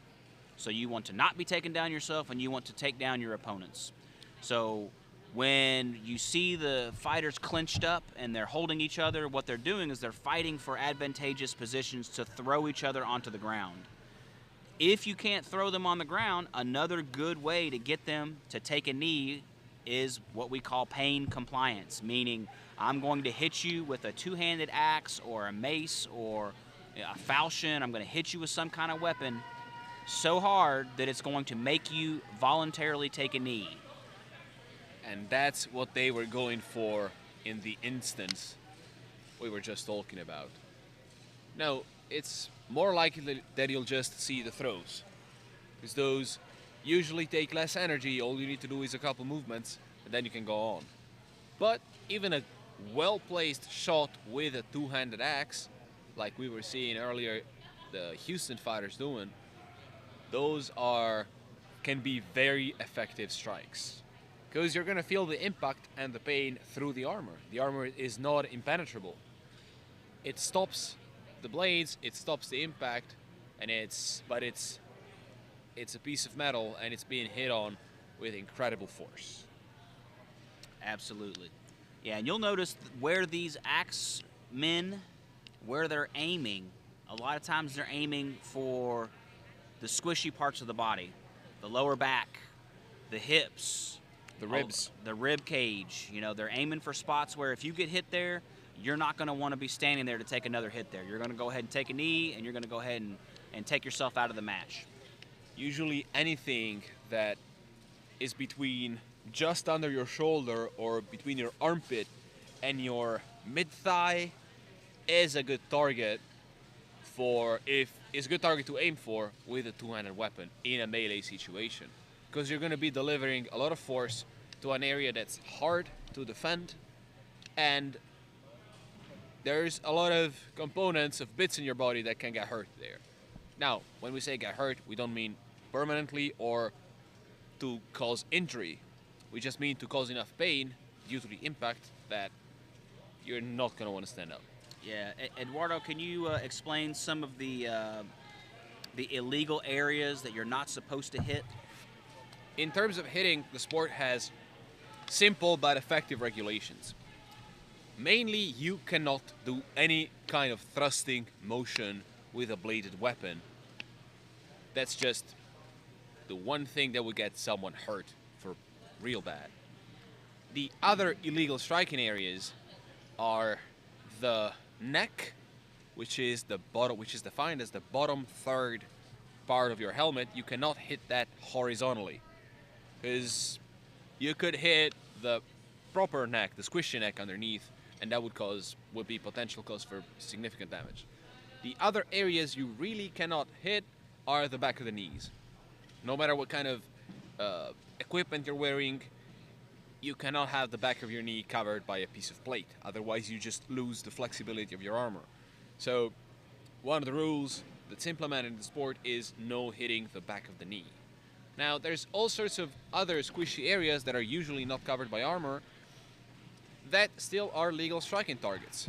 Like, for example, behind the thigh, yeah, the behind forearm. the forearm. Those are legal striking areas. Hitting there is, I would say, frowned upon, but it's legal, so it's not like we can we can't say anything rather than just deal with it. And you know, and I think most leagues would say groin shots. You can't target the groin. And I think some leagues would say, and I believe this one as well, vertical strikes to the spine. I think Yes, they don't vertical. allow. You can do horizontal strikes to the back of your opponent, but if a strike is coming down parallel to the spine, like the same direction of the spine, that is illegal, because that could break through the plates or deliver too much impact or unsafe impact to your opponent's spine. And as much as we're hitting each other with these blunted weapons, we don't want to see each other getting hurt. Now, we are seeing in the list, again, the Houston team on the far side versus the Sentinels on the close side. Let's see how they handle it. Now, the Sentinels have been fighting hard the whole day. And Houston are a very good team as well.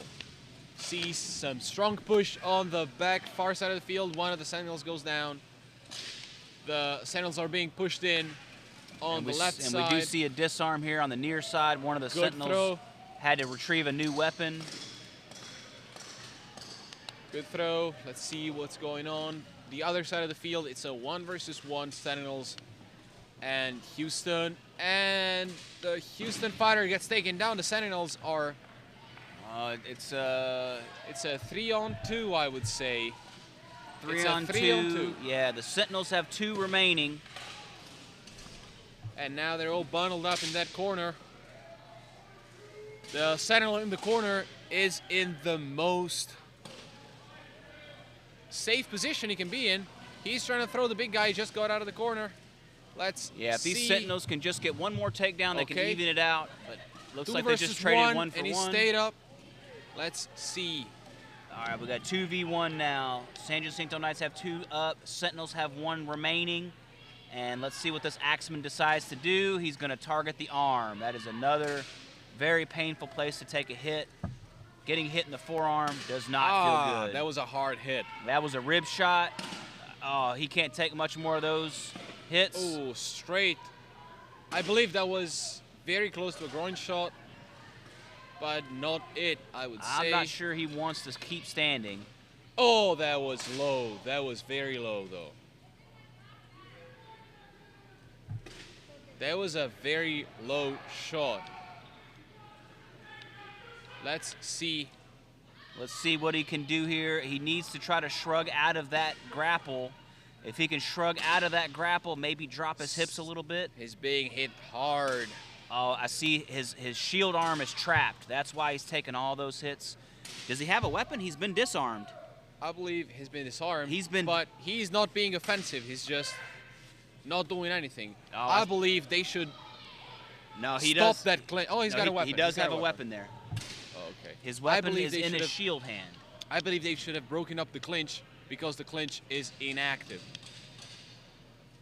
I believe they've set him down because of armor failure. Those hits broke the bulging on that guy. That's all you. That's all you. That was a hell of a round. Now both teams are being reset, doing substitutions. One of the Sentinels that was sitting on a chair just outside the camera view went to stand up and the chair broke from underneath him, so he just went flat on his ass. Oh yeah, this is great. Those poor chairs. And that wasn't even a joke. That wasn't even a joke on him. It just collapsed. I think he's okay. He's okay. He's laughing it off. That poor chair, though. That reminds me of Ren Fair. Those poor metal chairs we use. Yeah. They always end up battered. Yeah, you know, a lot of these teams do fight in the local Renaissance fairs across the United States. So if you want to see some of this live and you like to go to Renaissance festivals, go to those fairs. A lot of them, like the Texas Renaissance Fair. I know the San Jacinto Knights are there putting on big armored combat shows. Very similar to what you're seeing here. They've got melees, they've got duels, they've got what we call pro fights, 1v1 pro fights. It's all fun. It's a great event to be a spectator at. Yes, the difference between those and this is that the Ren Fairs are for fun, as you were saying. They are a more relaxed environment. This is competition. These guys are out to win. And let's see how they do that in this next round. The center for the Sentinels is using a two-handed falchion. Oh, that's the first one we've seen, yeah. Unusual weapon. So a two-handed falchion is it's a two-handed sword, but it's much heavier. It's almost like a giant cleaver, and it really is meant to pack a punch. We are seeing a lot of grapples. Oh, and he goes down. The two-handed falchion is out of the fight. Oh, strong hits on that Sentinel in the corner. Got hit in the dome a couple times. It's 5 versus 2. I don't see. All right, the marshal stopped. It must have been an armor failure. Let's see what's going on. Are they going to reset him? I don't know what's happening. And the marshal called a stop to the fight for some reason. Oh, they let him go for some reason. Yeah, I'm not That's a good head rip he's got there. Oh, and they go down together, right, which means the Sentinels. Yeah. Very unlucky, but the Sentinels aren't going to win this round. Yeah, we have 4 San Jacinto Knights to the 1 Sentinel. So it looks like the San Jacinto Knights take this match.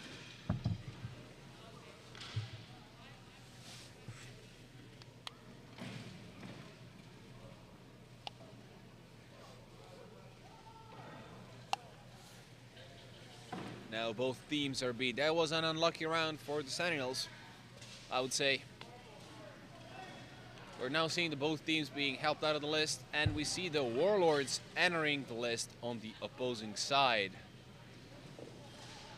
Let's see who's up to face them. I think it's going to be the Rogue Knights. Okay, and we got to see Rogue Dallas Knights, Warlords yes. and Rogue Knights. I thought we had seen them fight already. Have we not seen them? It must be their other teams. It's the other team. The Warlords have 2 teams here today. Yeah. It's This all is the running A together team. for me. We've been commentating all day for like 7 hours straight. So let's see what we got going on here. Rogue Knights and Warlords. Have the Warlords been beaten today? I don't think so. I don't. I Think believe they they dropped a round against the Meatman, but no losses. Now, getting one of the top teams in the world to lose even just one round is a heroic feat. Like, they have been, the Meatmen have been fighting their hearts out, and they are a team made up of damn good fighters. Absolutely. Now, let's see how this is going to go. We see another two-handed falchion on the wing, on the railman for the Rogue Knights on the right. That's a very big cleaver. And that is a cleaver. It's literally a two-handed cleaver. You know, there's American Bohurt sells this one falchion-shaped cleaver. It looks like a butcher cleaver, but it's functionally a falchion. It looks ridiculous. I want one so bad. They're getting the fighters on the Rogue Knights checked. Marshals want to make sure everyone is safe. That all armor is attached correctly. We see the Warlords just staring their opponents down. From the other side of the list, we see another two-handed falchion on the wing on the left side for the Warlords. Oh my goodness. We like to see the big weapons. Yes. And another one, There's even two on of the them. right wing. Oh my God. We said we hadn't seen one all day. Now we're seeing 4 in like 2 fights. Oh, wow. All right, audience, you're in for a real treat here. Those giant falchions, I'm sure to see some sparks. They're going to pack a punch. It's going to be awesome. We love the bonks. Cheer on for the fighters, you know, for this first round. Let's see what these teams show us. Warlords pushing on the left side. Big hits with the falchion. Right side being more or less equal, 3 versus 3. Oh, that's a takedown on a Rogue Knight. Now it's another takedown. Sean on the Warlords has gotten 2 people down, and now he's got enough space to swing his axe. Let's see what he does. He gets an Alki check on the back. That's 3 takedowns. 3 takedowns from the same fighter. Giant falchion. That 5 shot was versus so hard. 1. Woo. I thought the marshals had to stop it because of that falchion shot. It was 5 versus 1, and Sean got 3 takedowns that match. That's an amazing performance by the Warlords center. Man, he got to put a notch in his helmet for every takedown. His helmet just looks so good, man. Yeah, it's a Saleh, I believe, that he's got there. And he's got the brigandine shoulders. Those are always nice. I believe that's a transitional Saleh. Yeah. Because it doesn't have a bever. Now, we're throwing a lot of jargon out here. But for those of you who are not familiar with the sport, we're saying names of helmets. And the Saleh, that was the weirdly beak-shaped helmet that the center for the Warlords is using, is a specific type of helmet. It's a later medieval, early Renaissance type of helmet from, I would say, the 1500s, sorry. It's called a transitional Saleh. It's very protective, especially for the neck and the face. And it allows for great breathability and immaculate grip. Yeah, absolutely. And the sloping of the helmet along the back of the neck, it just makes things glance right off. Let's now see what this second round has in store for us. Again, a bunch of two-handed falchions. I am excited that those are here.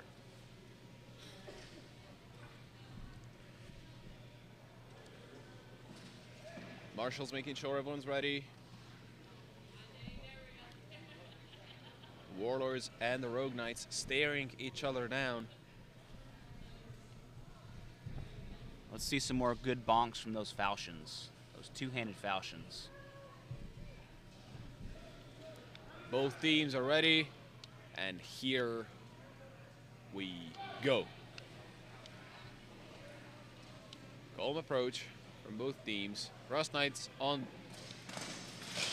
the left side, hanging back a little. Right side push, very strong for the Warlords. And one of the Rogue Knights goes down. Two of them go down, and it's 5 versus 2 already. That was explosive. And we see and the 5 last versus of 2. they go and down. that's It's it. 5 That's it. versus 1. Amazing performance by the Warlords again. Showing why they're one of the best teams in the world. I would say, what was that, about 15 seconds of fight? Maybe less than 30 seconds, probably? Less than 20, I would say. Brilliant fighting from the Warlords.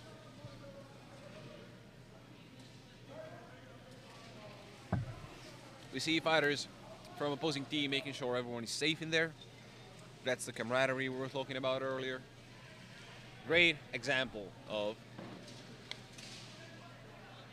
armored combat fighting, skill, technique, teamwork, and love, as we like to say. Now, I believe we are moving into another leg of the fights. So another pool. Is this a quarterfinals? All right. So now we're into the quarterfinals. So you're going to see the teams that have advanced to the end of this here, and they're going to be even more high level than what you've seen so far. Unlike the groups stage you have seen so far, these quarterfinals and then semifinals and then final are direct elimination. It's gonna be, first round is gonna be the Tulsa Free Company we see lined up on the far side of the list, and I believe the Meat Man. This is going to be an exciting fight. Both teams have been incredibly active today, and they've shown us very good fighting. I'm excited for this match. I want to see how this goes.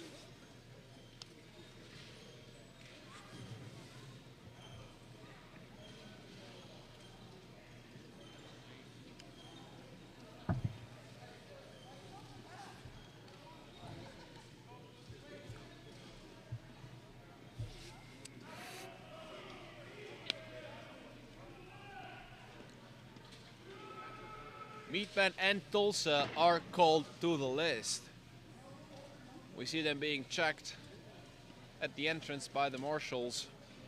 This is going to be a real exciting match. The Meatmen are going to be starting from the close side to the camera, and Tulsa, wearing the white and blue, is going to be on the far side. Now, what do you think about this match? Who do you think is going to take it? Ooh, well, the Meatmen have really, it depends on who the Meatmen are going to choose for their lineup. I think they could stack their lineup with the best fighters that they have in the first round and probably take it, but it's going to depend on if they can keep that lineup. The Tulsa Free Company, though, they've really been fighting very well. I've been very impressed by their performance tonight. I'll tell you what, I believe this is going to the Tulsa Free Company. I've seen them work together in the past and today through incredible adversities and disadvantageous situations.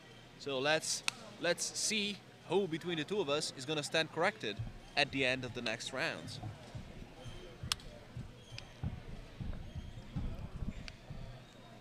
See the marshals doing their job, checking armor. And the gate list is down on one side. And it's about to be pulled down on the other side as well. So duels will be at 10 a.m. Ladies Awards. So right before that, so at 10 we'll do Ladies Awards, then duels. Thank you. All right, we're going to have to cut this short. Yep. Go eat food and go to sleep. The list gate is closed, and we are on the way for the first quarterfinal of the day. And just one quick announcement. We just heard from our announcer here that the duels are going to start 1 hour earlier, so that's going to be 10 a.m. Central Time for duels tomorrow, 10 a.m. Central Time. And right before that, if you want to jump on the live stream before 10 a.m., they're going to do the no live stream? Not for the awards. Okay, gotcha. So 10 a.m. tomorrow for duels. We'll do the ladies awards right before that, and I'm sure some pictures will be posted of that. It may or may not be on the live stream, but 10 a.m. sharp tomorrow to see the rest of the fights at the IMCF qualifiers event.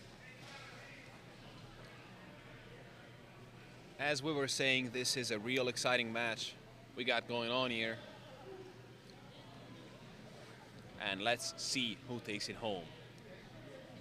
Tulsa, an incredibly compact and solid team on the one side, and Meatman, just a stacked one on the other.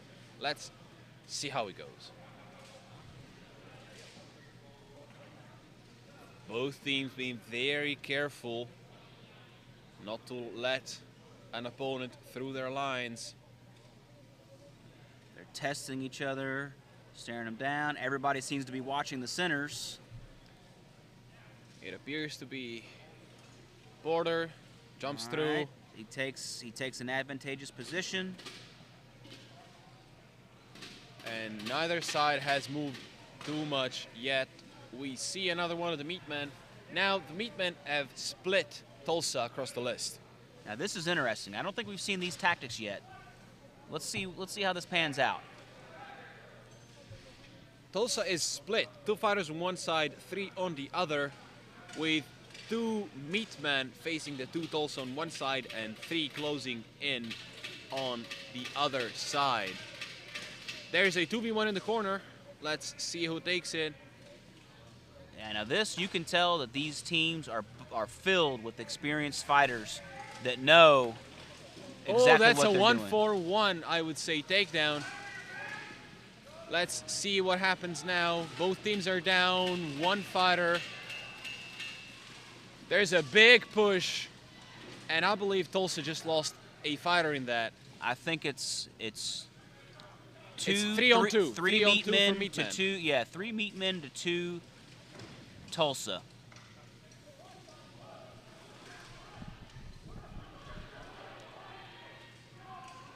One of Tulsa fighters is just hitting.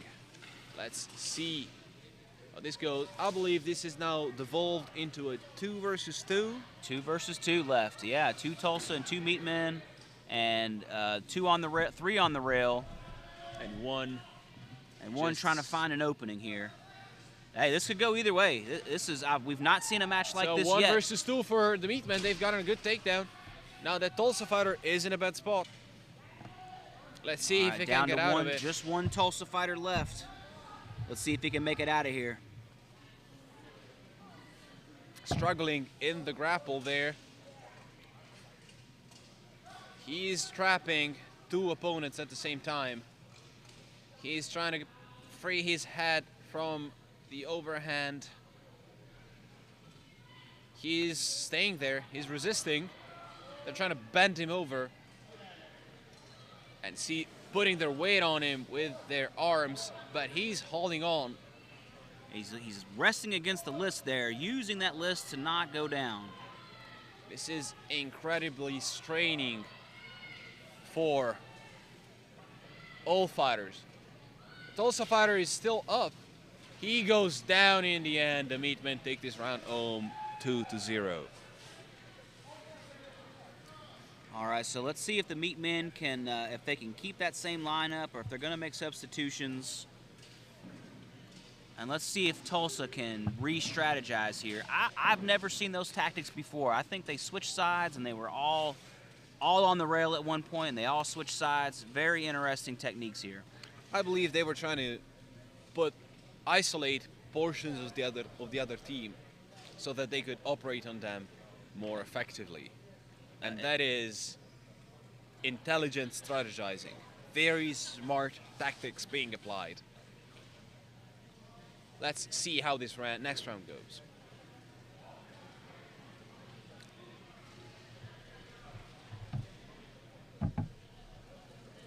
Tulsa has made their substitutions as well.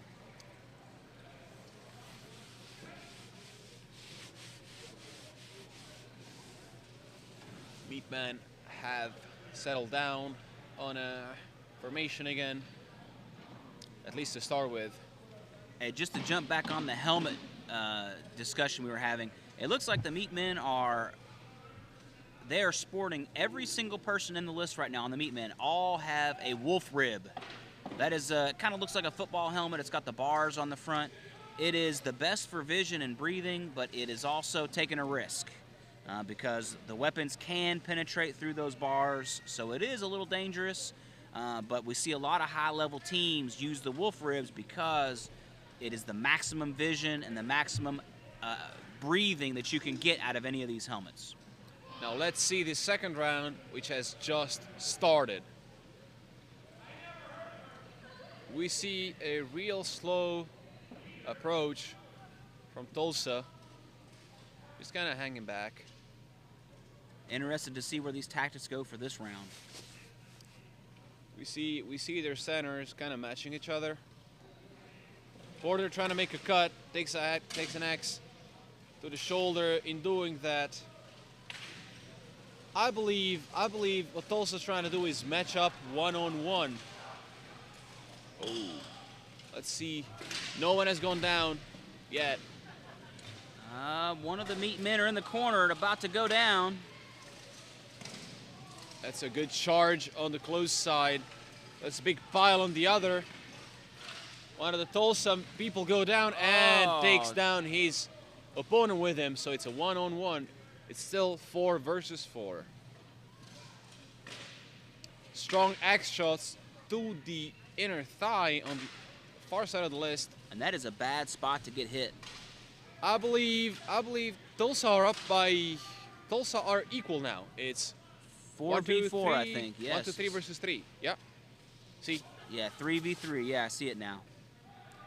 All right, so still evened up odds. Again, this could go either direction.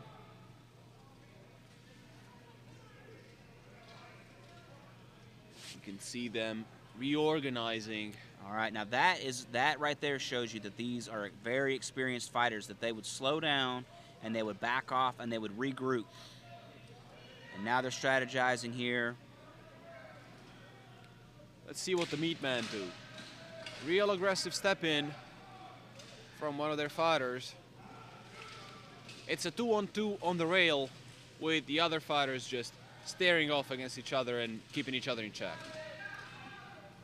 No takedowns yet. A lot of grappling. Lots of energy being expended. Good kick. Didn't have the intended effect there. Nobody going down just yet. Very patient fighting from both teams. They know what they're doing and it shows.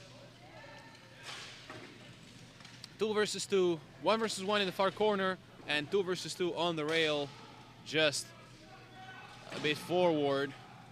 So you can see Tulsa's not giving up that position on the rail. That's the safest place they could be. One of the Tulsa fighters got a takedown. It's a 3 versus 2 now. All right. Now, if just one of the meatmen goes down, they lose the round. Meatmen are down 1 now, so if the Tulsa can capitalize on that, they're coming off the rail. Now they're going to go on the offensive. What a round. What a round to fight in. What a round. This might go into a 3rd round if the Tulsa takes it. All they need is one takedown, and all the meatmen need to do is stay up. Don't get down. Now they're disengaging. They're trying to find a more advantageous position. You see the Tulsa big fighter just. He's taking up a good protected position there. And he's also resting a little. Yeah, waiting for an opportunity. And now he sees it. We got a disarm. Good disarm. Push. Oh, and they all go down and Tulsa takes the round. It. We go to a 3rd round. That was amazing teamwork by both teams. Yeah, they're really, I'm really impressed by the list awareness that these fighters have. I'm really impressed by them always seeming to find the advantageous position in the list and not being afraid to slow it down and regroup. That's what shows you the difference in skill level and experience between teams. What you see a lot of less experienced teams do is just go, go, go, and just push all the time. Whereas if you watch the high-level teams, they take their time to do the things. They're not rushing. They're being methodical. They're being slow and precise. What matters is execution, is not pure power.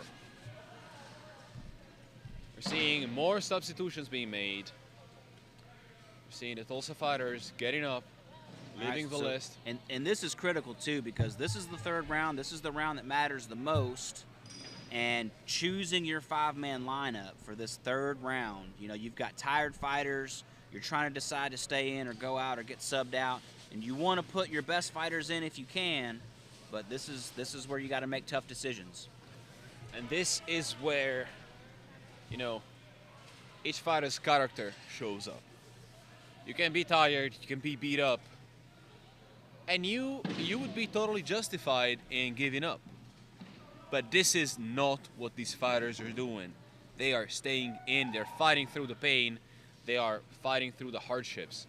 And this is amazing to witness. Tulsa is making their substitutions. Meatmen have done theirs. Let's see what goes on now.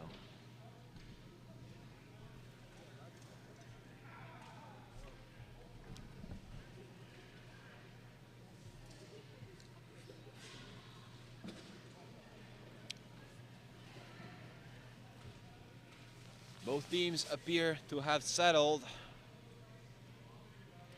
and are now just staring into each other. I'd say about 8 o'clock we roll out. Let's see what they do.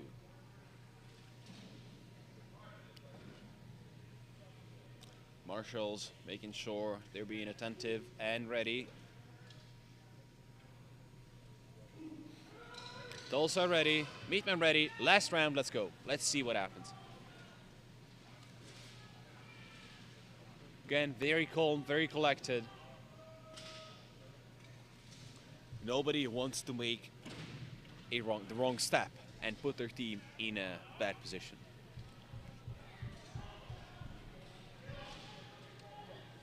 See a lot of staring down, a lot of keeping each other in check. Centers are doing that.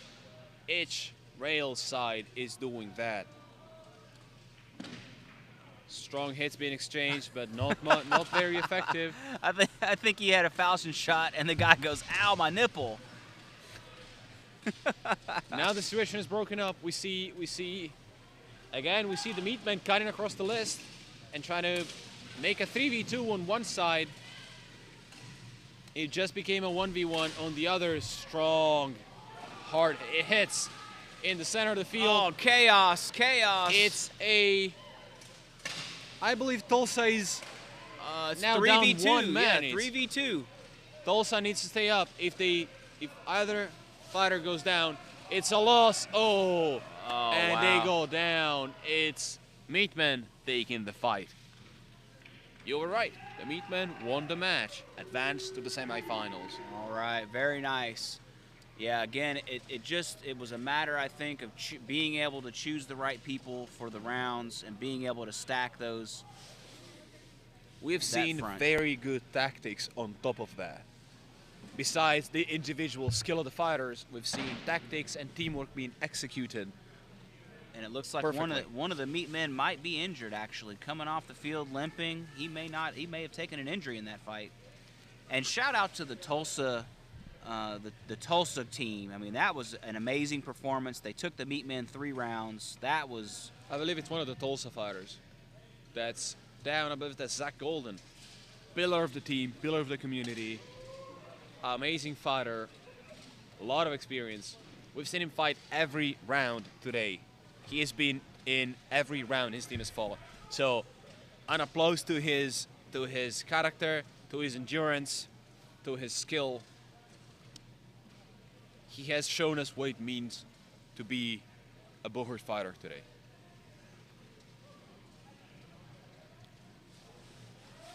List is now being cleared. I believe he has taken an injury. I saw him waddling a little after the first round, so I believe that could have gotten worse. Okay, yeah, maybe he took a slight injury earlier in the rounds, and then he just stayed in, and it might have gotten a little bit worse for him. And again, that goes to show how And tough these another fighters are. chair goes down. Another chair goes down. And we're now getting in the other quarterfinal right away between the Berserkers on the close side and Houston on the far side.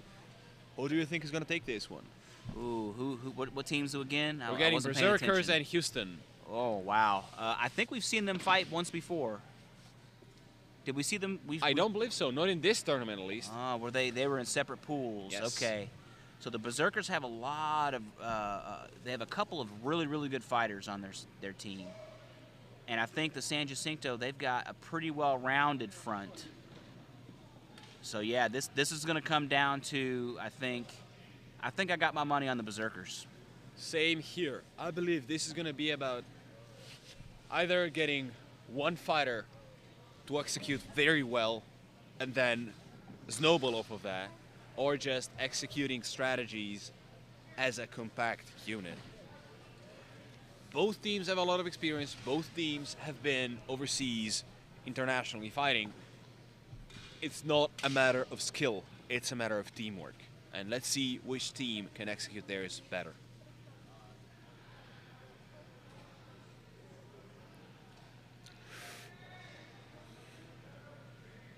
Yeah, I'm interested to see what kind of strategy we see, what kind of plays that we see from these teams, just judging from the last match. Again, the semifinals, you're seeing the best of the best teams, the high-level fights here. Let's go. Let's see what happens. We're seeing the Berserkers and Houston squaring off pretty standardly in a line. Centers keeping each other in check. Both rail sides not pushing the engagement yet. Strong hits on both sides. We know both teams have hitters.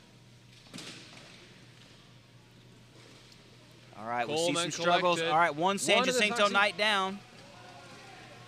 And now this is where they snowball.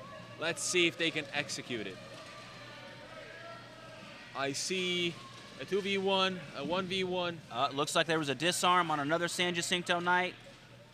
And he's got to go get a new weapon, and he's being held in the corner. And he's not supposed to take any actions other than try to get a weapon. Yeah. But if he can leave. Yeah, but he's just being held. Oh, good takedown by the Houston fighter who gets taken down in return. All right, so what do we got left, Ed? How many 4 fighters versus 3 in favor of the Berserkers. All right, so 4 Berserkers and 3 San Jacinto Knights. Very good so far from the Berserkers.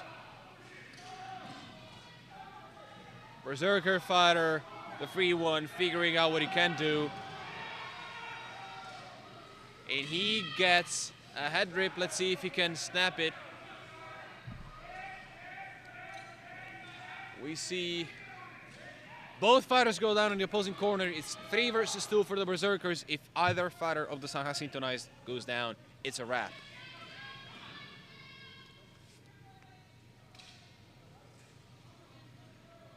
All right, let's see what they can do here. That's a very tight grapple in there. Is it 3v2 or 2v2? I am now counting heads, and it's a 2 versus 2. I think yeah, there's no advantage here. It could go either way. 2 versus 2. Oh, there's another disarm. There's another disarm. A disarm on the Berserker side, so now he can't do anything.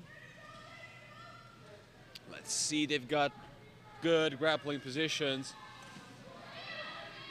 Let's see. Both pushing.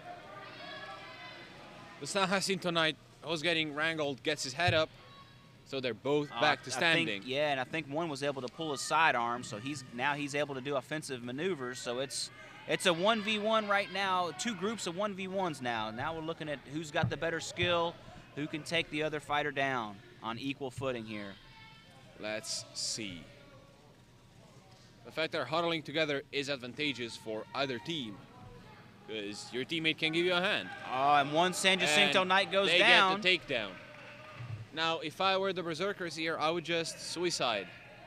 Yeah, you can suicide to win, or you can try to sweep the leg just like that.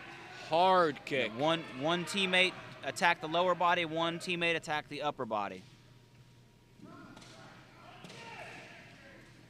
He's trying to get a head rip.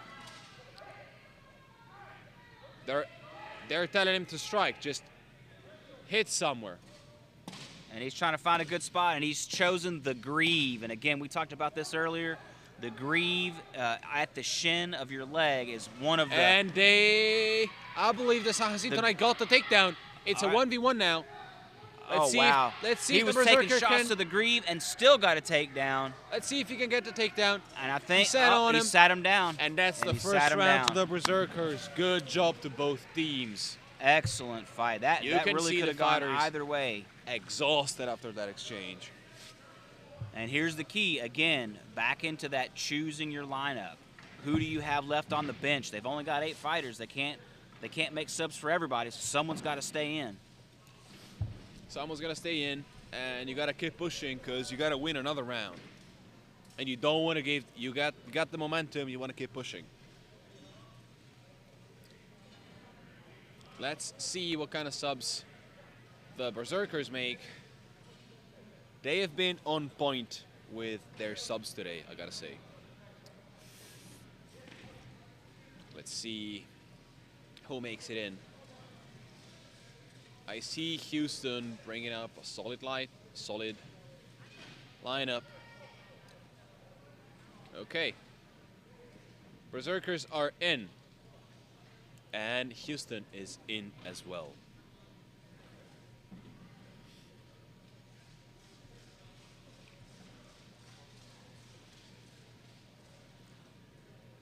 Let's see, a list being closed on both sides.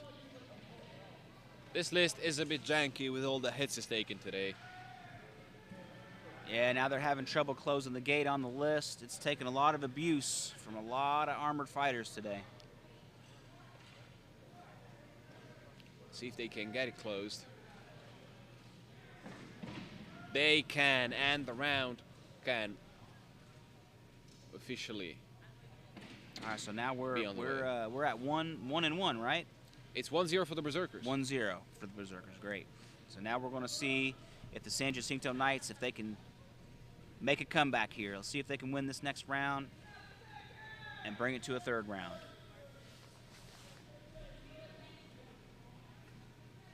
Let's see what happens here.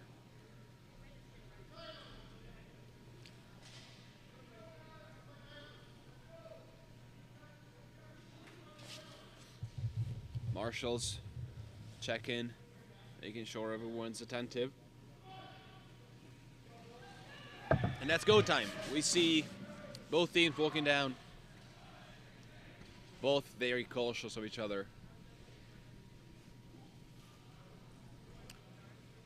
Again, very evenly matched in terms of positions. Some strong hits being exchanged. The San Jacinto center tried to get in, tries to get a takedown, and the Berserker guy stays up. That was so no advantage. Close call there. Oh, that's a good push from behind. One of the Berserkers went down. It's 4 versus 5 in favor of Houston.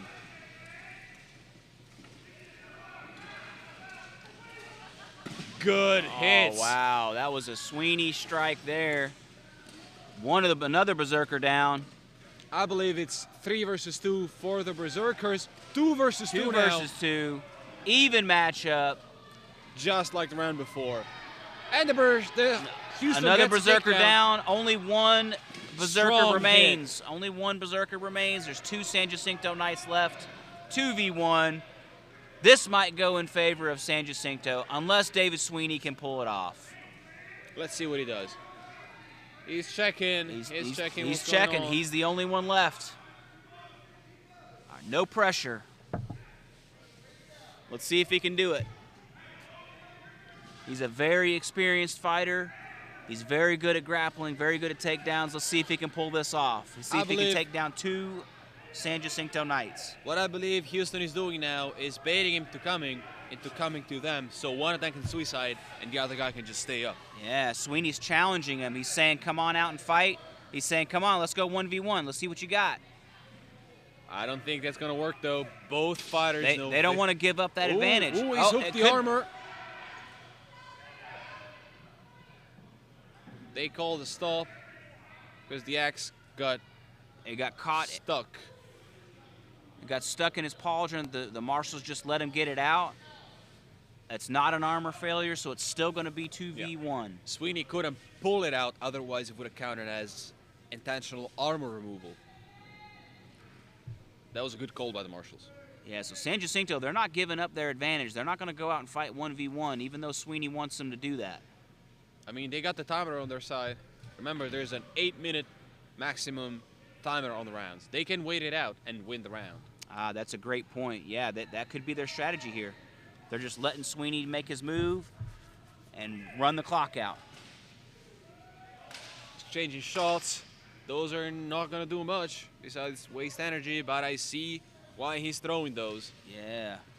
He just can't bull rush them. Yeah, that's the problem that Sweeney's going to have. If he attacks and tries to grapple either one of them, then the other one's going to have that advantage. All right, looks like Sweeney's taking a rest, breathing. He's going in. Let's see what he does. All right, now they got two. Now they have grips on either side. Let's see how they handle it. He's walking with them. All right, one's trying to sweep. Oh, and he goes down. Oh, and he takes one with him. But But San Jacinto takes the round. And we go to a third one. This has been a back and forth fight. So let's see where the last round goes. Both teams will be wanting to push this time. They don't want to lose. They don't want to lose their spot. Boy, I tell you, if the Berserkers are picking MVPs, I think Sweeney's going to be one of them. I agree. He's doing a hell of a job today. Their whole lineup has been incredibly solid and responsive today. Let's see what they do.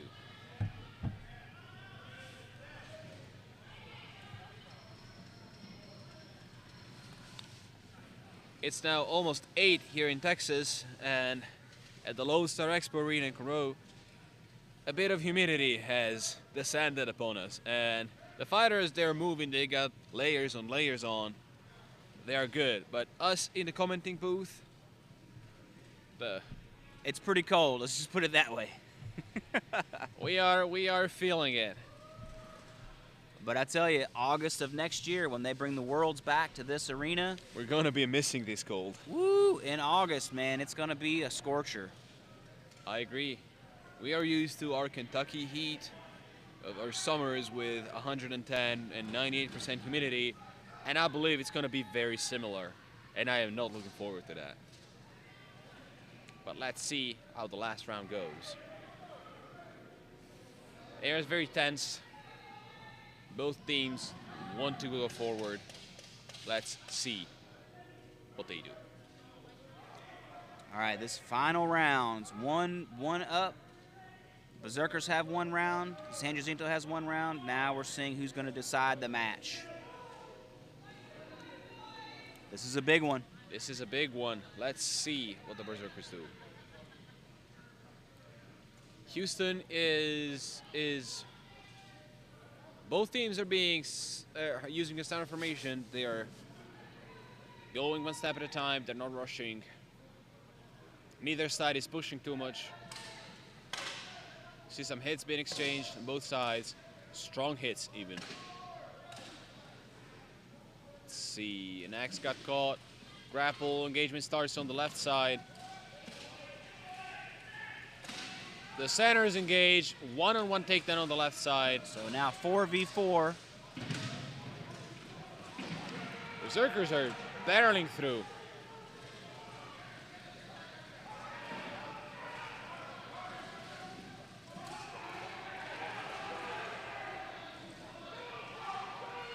There's a 2v1 on one side, a 2v1 on the other, and a 1v1 in one corner. Berserkers are moving in to make it all 1v1s, or at least fair for all their fighters. I believe one of the Berserkers went down, so it's a 2 versus 1 in the left close corner. Yeah, that's a bad situation to be in there on the lower left-hand corner of the list there. 2v1, he's in the corner. I mean, it's a 4-on-3. Let's see if Houston can capitalize on this numbers advantage they got.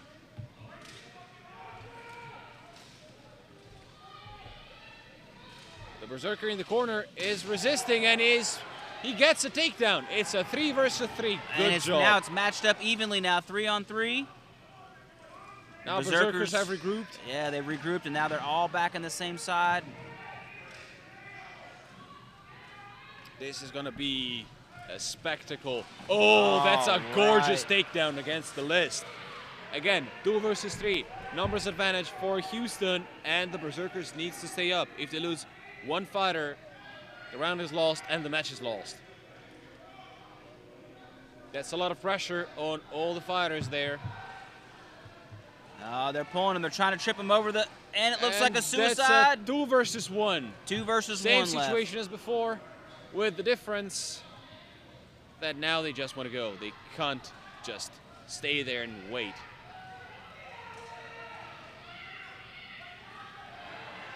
Oh, and one of the Berserker goes down. And San Jacinto takes the match. And move on to the semifinals. Wow, we were both wrong on that one. Yeah. Yeah, these Houston could go surprised either way. me.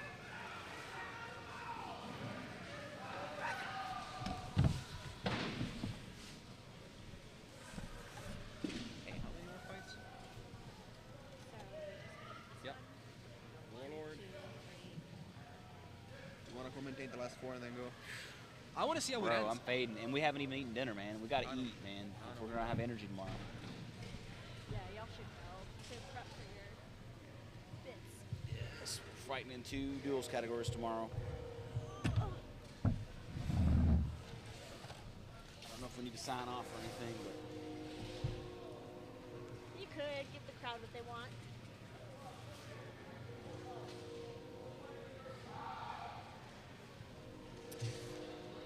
all right, hey crowd, this is Dakota and Eduardo here. We're going to sign off for the night. We've got to prepare for our duels categories tomorrow. Check back in at 10 a.m. sharp Central Time for the live feed for the rest of the weekend here. Thanks for being with us. You can let them know we'll keep streaming. We are going to keep streaming. The stream will continue. The commentating will not.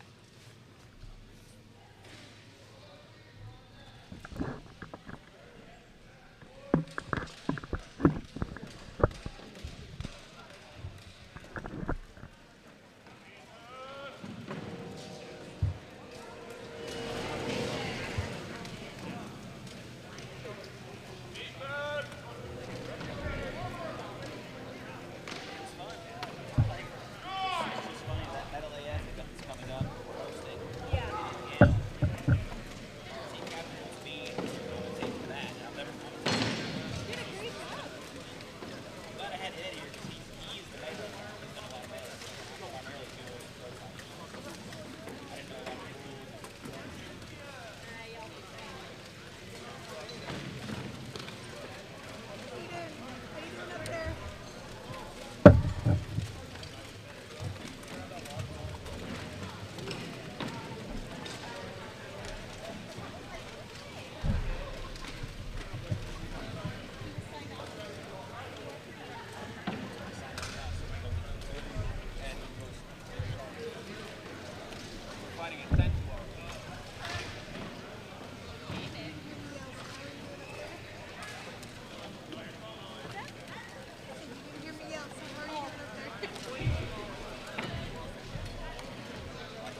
I'm supposed to be the first fighting player.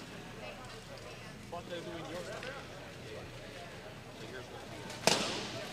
We might be in the list though. Two, even if they want. Yeah, but it's supposed to be. Yeah, it was all supposed to be. We got this got shifted. I'm just saying it should be at the same time. But again, they might be running this. They might just do us first and then start. They must be here at the time.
So this will be the final match.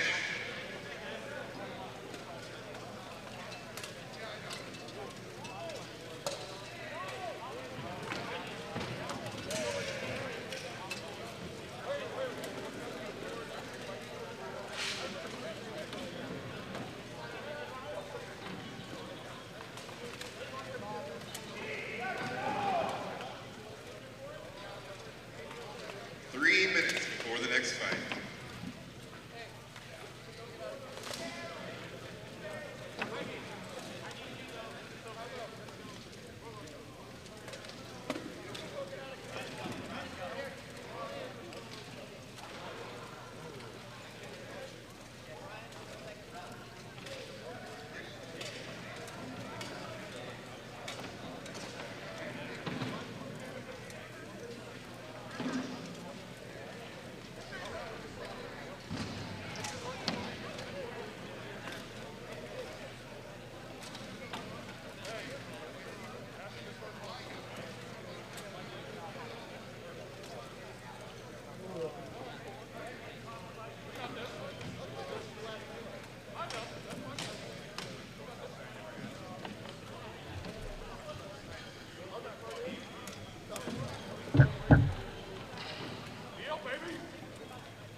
Just for anyone still listening on the stream, the Dallas Warlords have taken the gold and silver spots for the IMCF qualifier and have decided not to fight against each other. So this is the bronze medal match, and it will be the last match of the night.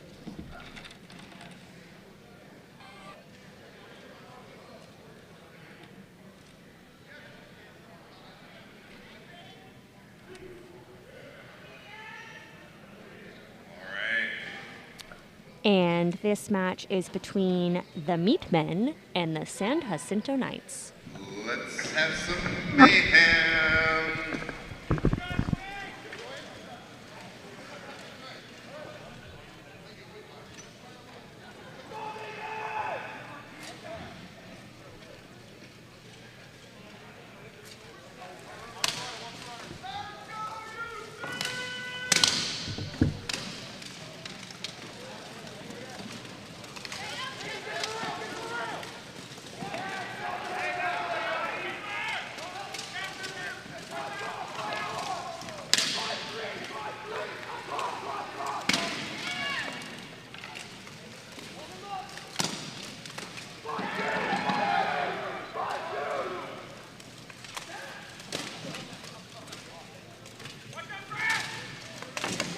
Stop fight, stop fight, stop fight, stop fight. That goes to the Meatmen.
1-1.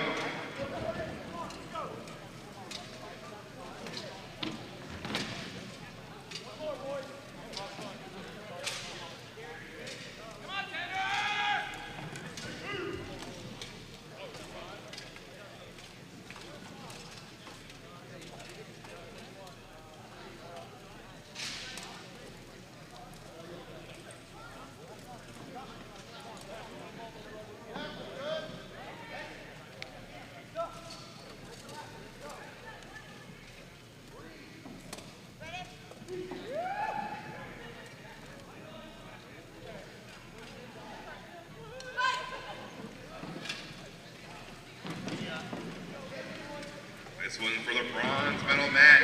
Who will it be? Will it be the Meatmen or the San Jacinto Knights?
Stop by. Victory to San Jacinto Knights.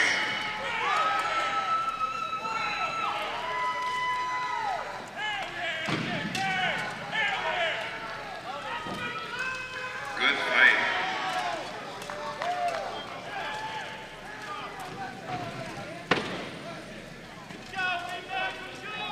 Bronze medal goes to San Jacinto.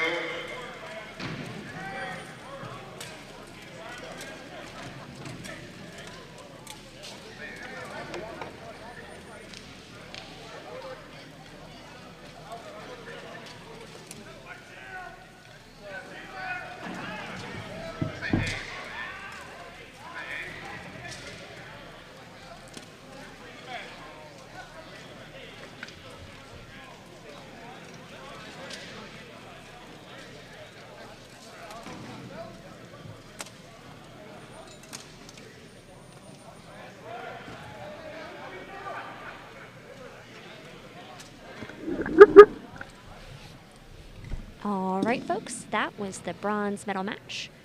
That'll be the conclusion of our coverage for the day. We'll start back up tomorrow with the duels at 10 a.m. Central Time.